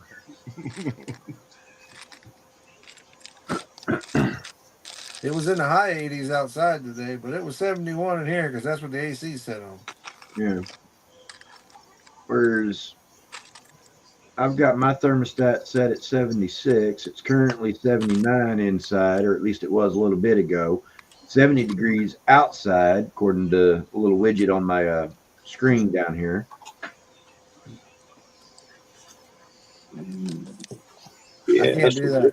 70. Well, of course, I work out. Well, you do too. You work in the food industry, but I Yes, sir. work outside all day long, and it gets to be, it's easy down here in the summertime. It'll get 102, 105, and the humidity is 120%, 150%. It feels like.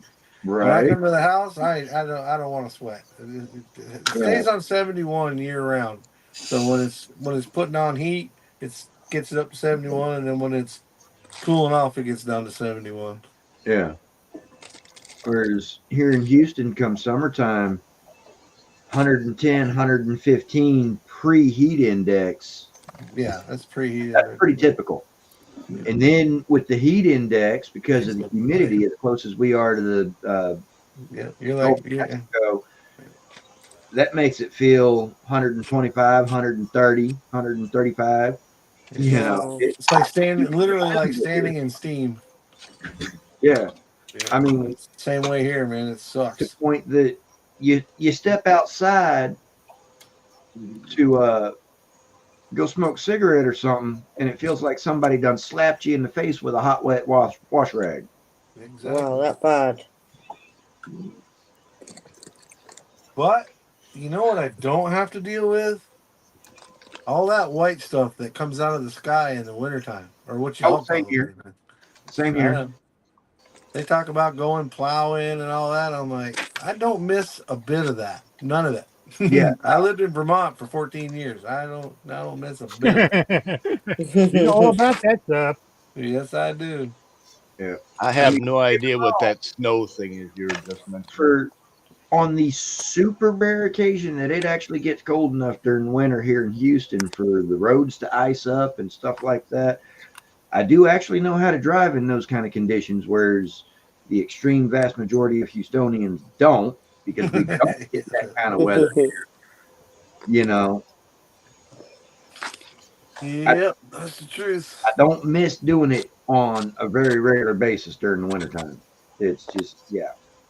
Well, I've been in Atlanta on days when a heavy frost had the whole interstate system shut down. Yep.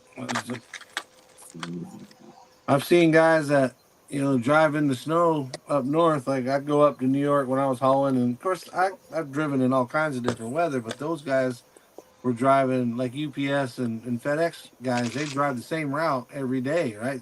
So it'd be snowing snowflakes that big around, and I'm coming up with my 18-wheeler, and I'm taking it easy, trying to be safe and doing my thing, and here they go flying by. Yeah. And how get out of the way, damn Southerners, da da da da. I'm like, yeah, all right, come on down to Florida in a rainstorm and watch me be in the left-hand lane going by you. It's just, it's something that whatever you get used to, you know what you can get away with, what you can't. But it's also getting overconfident, and that's how you end up upside down in the snowbank. It don't take much. I wish you could have told them people in Flagstaff, Arizona about 20, 25 years ago. Not quite 25, probably about 18 years ago. They had a badass snowstorm. It was 144 vehicles in a wreck at Flagstaff. Woo. Wow. For an area that don't get snow, I can only imagine. Yeah. Have y'all ever seen that video? It's the highest point in Arizona. Have y'all ever seen that video where like a truck broke down on the interstate, and then all of a sudden it was snowing out, and they just started piling into them, and there was like 60 cars or some crazy thing, that trucks and cars that ended up being in that wreck? It's all over. It was all over the video on YouTube here a couple years ago. You can see that almost any given day if you watch British traffic. But see, up there in Flagstaff, when all that shit happened, people had not had to drive through that before, and there was trucks up there, 18-wheelers, that the cabs were knocked slap off the frames. Oh, wow.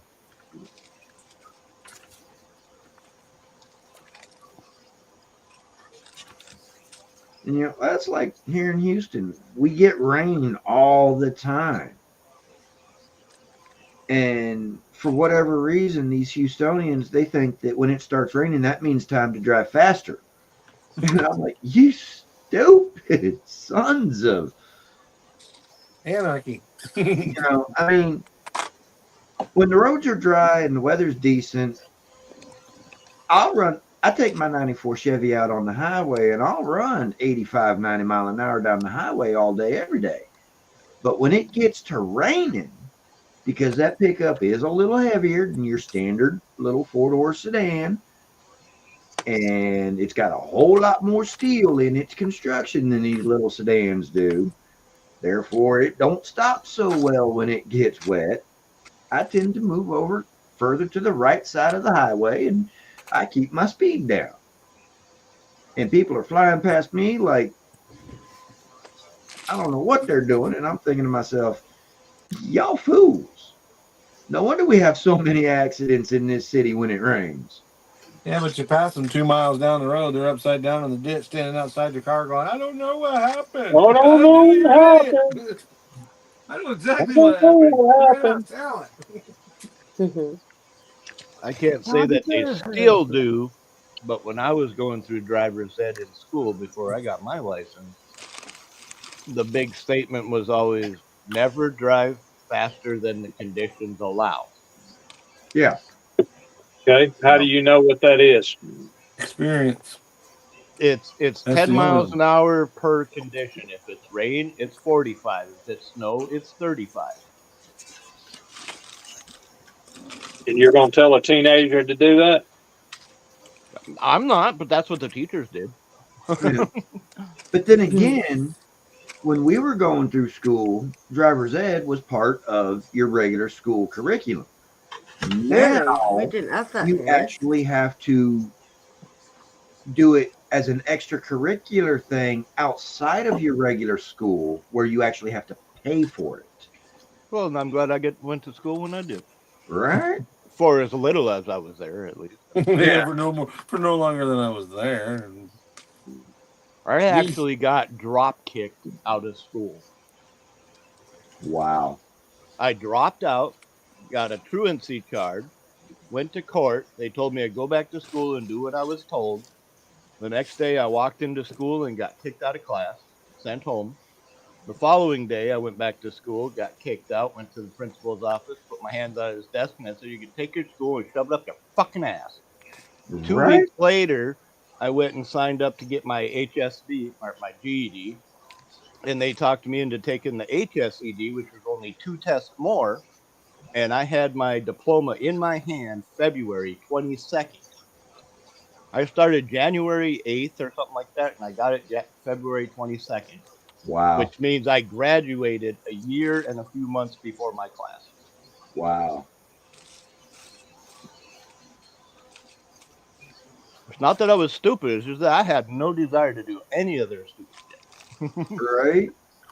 Whereas for me, the reason why my transcripts reflect that maybe I should have been in some remedial classes, especially with some of the higher math classes, was when I'm sitting there in the class and the teacher explains the situation and I've got it the first time they explain it, and then you've got the moron that every class has that wants the exact same situation explained 25 different ways. I started getting bored with it and started bringing my books to school to read and looking out windows. And I had a notebook and a pen and a pencil. I was drawing. I didn't care. And I sat in the back of the class not to distract the rest. They left me alone. I did my art. They left me alone. Right. So, I mean, between sleeping in class and just not paying attention to any damn thing. I didn't think falling asleep for an hour was long enough, so I didn't bother. Yeah. Well, it's like when I was in geometry. I actually did well in geometry.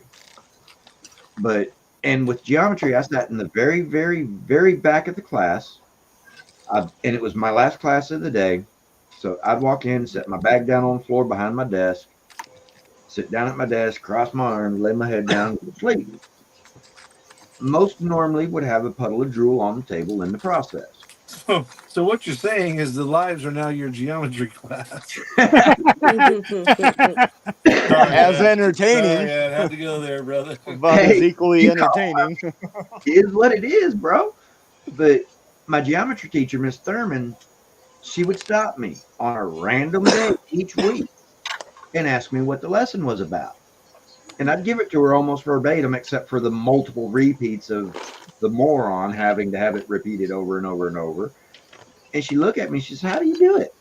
And I'm like, "No, osmosis." I just do deal with it. So, and because I could, at whatever day of the week, she wanted to stop me before letting me out of the class and tell her what the lesson was about and how to work the problems.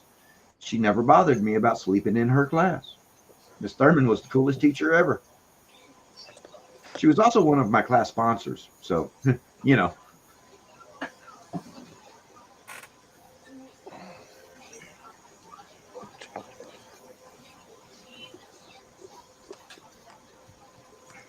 But she was also the teacher that she had the NFL schedule posted on one of the boards in her wall. And each time there was a game, the next day she's putting the score, who won, who lost, what the team's current records are, the whole 9 yards. She was cool. I liked Miss Thurman. So does anybody else use their instruction sheets, coloring books? For coloring book? Yeah, as a coloring book. Never thought of that. That might be something fun to do. Honestly, if you look on the back where they have like the side profile or whatever, where they put the decals on, kind of thing. Yeah. You can color that car whatever color you think you might want to see it in. It comes in handy for that. Never thought of that. Yeah, Some of the old AMTs and stuff where You're they got talking the about nice, this side of it right here. you know, the AMT ones on the cover where they got that nice printout of what looks like an art form of the car. Yeah. Those right there, exactly. Makes a great coloring page. I'm on a new kit. This one doesn't do that.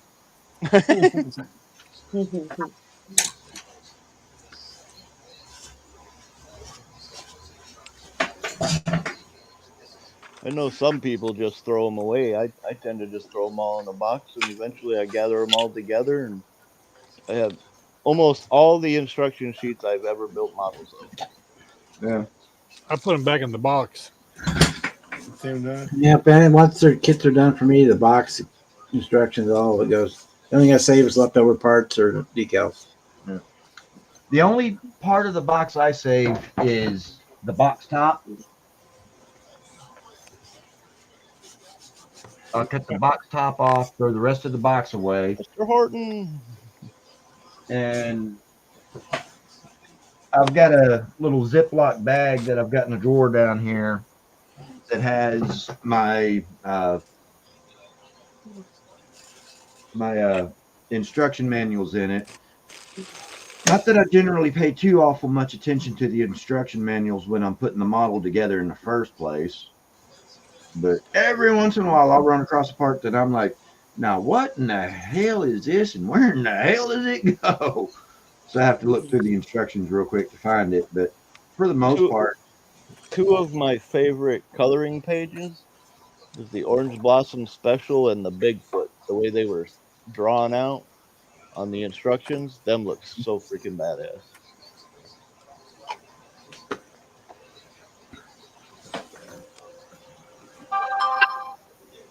Okay, but I hang on to until the model's done. But once the model's built, out it goes. Might have to talk to you about that there, Phil. I know you got a few kits I haven't had the instructions for. I got them as rebuilders and rebuilt them without it. So yeah, it'd be kind of nice to have a few of them in hand, you know, like the, what the hell was it? The Orange Hauler. I know you just got a couple of them recently. I've never had the instruction sheet for that.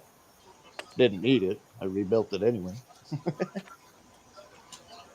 I'd really kind of like to find one for the Charger 3 from 1968, 69, whatever it was. The old MPC kit.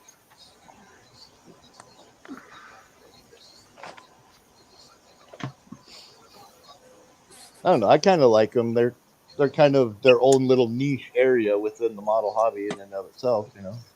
Yeah.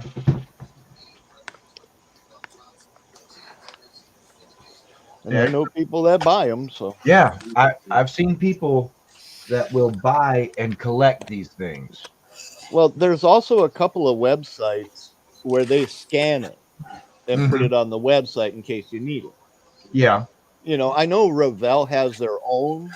So if you need one for a Revell, you go to revell.instructions.com or something, /.com, whatever. And you can find almost any Revell. I don't know if they carry any of the monograms since they bought them, but they might. But I think that was kind of cool because then if they're online like that on a web page, anybody can find it, print it, or just look at it or save it as a PDF file or whatever. Yeah. But some of these kits that'll never be reissued again, it'd be nice to have some of that stuff saved Yeah, for like that, that, you know? about 80% of them in the PDFs. Boston, a lot of guys like to. I'm looking at your question here. It says, "Why do people sell and buy mini distributors' wirings for plugs and oil?" A lot of people like to wire their motors up. I mean, I don't know how much I like to do it, but like I did on that one. But it's just a detail thing, I think. Some people like to do it, some people don't. Per choice. Not mandatory.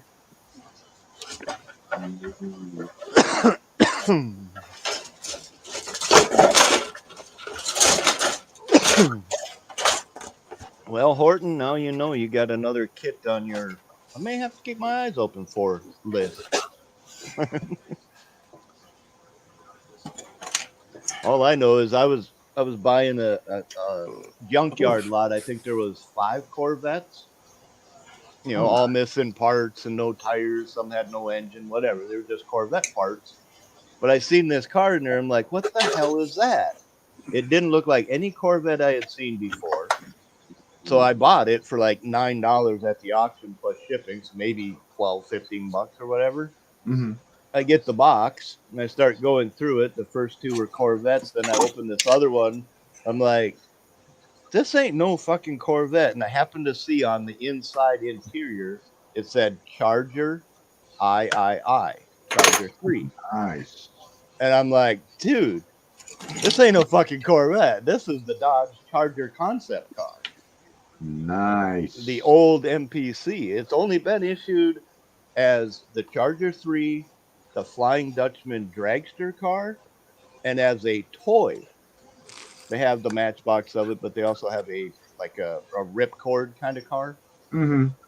But as far as a model kit, the Charger 3 and the Flying Dutchman are the only 2 versions of that body. Charger 3 is a stock version, and the other one's a funny car, I think. Mm-hmm. Yeah, when I got my hands on that one, it was missing parts. It didn't have much left to it. I threw a Viper motor in there and rebuilt my whole interior, made my own flip-up dashboard thing. Oh, Had nice. to add the air brake thingy flaps that come up off the back end. It was pretty cool.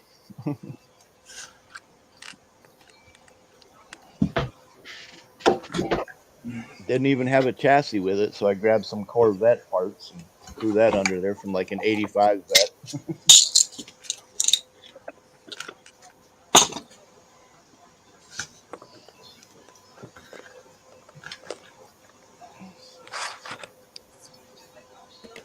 Horton, be careful answering Kevin's question. You don't want me to know where you live.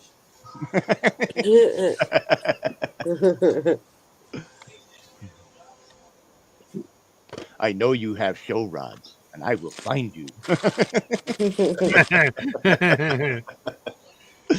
I was thinking of you today, Ryan, when I was at my buddy's place picking up these kits. He's got like all the Tom Daniels kits. I think most of Nice. them are repops.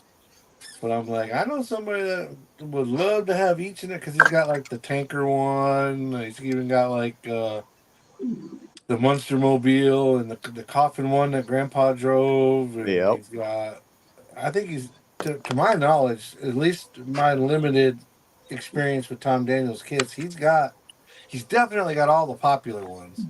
Well, I'll tell you There right may off be the some. bat. There may be some that are not as well known that Tom Daniels did. But Here's how you know the difference. If it's Monogram, it's Tom Daniels. If it's AMT, it's George Barris. these are all monogram. I mean, they're all signed Tom Daniels. Well, I say signed. They got his signature on them. They came that way, but it's not like he had them personally signed.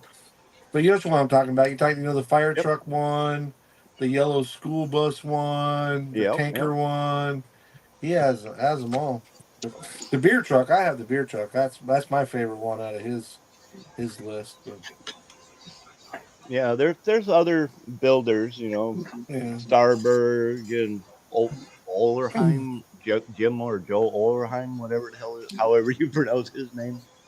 There's Carl Caspers, there's a lot of them, but MPC. Deal was the first one, wasn't he? That Deal's Wheels.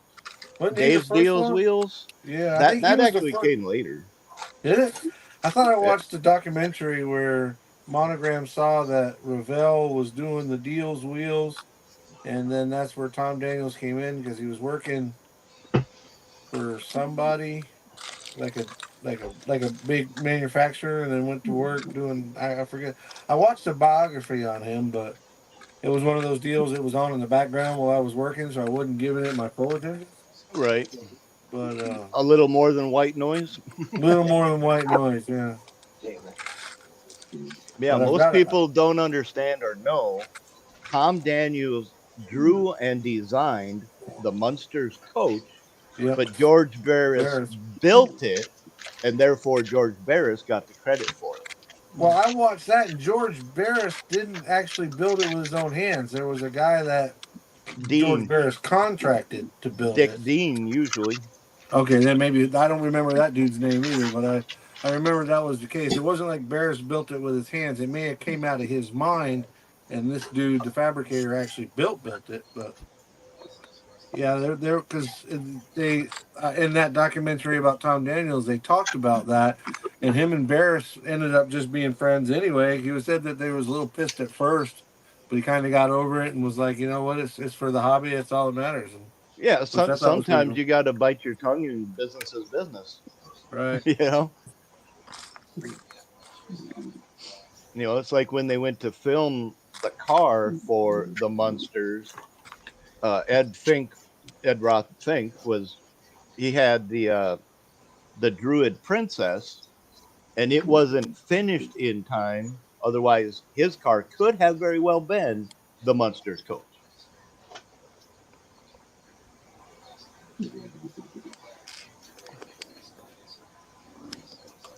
Yeah, A4 Garage, he does some incredible work, detailed builds. Dude is good. I saw when I was at and Brian and Fred can speak to him better than I can. They know him. His name is Lewis. He had some 3D printed race cars up there, but they were like the Le Mans type cars, maybe. I mean the flat wide body like Porsches and stuff. Mm-hmm. Right. This guy had one that came from Germany. The people aren't even making them anymore. He gave me the whole history. Super nice guy. But these kits were amazingly detailed, and they were telling me, Fred was telling me, do what? I just said go for it because you just gave him the chance. But anyways, like I said, Fred and Brian knew him. He said, this guy is amazing. And he was telling me about the decals. It's got striped decals, racing, and every one of the decals each stripe is its own decal, and it's got to go on. This one goes on, then this one goes on, because half of this one goes over half of this one, and you got this is section A and B and C. Sounds like the red, white, and blue Spirit of America car. Yeah, you got to put them on in a certain order. I'm like, God damn, I like to do detail stuff, but I probably would have thrown that $700 3D printed kit out the window for all the stuff they had to do. I was like, screw it, I'll just start over with a $12 kit. Right. I I think just one of like to the be challenged on every one of my kits. When I do something, I like to do something different, and I like to be challenged. I don't necessarily makes it better, but I like to try to do something different so you don't get bored with it. But at Yeah. the same time, that being said, every once in a while, I want one that just goes together, and I don't do any custom work. I build it right out of the box, and be like, okay, that was. And those are what the little cartoony ones are good for. Like this one here. This that's what guy. I found was interesting about Yeah. the Trick Trike series. You know, the Yeah. 6 motorbikes, the Uh-huh. choppers. There's so few pieces. They go together fairly simple. You can go hog wild on them if you want to, but for me, I'm not a big bike guy, so Yeah. they were kind of like a quick 2-3 day build, you know. Stump busters is what I call them. Stump busters. You get in a little bit of a slump and you want to get out of it, but you don't necessarily want to walk away. You just don't want to do something crazy, so you just do those. Look, I like the cartoony ones. They're just fun. You don't do whatever Right. you want to with them. You ain't got to worry about like I'm doing now, tubbing this thing out, trying to get it slammed down, wiring the motor. I ain't Well, it's like complaining I about it said because I before, you enjoy don't doing it. have to worry about accuracy or realism Right. because neither It's of just it's supposed to be there. yeah, because the tires they look like eggs because they're supposed to be Yep. they're cartoony, you know. So Yeah, I've built quite a few of them. yeah, I Yeah, get I kind of those. enjoy that wild, crazy, goofy shit, you know. It's something different for sure. I mean, there's some days when I get into a 2 week long freaking bend my brain 24/7 for a week or two straight trying to do a custom made body, chassis, the whole works kind of thing. And then I want to go build another something or another. I'm like, I ain't got the mental strength left. I got to do Yeah, something right. Yeah, I gave all simple. I had on that one. Yeah, do something simple. I get Happy that. Easter to you. Go for it.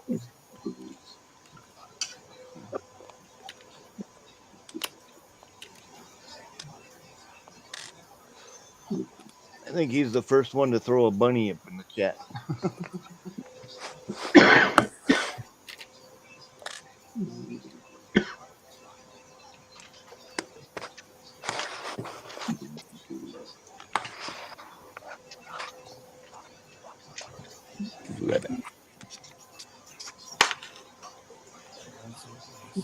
Okay. Looks like Budgie's getting quite far. Trying. It's just doing the first First base. layer. Yep. Yeah, that's what takes the longest. But I'm getting there. Getting there. Yep. Like I said, at least you don't have to do the test fitting, take it apart, put it together, take it apart, put it together. Unless you put the brick in the wrong spot. Oh yeah, I've done that a couple of times. I've seen it. It happens. Yeah. I'm like, oh, it's in the wrong spot. No, that's supposed to be a 3 log, not a 2 log. Oops. Yeah. I have That's an what makes expression it for fun that. though. And I'm trying to be so careful and quiet so none of this disturbs you. Oh, you ain't disturbing nobody. We're already Well, some mentally people don't disturbed. like the blocks Right. going together and the rustling, and I'm like, well, I can't do anything about it. Yeah, you're all good with that. Okay. Just I mean, don't half want to of us know disturb. exactly how annoying it is to pull the model parts out of a plastic bag in a video. Well, it's better than the plastic tubs because it would have made more noise. Or the rattling. So I thought, you know what, just use plastic bags. Yeah, I haven't heard much of anything from you in the I background, so was gonna say I you're haven't heard totally anything. I good. forgot she was even there. I haven't. I've been sitting here watching the box go together. He's been watching me and spying on me, look. That's it. See? And then when you go to use one of these guys to cut chassis and bodies and whatnot, they make a hell of a racket. I was saying my Dremel will make a hell of a racket. Yeah. Well, them little jeweler saw they can definitely get picked up on a microphone pretty easy. Oh yeah. Yeah. That's hard to say there, guys. I wouldn't doubt if Jeff and some of the others may have did their own thing. Who knows? I don't know. Fafa hasn't really been up to it lately. I don't know if he's just tired. And you know what? He's put on a lot of them, one right after another. And I could see where you can get burned out doing that. Maybe you want a break. He had a model show earlier today. That might be where he's at. Tired out.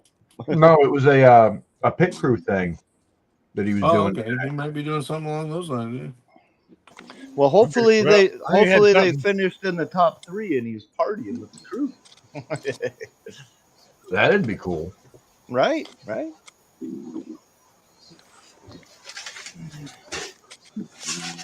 It is the weekend. And besides, we don't need Fafa or anybody else. We got King Bob. He'll host this motley crew together for us. Mhm. And there hasn't been that many F-bombs without Jeff either. Yeah. I felt like maybe I should supplement some here and there just because. We've been fairly Well, I mean, civil tonight. it's our normal language, but when Right. Jeff's It's our around, love they're language. kind of like inspired. It's our love language. No Alabamers, no Talladegers. Yeah, no Talladeggers. And Yeah, we're running a little short on R's tonight. having an R shortage.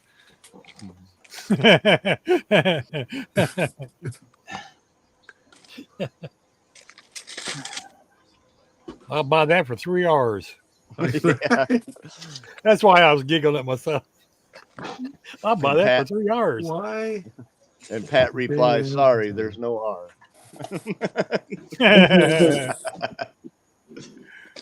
No R. Yeah. Bob, did you see that? Boston Bud says King Bob pops out masterpieces in his sleep. I agree with Boston. Sleep. I agree with Boston. I third that. I force it. I'll fifth it. Y'all waiting on me? Yeah. I sixed it. I'm stuck here in the house most times because with mom's dementia and whatnot and my disability. So, Tasha, you want to 7th that? Yeah, I'm either watching I'm TV stuck or at home 24/7,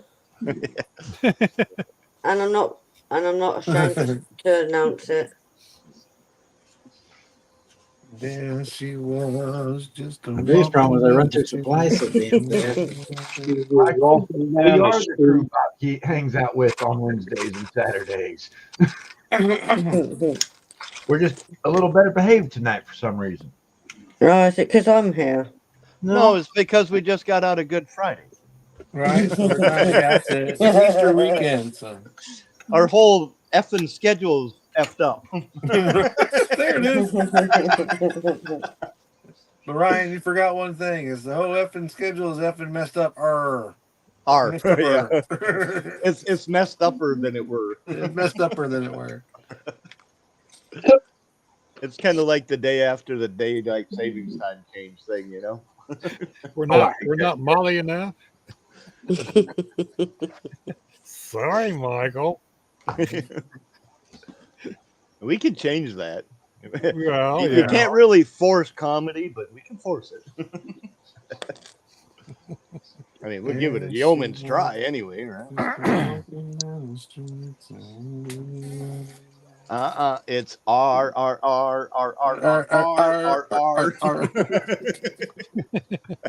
Uh-oh, there he is. We start talking about him. his ears is burning. Ah, were your ears burning there, Fafa? We were literally just started talking about you. Yeah. We were Talk having an about R him and they will shortage. come. We were having an R shortage. You needed your help.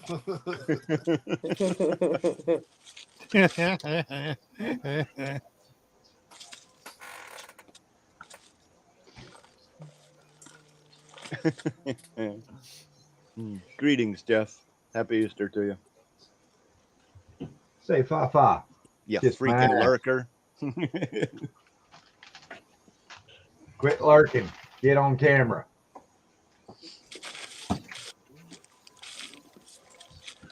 Yeah, he might be the first one to fall asleep tonight. So how did the racing thing go, buddy? And we're glad you stopped by too. And 3. There we we go go again. through the 7th again. Yeah. It's a major 7. Come on now. Let's just go straight to 7. Okay, then it's a minor 7. And the countdown begins. I 6 it. Somebody else could take the 5th.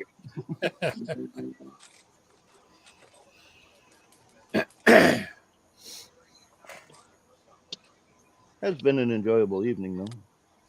Kind of a bummer Brian had to work, but it's kind of nice that Bob filled in. Right? That's Marcy's fault.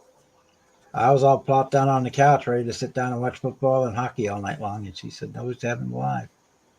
That And guy. where's she at? I don't know. And she didn't even come in. Yeah, well, Chat once, and All right, Fafa. Happy Easter to you, brother. Kiss All my right, ass. Papa. happy Easter, Papa. yeah. No, I don't. I Yeah, got that's a cool. female. I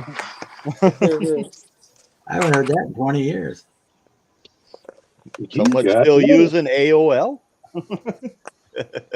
No, that's just my phone's email alert tone.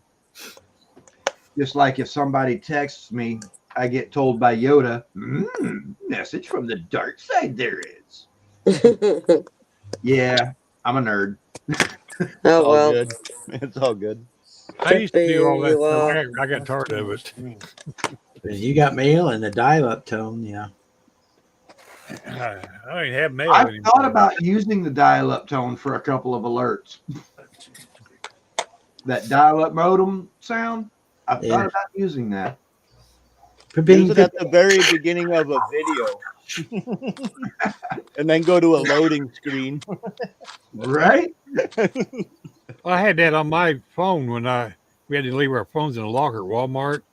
And I got called off the floor because my phone kept doing that modem sound in the locker, and the manager got tired of listening to it because the locker was right next to his office. You need to turn that damn thing off. That's crazy. I suppose somebody's calling. Well, they don't have a problem now because they use their cell phones instead of the Telzons. Yeah, I know. I seen that. I prefer the old Telzons.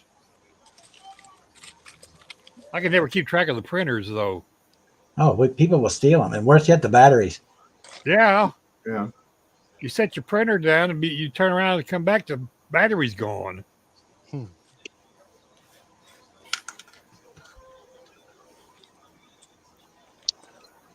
We had a charger and 6 batteries hidden in the produce in the cooler. And there was a plug-in in the produce cooler, and we had a charger and 6 batteries always hidden in the cooler. Wow. Yeah, that's where we hid all of our Telzons. That was in the produce cooler. Because nobody other than produce or deli would ever go in there. Yeah. Well, the meat department was right next to the produce. Well, they had their own coolers. The meat department did. Well, yeah, but I didn't put it in there. I Yeah. put it in deli. Produces. No, they didn't look for it in there.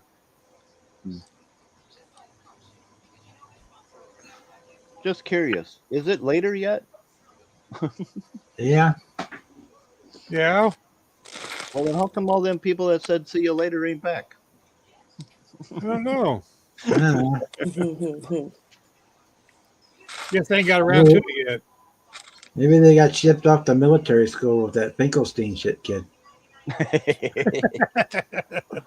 Served them right. And then, of course, back to my nerdiness, my ringtone when somebody calls me is Anchors Away. You know, served United States Navy, so yeah, I'm kind of partial to Anchors Away. And then my alarm tone when, hey, Gilly, didn't see you sneak in there, sir. He's been here a few minutes. He came in just before Jeff. And then my alarm tone when I set my alarm to go off at a certain time is reveille. Model tank guy in the house. I'm surprised it's not the Wellerman. All right, I'm not promising that I'll listen, but I'm looking for y'all's opinion. I got this Hudson that I'm doing, and I'm trying to make up my mind on which way I want to paint the wheels. I got these big old daggone wheels, right? And now I've got the Alclad gloss black, the base coat down, ready to go. Do I do them? Now the paint's going to be that dark oriental green that I showed you before. You can't really see it on cam, but really dark oriental green. Do I do the wheels? And I got 3 options in my mind. Do the wheels in chrome with the same green as the body centers, all chrome, or black chrome? What do y'all think? Are the hubs separate? Don't pick 1-3. Tell me what you would do. Are the hubs separate parts, or are they all one No, piece? the hub's not separate parts, but I do have the liquid paint that I can. Okay, the mask. Yeah, that's it. That's the I was word. gonna say if the hubs and the rims were separate, I would paint the rim body color and do the center in chrome. Okay, That's kind of where I was leaning. Me too. And then I'm the oddball out. I'm thinking black chrome with the hubs body color. That would be very dark, but it look cool. All right, that's what I was thinking. You guys are on the same, more or less on the same page as me. I like the idea of the rim being the body color. That's different than what I was thinking. The rim being the body color and the center being chrome. That'd be pretty cool. Yeah. There isn't like a bead lock thing that holds the rim to the casing or anything, right? No, there's no bead lock, but there is a ridge which would work out perfect for the liquid mask. There is a ridge where you got the outer part of the rim and then the center fits in there. So in real life, it would be a 2-piece wheel. So it does give me a lip down there, which would be perfect for my green mask to sit on, use that as my guide, and then chrome it, and then tape off the inside and paint that. So. Yeah, that's what I did on the Mustang. I did the hubs or the rims were the body color, and then I did the center hubs in the color of the stripe, and then on the very outer edge of the rim, I did a chrome strip. Let me ask you this, and I just thought of it. This lighter green is the interior color. My offset interior color. What would we incorporate that into the rims, or you think that would be just way standoffish on the outside? I think just the lug nuts, maybe the center cap, but the lug nuts maybe. That's kind of why I was asking if there was any rim detail, like an edge or a recessed pocket or something. But I don't know how well you can see it, but if you look down in there, there's a little. It's like in real life, it'd be a 2-piece wheel. Yeah, you can see the bolt detail around the outside, right? Around the outsides of the spokes, in between the spokes and the rim itself. Yeah. I would say dark colored outside, the dark green, the chrome center, and then the light green on just the center cap. Okay, that would bypass the lug nuts and just do the center cap. I could see that. Yeah, that would give it, that pays a little bit of homage to everything, because it does have big body lines and that big fin in the back. That's all going to be bare metal full chrome. So you'd have a little bit of chrome there, a little bit of chrome in the wheel, and then the green and the 2 greens. That would that all run together anyway. Well, honestly, on your back rims, it ain't gonna matter at all. It ain't. You're right. It ain't, because there ain't an eighth of an inch of that rim showing. But the same theory applies to the front. So the front you can see most of it. So.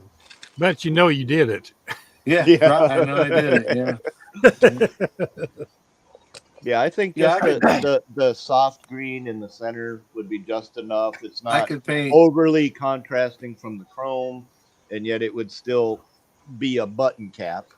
I could paint just that below my tweezers down on that rim, and that's about all that sticks out from underneath the skirt anyway. So. Just do it in that spot. Don't turn. It's not a Don't roller. turn. Now you know what you're doing. I think you got it figured out. Yeah, I think I like the. That's why you never hurts to get ideas. You know what I mean? Right? I like the idea of the dark green and the chrome because the chrome is the one thing you are going to see the most of because it's going to really stand off. And That's then one it would thing I tie know into about denial. It'll never let you know you're in it. that. And if you don't want to paint it and you don't like it, there's always throw it in the pond and start over. That's it. Let's throw it Yeah. in the pond. I will admit though, this Alclad does not like to come off Well, it's like what I did with once you that. get it dry. It does I don't take know how forever to many of dry.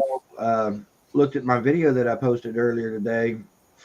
I'm starting a little playlist on inexpensive supplies, and I picked up. Oh, it's on. You got Mike on big screen there. Oh, I picked up these at Walmart the other day. yeah, that's good stuff.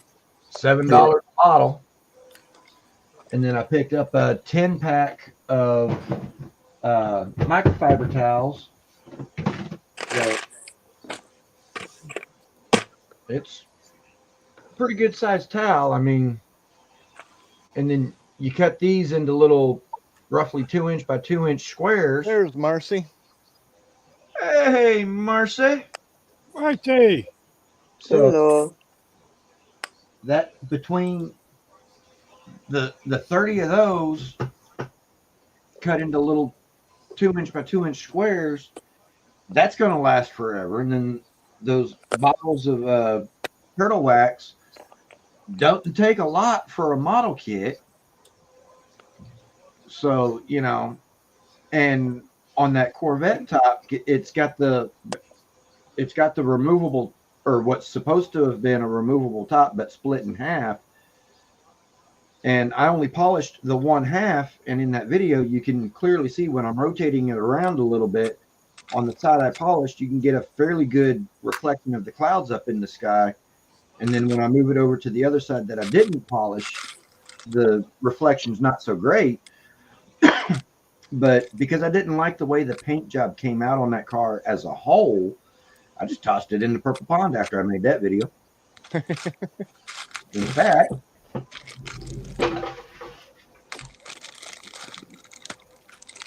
that body, the hood to that body, and the front 10 piece, it's in my purple pond. I'll probably pull it out tomorrow and get my pond brush on it and scrub it up, see what it looks like, see if it needs to maybe sit in the purple pond a little longer. If not, take it to the kitchen sink and a little bit of Dawn dish soap and some hot water, and should be ready to prime and paint again. hey, Marcy. I'm waiting for Hello, everybody else to Marcy. say hi so you can hear me.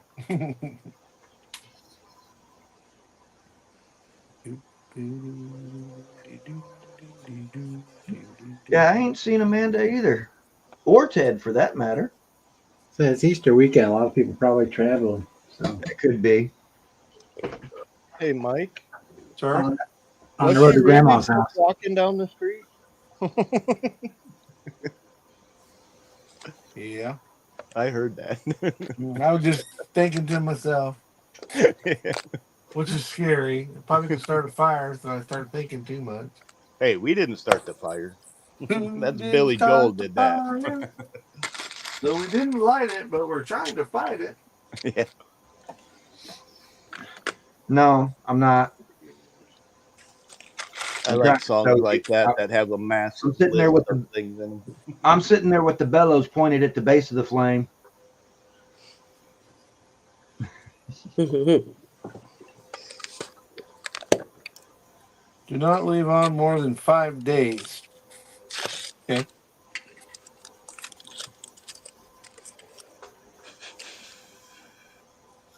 Do not leave on more than 5 days.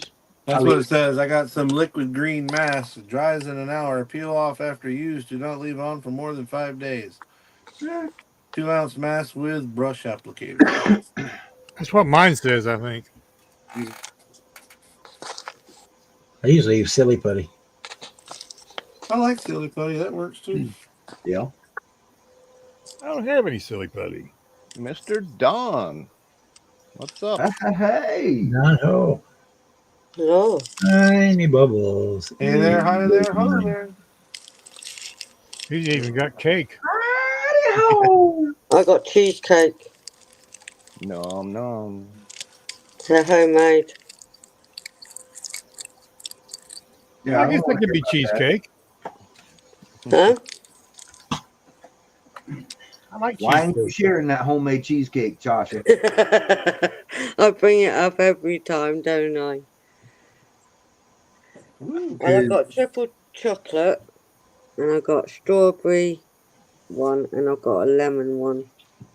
I'm one of those guys that, because of my metabolism, I'll sit down with a cheesecake this big around and that thick, eat the entire cake in a setting, and if I gain the weight of the cheesecake, I'm doing good.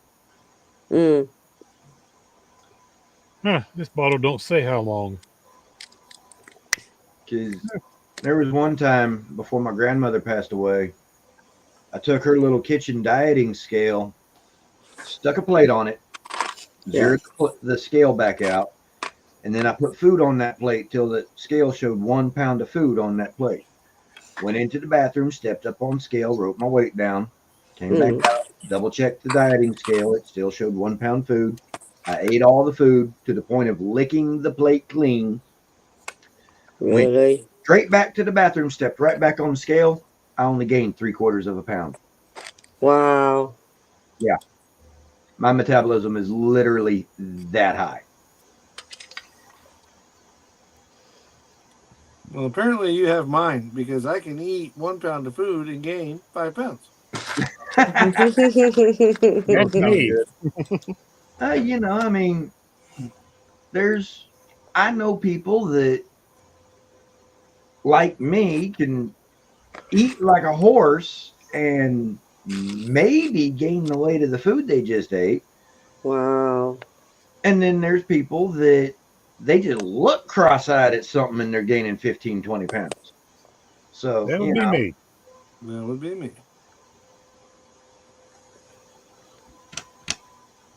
But somebody said Now you Doctor gotta be said cleaned something up to me later about it for a week before, and I'm again. like, you know what? It's fat and happy, not skinny and happy. So kiss my ass. Fuck her up, Mike. You're all ass. I know, right? Mark the spot. You're all ass. Pack me a lunch. It's an all-day job. That's it. Well, how entertaining will it be? Woo. For you, me, or those watching? Yeah. Better call in for support. Well, I'm going to be getting. It's going to be getting done to me, and then I'm going to be collecting the money, and then yeah, it's all win-win for me. But you're going to want to get some kerosene or something to rinse your mouth out with when you're done. Right. Kerosene, diesel fuel, and a wire brush. Because it's going to be a little bitter.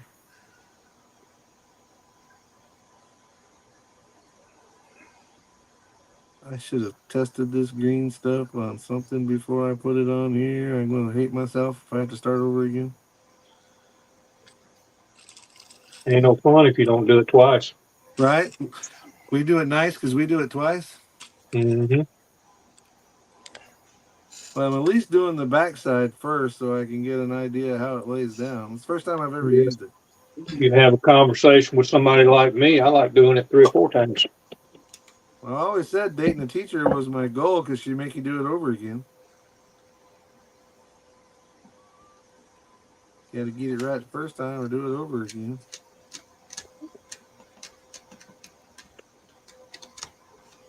We didn't start Painting this thing, and I'm going to go back over it and paint it again.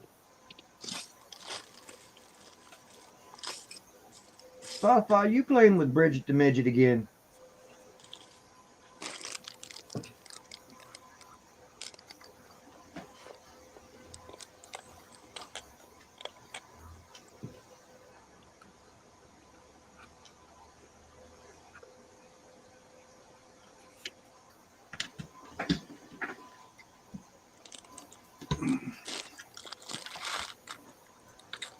I thought that was Mike's thing. I do have a hall pass from Mama to be able to play with a midget. She did. She gave me a hall pass. She's like, if you're gonna do it, I'm like, I'm not gonna do it. She's like, well, I'd have to see you do it with a midget. That'd be fun to watch. No kink shame there. All right.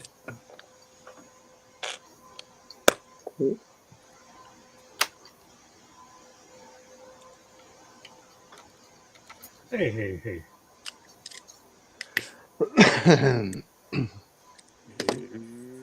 Yeah.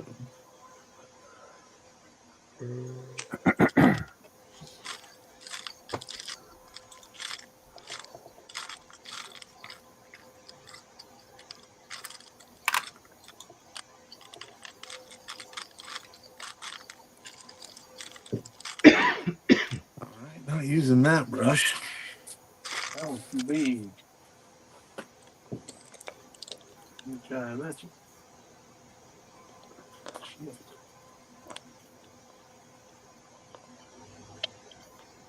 I wonder if I have. Bessie? Maggie. Mini Mike might be, yeah. If he hooked up with someone over 6 feet tall, he might be considered the midget. I would be definitely smaller than anybody 6 foot tall, that's for sure. Mike, is that blue I was talking about earlier, that X13, is it a darker color or is it a light color?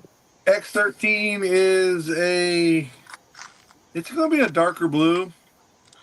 Definitely, yeah, because right next to it is X14, which is sky blue, and it's got to be 4 or 5 shades darker than that. It's darker than... I've got blue fire metallic. I'm sure that would work. Yep. I'm sure that would work. It's a really, really dark blue, that's for sure. This is not dark. This is not dark. More a medium. I don't know what you'd call it. Throw me up there for just a minute, Bob, if you got a second. See if we can let them see what color this is.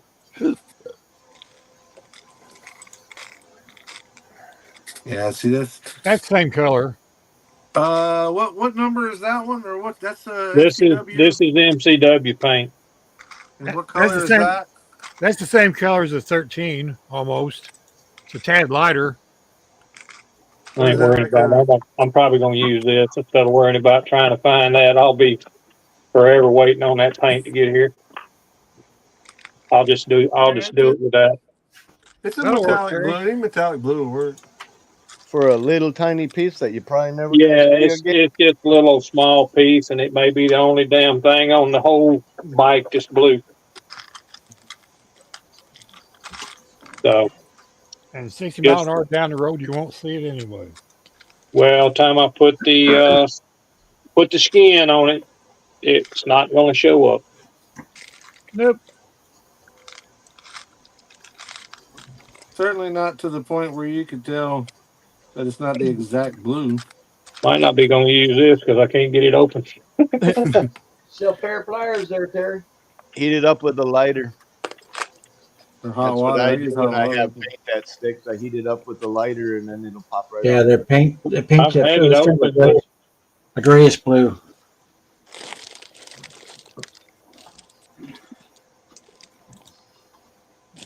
X13 is kind of, I don't care. It's close, I guess. It'll work. It's close enough. How about that? Yeah. I didn't use it at all on mine. Guess who's doing this? Me or y'all? I'm doing it this color. For me. For blue is blue. Who's does it belong to? When I get bottles with stuck lids like that, Terry, that's why I've got these sitting up next to my desk. Now look, I just bowed up trying to get this shit open. Y'all seen me, right?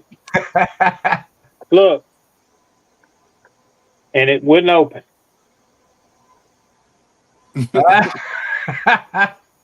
Ain't And that just sit right here and put 2 fingers on it and tried to open it and it opened up. I think that's something else. It's like they say, I loosened it for you. Yeah, you thought about it and it loosened up. How about that? He wasn't holding your mouth right the first time. That's what it was right there. Yeah, you didn't stick your tongue out. Be right back. Water bill. Water bill. Water bill.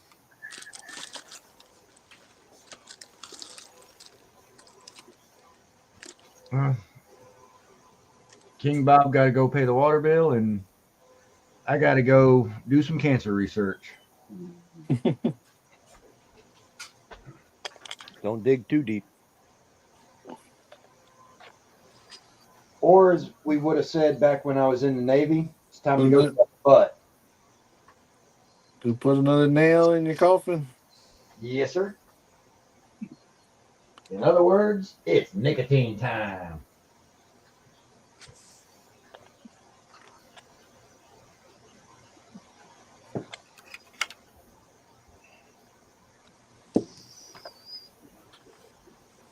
All right, I'm going to give this 1 hour to dry, and then I'm All right. going to paint it. That is painted. Here it is. See that? It took you that long to paint that little thing?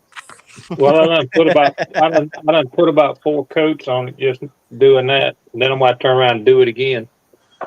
So now I got to find my my thinner.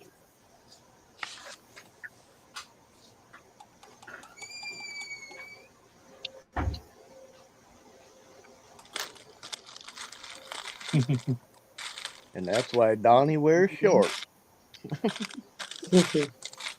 All right, so I'm gonna do this while everybody's here, Mike. When you get that box in, you've got exactly a month to get everything built that's in it. You didn't. Yeah. Sorry. Yeah. That'd be the Ain't first gonna one I'd happen. start with. No, that probably won't happen. He won't do that with me 'cause I'm probably I do can it. tell you, that was a freaking joke and a half right there. That ain't happening. If it That wasn't intended to absolutely be, ain't which I happening. know it was, but yeah, it would be. Nah. Yeah, you ain't gonna get that done that quick. And it not look good, that's for damn sure. No. No, I got one more swamp monster left, and that belongs to me. Not getting rid of that one. Build her up, man. Build her up. So I wasn't really fond of those Trax trucks, even though they're pretty close to, only thing is they got a damn camper on them. So at least that part's optional. Mm-hmm. Pretty And I'll much be the honest, same. if it wasn't, Pretty much the same truck. it is. It is. If it wasn't for the fact that I got sentimental value attached to it, because it's ones that I built when I was a kid. I don't know. They're still pretty cool kits, though. They really are really cool. Yeah. Kits. They're not. The only one of them that's different is the High Sierra, and the only real difference is it comes with shorter leaf springs. It's not so tall and has smaller tires. Yeah. Same kit though.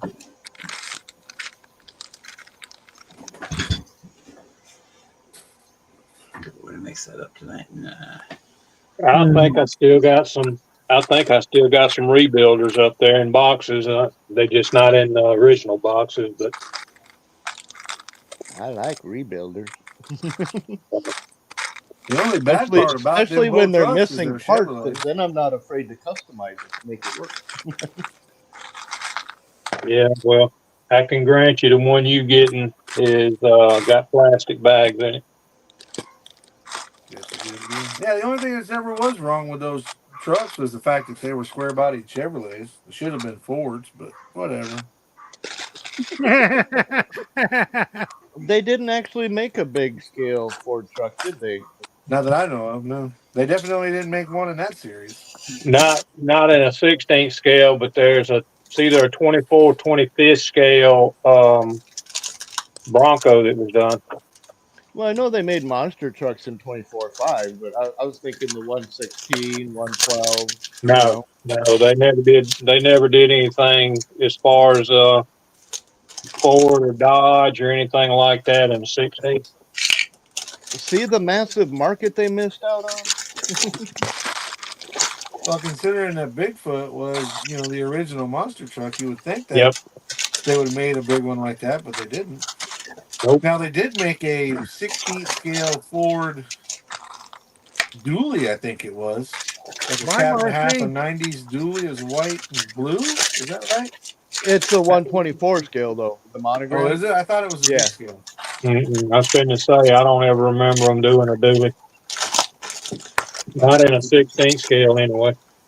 No, I It'd been haven't cool seen. if they did. That would have been cool, but There might be some of the off-brand stuff out there, like N Tire or something, or who knows what's out there. But yep. as far as the common AMT, Revell, monogram, whatever, you don't see much in the big scale.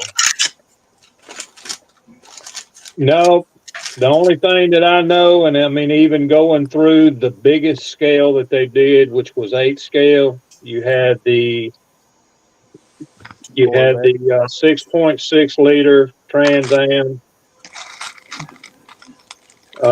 You had like 3 or 4 different vets. You had an 86. You had a 65. You had let's see. You had an 86, a 65, a 82.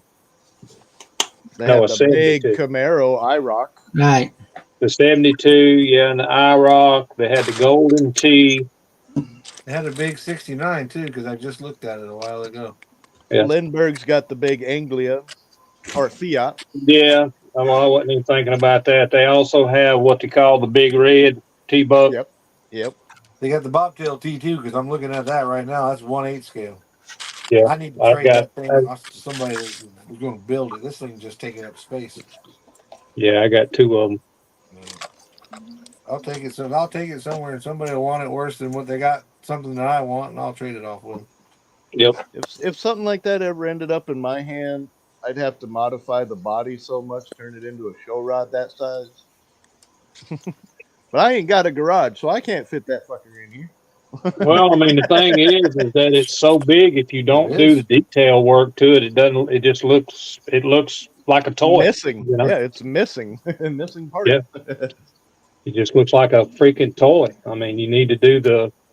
You need to do the wire it and the wiring and all that stuff. Yeah.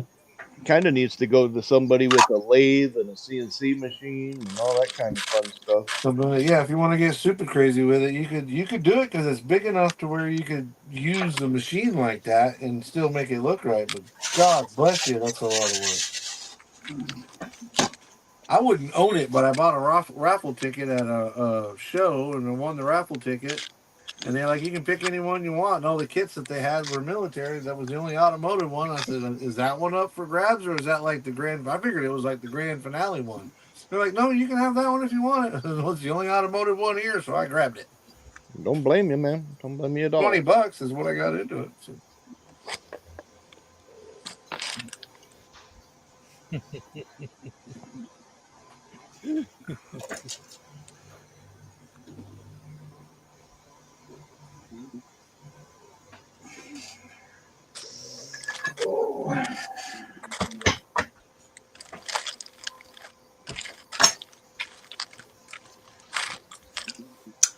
Any of you all got the Bill Sheldon, Bob Coulter model guide? Kind of like a price guide, but it's a directory. No. I've got a. What's this book? Tells you every kit that's ever been produced from any company, every model kit number, every some details to it, but what year it was released and an estimated value of it. I don't have that, but I got something that might get your attention, Ryan. Well, I know you got the Show Rod magazine. I see you Yeah, do I got that. the Show Rod magazine. I looked at that Outlaw today. I probably should have grabbed that. The Outlaw model kit? Yeah. That one's actually kind of cool. It's real dainty, but it's kind of cool. It's only like 1.5 inches narrow. I mean, it's not wide. Oh, really? Like I said, I don't know if it's an original. It's probably not an original, but it. I don't know. I mean, he had it and it was up for grabs. I just left it there. But that's my regular guy. I can go to him just about any time. If it's in a black box, it came out during the toy fair. No, it looks like the one on here, but again, I don't know if it's repopped or whatever. Yeah, Like, it even had the an 59 original was- issue, and then it came back out in the black box. But either way, it's still the same kit. It's if you've ever built the number 13 fire truck, it's the same, almost the same exact kit with a different side panel on the body. It's real dainty, like. I have one built in my collection somewhere out there. I've returned. Welcome back. Guess who's back? Back again. Well, guys, I have to say, I guess y'all surprised I actually did something tonight, so I'd sit here and do nothing. I ain't surprised. No, not really. I've watched you work on kits before there, Terry. I mean, I can say I'm impressed. Man, I mean, I ain't had it, man. I'm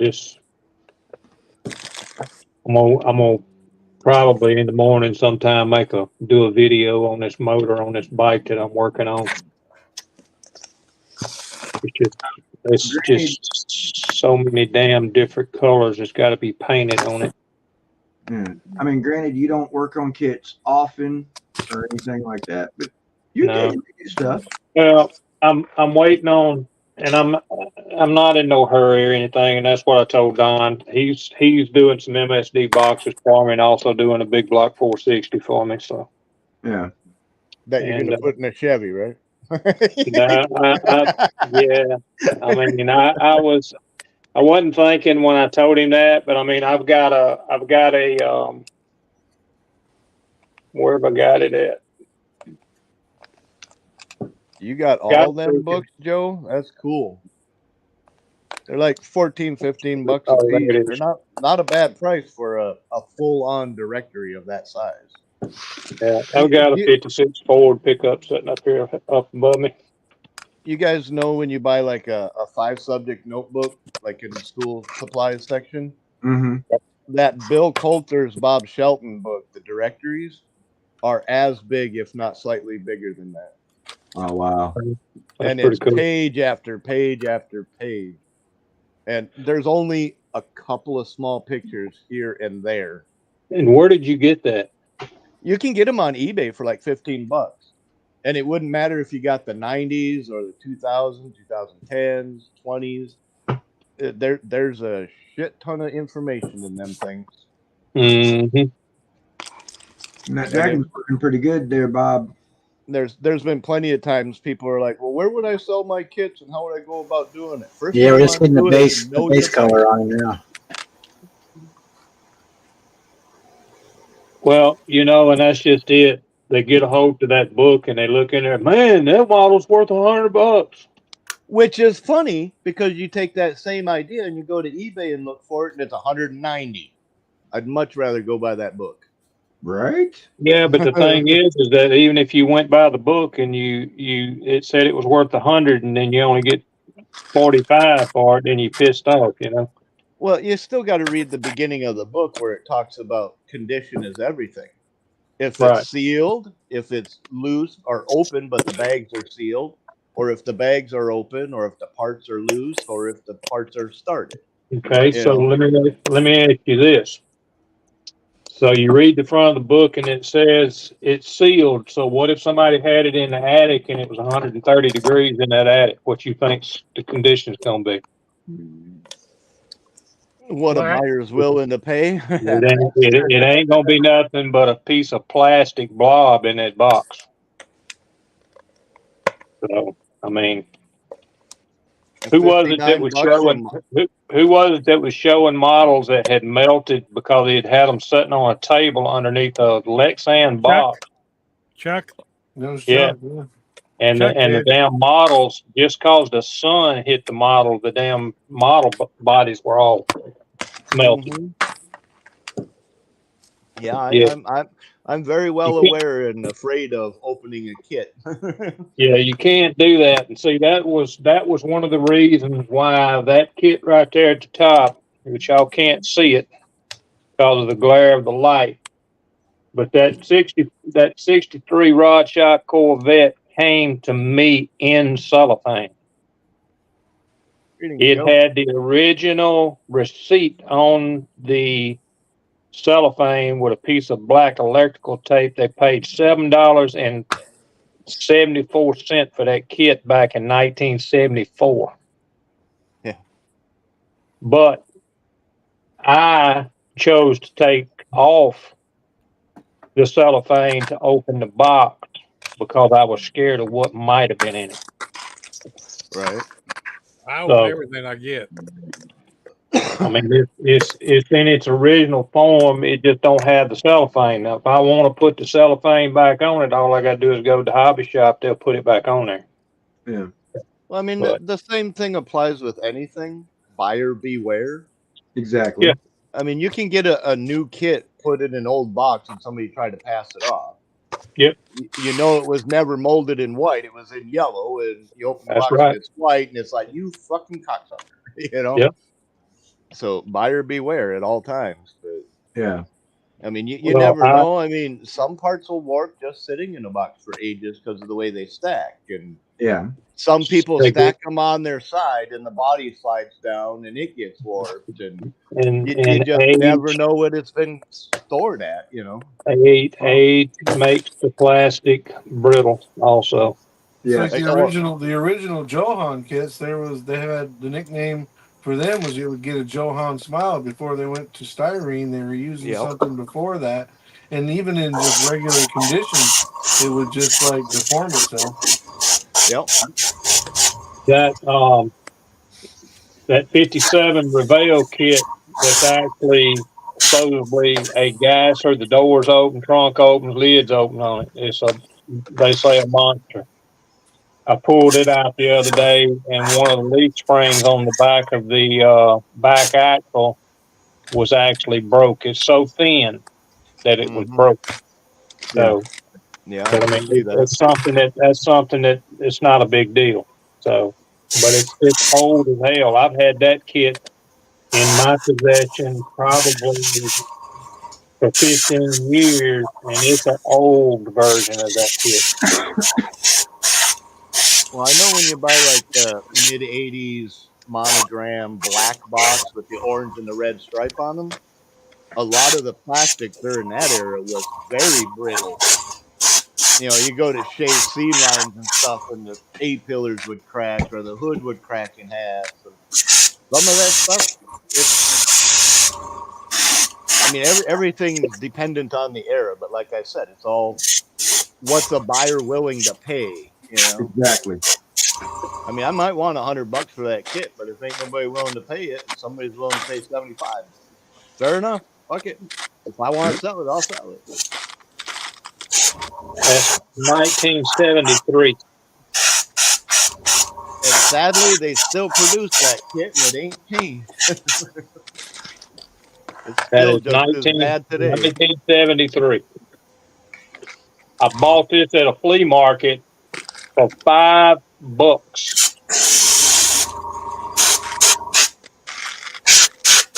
And it's so old, all the shit inside of it is yellow.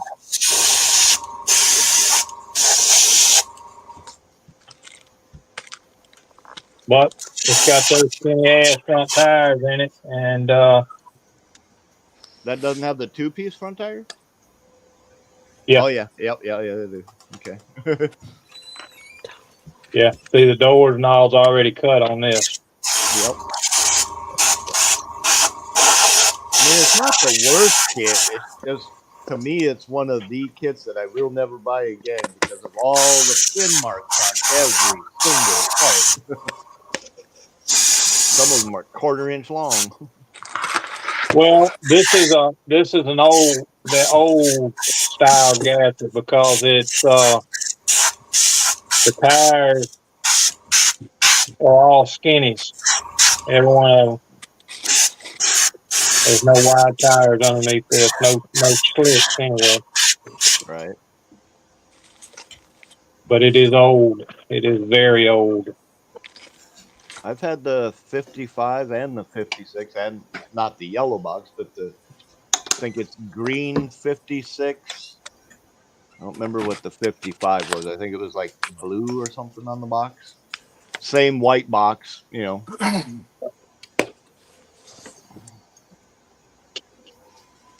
Sometimes, I mean, today Gary actually sent me a text, asked me did I have, it was an older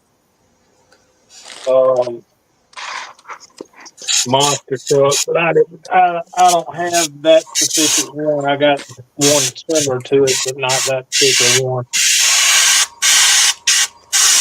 I'd love to be able to build all of them, but I just don't know. Well, guys, I'm going to jump off of here, let this green goop dry, try to follow y'all's lead, paint this green, and then I'm going to bed. All right, Mike. We'll see you. Have a We're good gonna one, Mike. shut it down for too long. All right, Mike. Kiss All my right, ass. y'all have a good one. Bob, thanks for hosting. Chat, thanks for stopping by. Good night to y'all. Let me know when that box gets there, brother. I'll do it, brother. Thank you. Later, Yep. brother. Have a good one, man. Take care. I'm going to follow suit because I got to go take medicines and shots and take the dogs out. And I think I'm going to go to bed early too. Well, thanks for hanging thanks out with again, us, Bob, Bruce. for hosting. This ain't early. This is going on 11 o'clock right now for me. Yeah. Oh, well. Thanks for coming in, Bruce. You ain't gonna miss much because I gotta go make cranberries yet tonight, so My time. Yeah, I'm well. not gonna stay too much longer. All right. You gotta do, Take man. care, everybody. Bye. All right, Happy Bruce. Easter. Sleep Later, well. Bruce. Bye, everybody. in the chat. Bye. You see that Cadbury bunny, you better kick that turd out of its ass. You better shoot that damn thing. Don't eat none of it. You run around stealing Easter eggs and hiding them. His ass gonna make your blood sugar go up. Yeah. You leaving too, Jason? All right, brother. Sleep well. Kiss my ass. Yep. Take care, Jason. Take care. Keep them back tires hooked up, man. That wall gets a little close sometimes. A little bit, yeah. I think I'm gonna let this shit dry till tomorrow instead of trying to put more paint on it because it ain't. This acrylic don't dry real fast. Right. Dries faster than enamel. Night, Well, Phil. yeah, but I'm just saying it needs a little time to cure on out. I guess. What do they call it? Work it out or work the Gas out. gassing it out. Yeah, gas it out. I couldn't get that to come out. So It's a good thing paint doesn't fart because I wouldn't want to smell that. Right. it really does. You just don't think about it. Yeah. When you're used to it all your life, your nose is just kind of clogged. With Yeah. it. It don't Right. smell no different than normal. Right. You are very correct. It's called natural immunity. Like getting bit by a rattlesnake. At some point, you're going to be used to the venom and it won't bother you. Yeah. I don't know how that's gonna work out for you because that first bite's gonna kill your ass. Well, that's the thing. If it don't kill me, it'll make me stronger. And if it don't make me stronger, I'm already dead. As I always say, it working on your immune system. Yeah.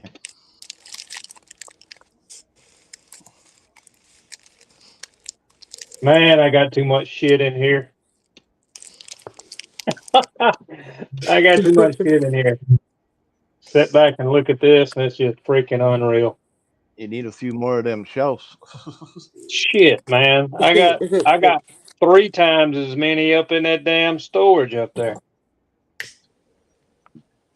You didn't buy a big enough house. You should have got a 3-bedroom. I put more shelves up in here, and I still can't get it all up off the floor. That's pretty sad. Yeah. I've got kind of a similar situation there, Terry. I kind of know how you feel. I just when I go to Ollie's, I've been looking my son went to one where he lives at up towards Enterprise, Alabama. And they had a kid in there. He's supposed to be going back Monday. He's got to go to the doctor Monday in Enterprise. I'm hoping when he goes back that they're still going to have one. But that snow sled Oh yeah. with the big V8 in it. The Dragster snowmobile. Yeah. All Yeah, right, Blue Ridge. Sleep well, brother. Been wanting Take to get care. one of those. I went to the hobby shop. He had one on the shelf, wanted $29 for it. I'd rather pay $12.99 for it. Right? Didn't Kenny Burmeister or Kenny whatever the dragster guy was? Didn't he run one of them one time? I don't know. Talking about Bernstein. Bernstein, yeah, that's the one. Yeah, I don't know. It seems to me there was a picture of, I don't remember if it was Budweiser or Motorcraft, but there was one of those that was red and white. That's what color this one is, but I mean, I hadn't really read up on it, but Night, Joe. I mean, Bernstein he was pretty much sponsored by Budweiser. Yeah, and that's why I'm kind of thinking one of the two. Like I said, I'm not sure if it was Motorcraft, which also would have been red and white, but it seems to me there was a Miss Budweiser, maybe. I'm thinking it might have been a Miss Budweiser snow machine. It was like a 1-year exhibition race type of thing. Yeah, it didn't hold together as far as what they were doing. Drag race on snow. Miss Budweiser is the unlimited hydroplane boat. Okay, that's the boat. All right.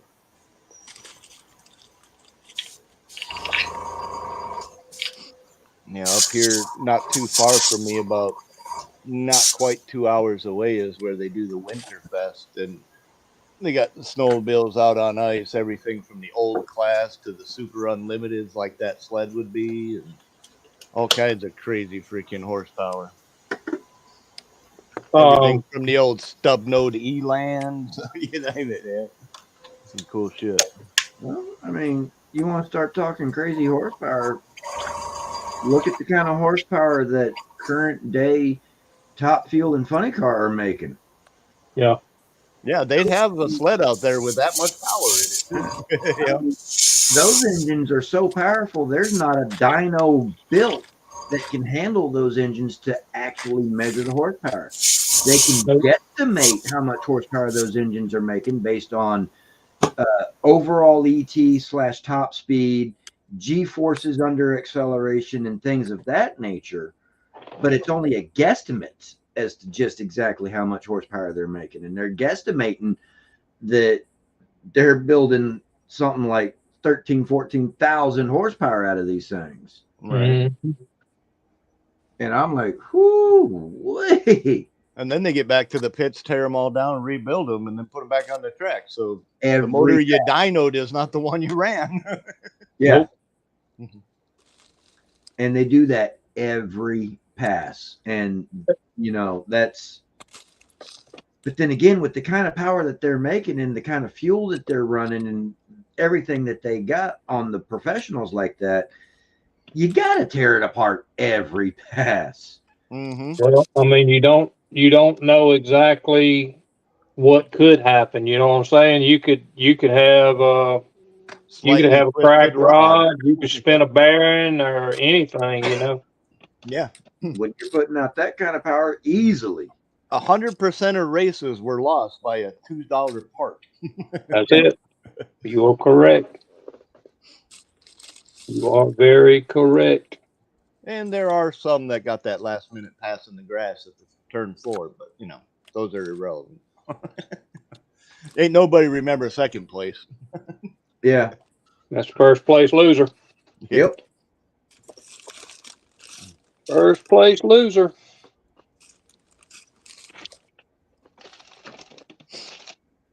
Yeah, racing's just an expensive hobby, man.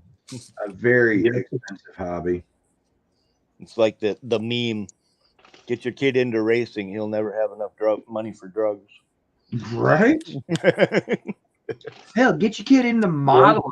He'd never have enough money for drugs. You yourself won't have any money for him to buy drugs with. Right? I mean, when you open a Summit catalog and start ordering parts, you're like, oh fuck, right? Yep.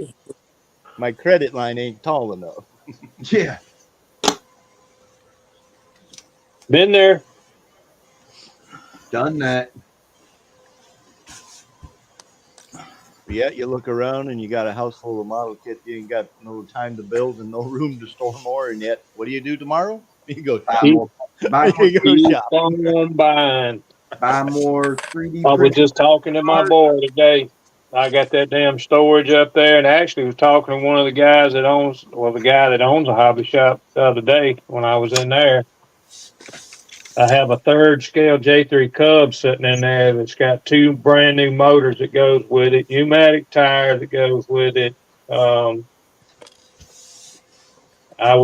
Me and my dad was actually building on it, and he's been gone for almost 12 years now, but it's just sitting. So, I mean, it's like just a couple days ago, I stopped at my little brick and mortar, the one that's a 5-minute walk. Got myself 4 jars of Tamiya and a bottle of thinner. You know, total $29.77. $4 a pop for the paint and $11.50 for the thinner. look, that box, when I bought that kit, I bought it. That box, when I bought it with the balsa wood in it and the plans to build it, how much you think it is? A third scale J3 Cub. Oh, it ain't cheap. I know that much. I got no clue just how not cheap. I just know it ain't cheap. That freaking is a USA balsa kit. I don't even think they make them anymore. Was $800. Damn. Not too $800. That ain't counting the cover right, which is the material that goes on it. It's not plastic. It is actual material that was put on the real plane. Yeah. Damn. And then pneumatic tires, you can put air in them. Yeah. You can't just find them anymore. Yeah. Got those. And Got the push like, rods and stuff that I built out of brass tubing, out of K&S tubing. Yeah. So it's not shit that you can buy. And that Shit. cover right, that starts out as a soft cloth, and you stretch it out over the airframe, and you spray hardener on it. Yep, you got paint and hardener and sealer and all that shit to put on it. Yep. I got all of it. Got every damn bit of it. That's a plane that you brush paint, or you can spray it, but I mean most people brush paint it. Mm. But yeah, I've got 1/3 scale and I got 2/4 scales. Same plane. Oh wow. Mini Mike able to fit in one of those to fly it? No. No. I mean, he ain't tall enough to get past. Let me tell you. The ride. Let me tell you this: the real plane, they actually used them. What was it in World War I or II? They used them as a medic plane, and they put the people that were bad injured in the back of the plane. There used to be a 2-seater plane, and they modified the plane to where they could actually have somebody on a stretcher in the back of that plane, right behind the front seat. And it was like I say, it's only a 2-seater. And when you get in it, your body is almost touching each side of the plane. Yeah. It's a very small plane, but it's also got a 4-cylinder. It's got a Continental 4-cylinder motor in it. Yeah. Cool little plane. Had a buddy of mine. He's probably dead now. Him and some friends of his. They used to have J3 Cubs, and they played with them. And I'm talking about the real plane. Mm. That they go out in the darn fields where the corn was, and one would be flying just below the tops of the corn where you couldn't see him, and the other would be flying right over the top of him and not even know it. Damn. just playing tag. But yeah, I'm gonna issue the official 30-minute warning, guys. So we'll shut down at 12:30 Eastern time. See how you are? I'm sitting here getting all motivated to build a puzzle watching Natasha. Yeah, I'm getting there. Slowly but surely. Because I still have to go make cranberry sauce and mac and cheese casserole yeah, for tomorrow. you got work to do, brother. Yeah. So So we'll you give it might 30 ought to, minutes. you might ought to try to taste test some of that stuff too when you make it. Oh, I will. He'll lick the spoon. Oh my Got to make God! sure there's enough orange in the cranberries, you know. Got to make sure it tastes good. Yeah. Right. I mean, that's Draco's looking pretty hella good though. Yep. like with my job. As soon as I arrive on site for wherever it is I'm gonna be working for the day, once I get my food set out and ready to go, I go through and I sample every single thing I have. 'Cause I ain't about to do a damn thing that I don't know what it tastes like. Even if it's something that I don't generally care for, if I go to taste it and it don't taste the way I know it should ought to taste, whether I enjoy the flavor or not, I ain't about to sell it. I'll pull it off the line. Yeah. Yeah. I know the damn airbrush, wherever the hell it's at. I tried to buy me some for this 55 I got sitting right here. I tried to buy me some like some semi-gloss clear. Mm-hmm.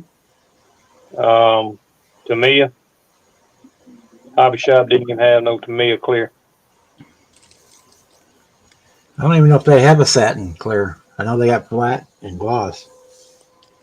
Not in the rattle can anyway. I'm sure I don't think they do. Then they But have I got it in the bottle. I bought some X35, which is semi-gloss.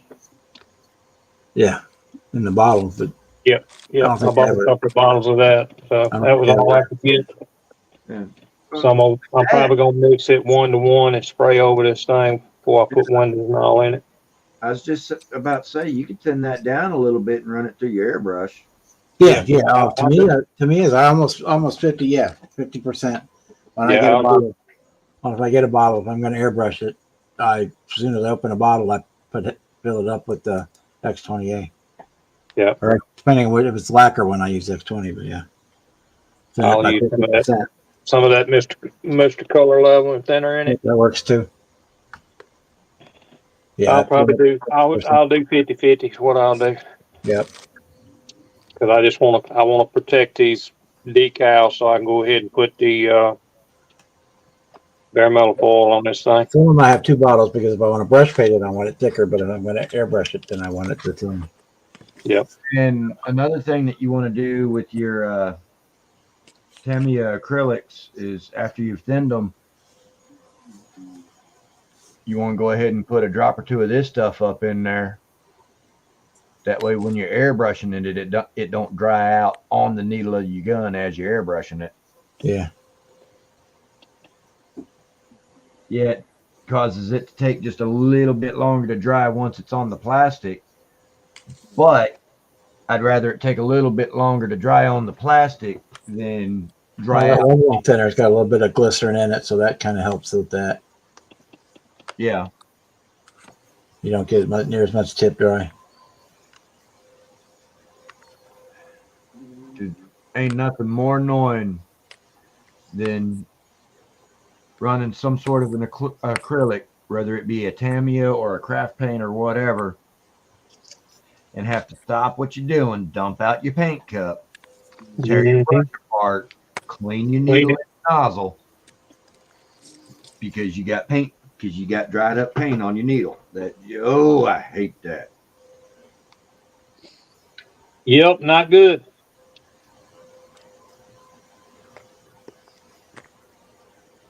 Not good at all. The little air tractors, yeah, those are funky looking little creatures. And I'll say that the central heat AC here where I live, it keeps the air inside this house very, very dry. So I have to actually use a little bit more of the retarder than the average recommendations, just because it is so dry in here, and it will dry on my needle just without it. Yeah. I mean it. Yeah, I ain't had any problems with the acrylic stuff, but I mean, I don't keep it. I got the AC setting on 70 right now, and it ain't came on in a while. So Yeah, I mean my central heat and AC keeps my home so dry that, like, Rust-Oleum 2X primer normally takes about 15 minutes to be dry. I mean, completely teetotally. You could sand it dry.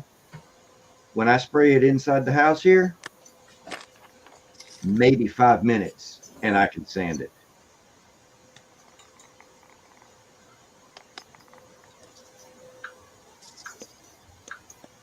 I'd be lucky if I could sand 2K primer in a day or two in this house. Not 2K, 2X, Rust-Oleum rattle can. Yeah, 2X. That's what I said. I thought I said. No, you said 2K. But well, yeah. You know what I meant, 2-letter. Yeah. Has anybody ever used this Duplicolor high performance reflective coating? I have not heard of them. Not that one, no. I don't. But I've Is that seen for like police car reflective decal type paint? I don't think I've ever even used this. Highly reflective coating, excellent safety. Like spray on Scotch Light? I need to take that body up there and spray it and see what it looks like. I was thinking, It's probably a clear to go over like the green highway signs or the red and white stickers on semis and police cars and things like that, I'm guessing. I don't know. I ain't never seen that one. I mean, I've used Metal Cast, and I've used their Color Perfect Match, and I used their primer. I got their 1K Clear, but I've never used their Prismatic Clear, where it's The got metal like all the spec. different little metallic colors in it, but it's clear. It says it's reflective under direct light. Yeah, so I'd spray some on a spoon and see what you get. That would be my guess. It's like a Scotch Light. Yeah, It's got the mica. Exactly what you just said just a second ago. Yeah. Here's what it says right after it says direct light, producing the same effect as a traffic sign at night. Yep. So it's like it would say Scotch Light. Says night. This says night lights on it. So it's That could basically be a like cool. it's basically like a crystal powder that absorbs light and then reflects it. It'd be cool if we're doing like a ghost stripe. That would probably be something to be really cool. Heck yeah. Spray it and see how transparent it is. If you spray a plastic spoon, set it over on a table in the corner of the room, shut the lights off, and then take a flashlight and aim it towards And shine up. a wall, at a wall, but not at it directly, and it should pick up just enough light to stand out. Yep. Yeah, I may do that just to see what it looks like. That would be, like he said, that would be good. That would be something good as far as if you were doing like ghost flames or something. Yeah. That's my All I take. know is if I go to O'Reilly's and they have a can of that and I seen it, I'd pick it up and give it a whirl.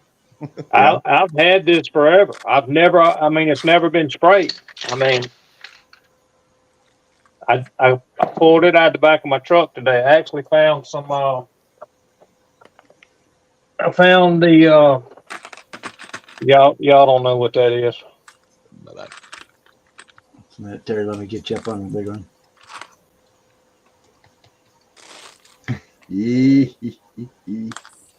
House of Color. That's some badass shit right there, buddy. Hell yeah. That is some bad to the bone stuff. I've got some, that's silver base coats, what that is. I got like 4 cans of it, but I've got some more up there in, some different colors up there in my storage. But you can go to PPG and you can have that put in a can, a spray can. But it is some bad boy stuff. I will say that. I used to take it when I was still driving over the road and I had my son on the truck with me. I'd pick up models from Walmart. I wouldn't even I wasn't even thinking about it back then, but when I was painting them, I'd pull the body out of the box and I wouldn't even clean the mold lines up on it, and I would buy a house of color. Didn't even prime the body and paint it and have it sitting on the landing gear on the truck and paint it. And in an hour I could go out there and pick it up. Mm-hmm. It'd be dry. Well, Terry, that stuff's got to be some old shit. I am not finding anything online for Duplicolor with that. The night lights. Yeah, it's I don't know. It ain't gonna have no date on it. I can tell you that. Right. I say it ain't. Duplicolor. This was produced in Cleveland, Ohio. Everything I see is VHT nightshades, and that's nothing like it. Nothing of it. That's the only thing that comes up when you look. Put this in there. Put NL100. Night lights clear.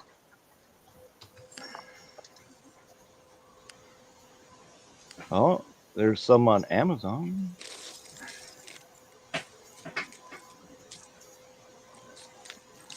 It's a review. Says he sprayed it on his black plastic car bumper and it turned white. Says from far away it looks kind of glossy, but up close it's a disaster.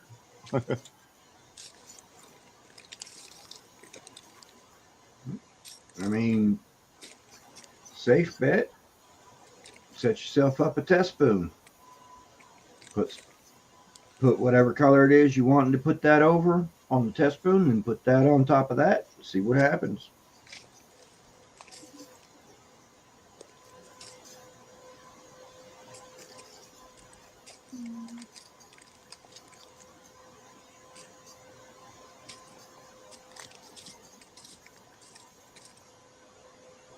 Okay, here's a little tip for you.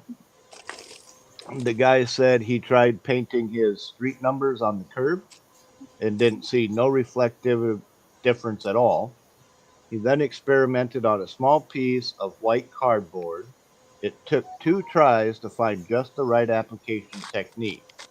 Basically, you need very gentle, small puffs of spray 18 to 24 inches away, allowing the droplets in each puff to solidify before reaching the surface. That's just one of the review things that said that. So it's almost like it's got to congeal or cure before it hits the surface. Still remaining tacky to stick, obviously, but it almost sounds to me like a 2-part epoxy would be, where you got to mix the 2 things and then it becomes something. Yeah. But being in a single piece of can, I don't know. Maybe it's an aerobic reaction where it's got to hit the air first. Right. Yeah. Activated by air. Okay. There's a YouTube video on it. Okay. He probably read the can after he tried to use it, because the can states on here, please note, product must be misted on object from 18 to 24 inches. Do not apply with continuous spray. Heavy coats coverage, let's see, approximately 12 to 14 square feet. After each use, clean the valve. Yeah, it's telling you that you squirt. You don't do a continuous spray. I just posted a link to the one video I found in the chat there if you want to watch it after the stream. So it's short. Mm-hmm. What is it? 3 minutes 11 seconds. So he's basically just doing a "this is how you use it" kind of thing, or "this is what it is." I don't know, but yeah, I didn't spend 3 minutes watching it. I just found it. I figured, okay, I'll share it with you. But that sounds like an interesting product. Yeah, you just have to learn how to use it. I'm sure most people would be like, "Oh, it's a spray can. You just spray it like you normally do." Yeah, you read the instructions. Yeah, before you try to use it. Right. Yeah, he shouldn't try to spray a bicycle. What he's gonna do. You know, it's like one of the two acronyms that tech support generally goes by. RTFM. Read the fucking manual. Right. That's right. For best results. That's why they have directions on them. That's And what of course, Natasha's there's the other doing. one. She's following the directions. Block by block by block. God, it's going to take ages to do this, isn't it?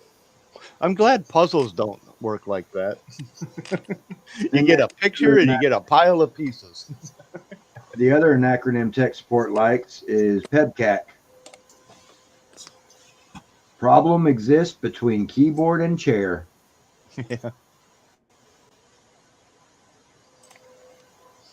Between the ears.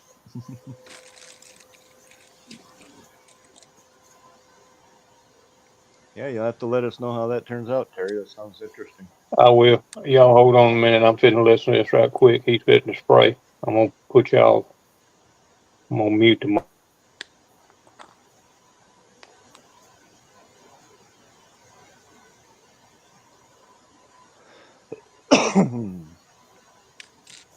Yeah, they also have a toucan spray system for black shadow, where you can take your chrome and it's basically like blackwashing a real car. Yeah.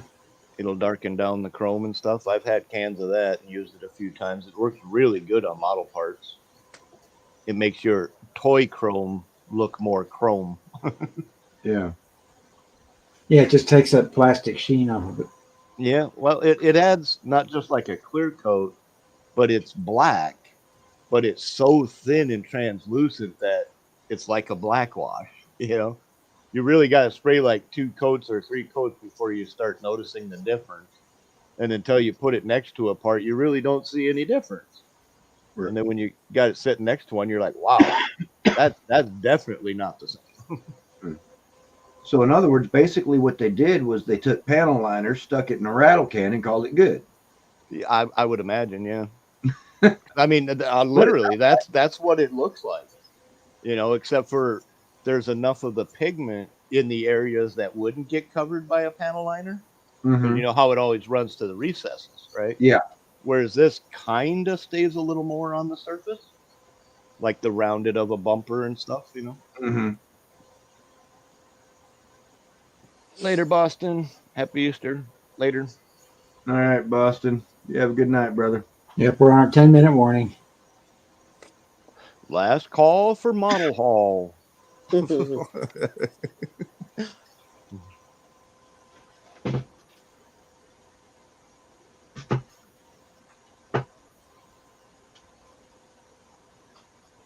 All right, so what it does when you watch that video, it's spraying the flake out. That's why if you take your hand after it dries, it's like probably it's not as bad as a coarse sandpaper, but it is to that effect. Textured. Yeah. Gotcha. It's you hold it 18 to 24 inches away, and you can still coat, but you're way out 18 to 24 inches away because it's blowing that flake out of it. It's misting the item instead of coating it. Yeah. Exactly. Gotcha. You're not putting a solid coat on it. It's just, like say, misting the flake out onto the item that you're spraying. I wonder how that would work for like ghost flames, because obviously you got it masked, you got it sprayed, it's got texture to it. I wonder how it would work with a clear coat over that. You know what I mean? I don't know. If it doesn't have edges to reflect light off of, because it'd be a smooth surface of clear, I don't know if it would or wouldn't. I don't know. I don't know. You have to try it with spoons, yeah. Yeah, you just have to fool with it and try it, because that's Have a good night, brother. it's not actually per se paint. You know what I mean? It's right. It's clear with the it's a coating. Yeah. The mic in it or whatever. Well, it's like with the paint that they use for like a street sign to give it that reflected effect for when you shine a light on it, like your headlights. Mm-hmm. There's actually a type of algae that they dry out and grind up and then add into it. Yeah. Yeah, it's like you're saying, when you do a spoon, you don't actually put the light directly on it. You put it off to the side, and then the spoon will reflect. Right. Yeah. It's just like your street sign, same thing. If you don't put light directly on it, you can see a stop sign way off in the distance because it's reflecting. Mm-hmm. But you don't have direct light on it. And then when you drive up to it and your light shining on it, it kind of blurs out for a second. Mm-hmm. Well, guys, since it's the last call and stuff, I'm going to head out too. And yeah. Want to let y'all know, thank you for letting me chill with you and watch the Legos come together. Always welcome, as far as I'm concerned. Part of the family here. Yeah, sometimes I'm unwelcome. I know. I know me well enough to know I'm not always welcome. You know, I mean, I might seem like a nice guy, but some people find me to be an asshole. So, you know.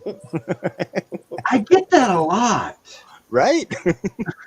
It's not my fault they got a false opinion of me. Right? It's not my fault. They're a dumb shit and they piss me off. No. Yeah, that part is not my responsibility. Exactly. Thanks for hosting tonight, Bob. I'm happy to fill in. Thanks for having me. Hopefully Brian will be back next week. Same bat channel. Yeah. Well, it might be a different bat channel. It'll be his. Yeah. On his normal bat channel. I'm surprised he didn't just have Jeff do it and let Jeff go live. Jeff wasn't available, right. I guess.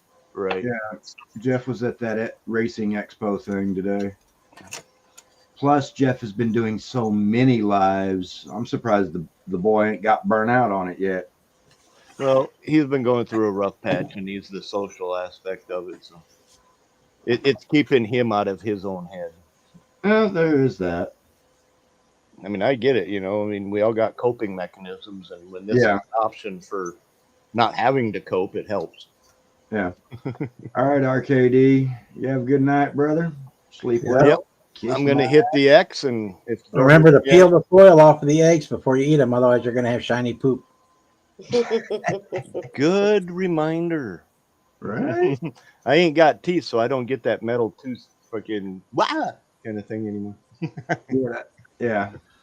I want to thank everybody for coming in tonight. We'll say we're filling in for Brian.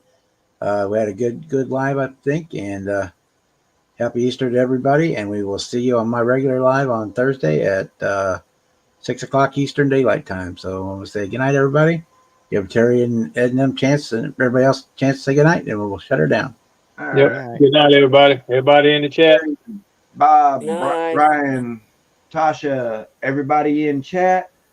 Y'all have a good night. Sleep well and kiss my ass. Night. Good night, everybody.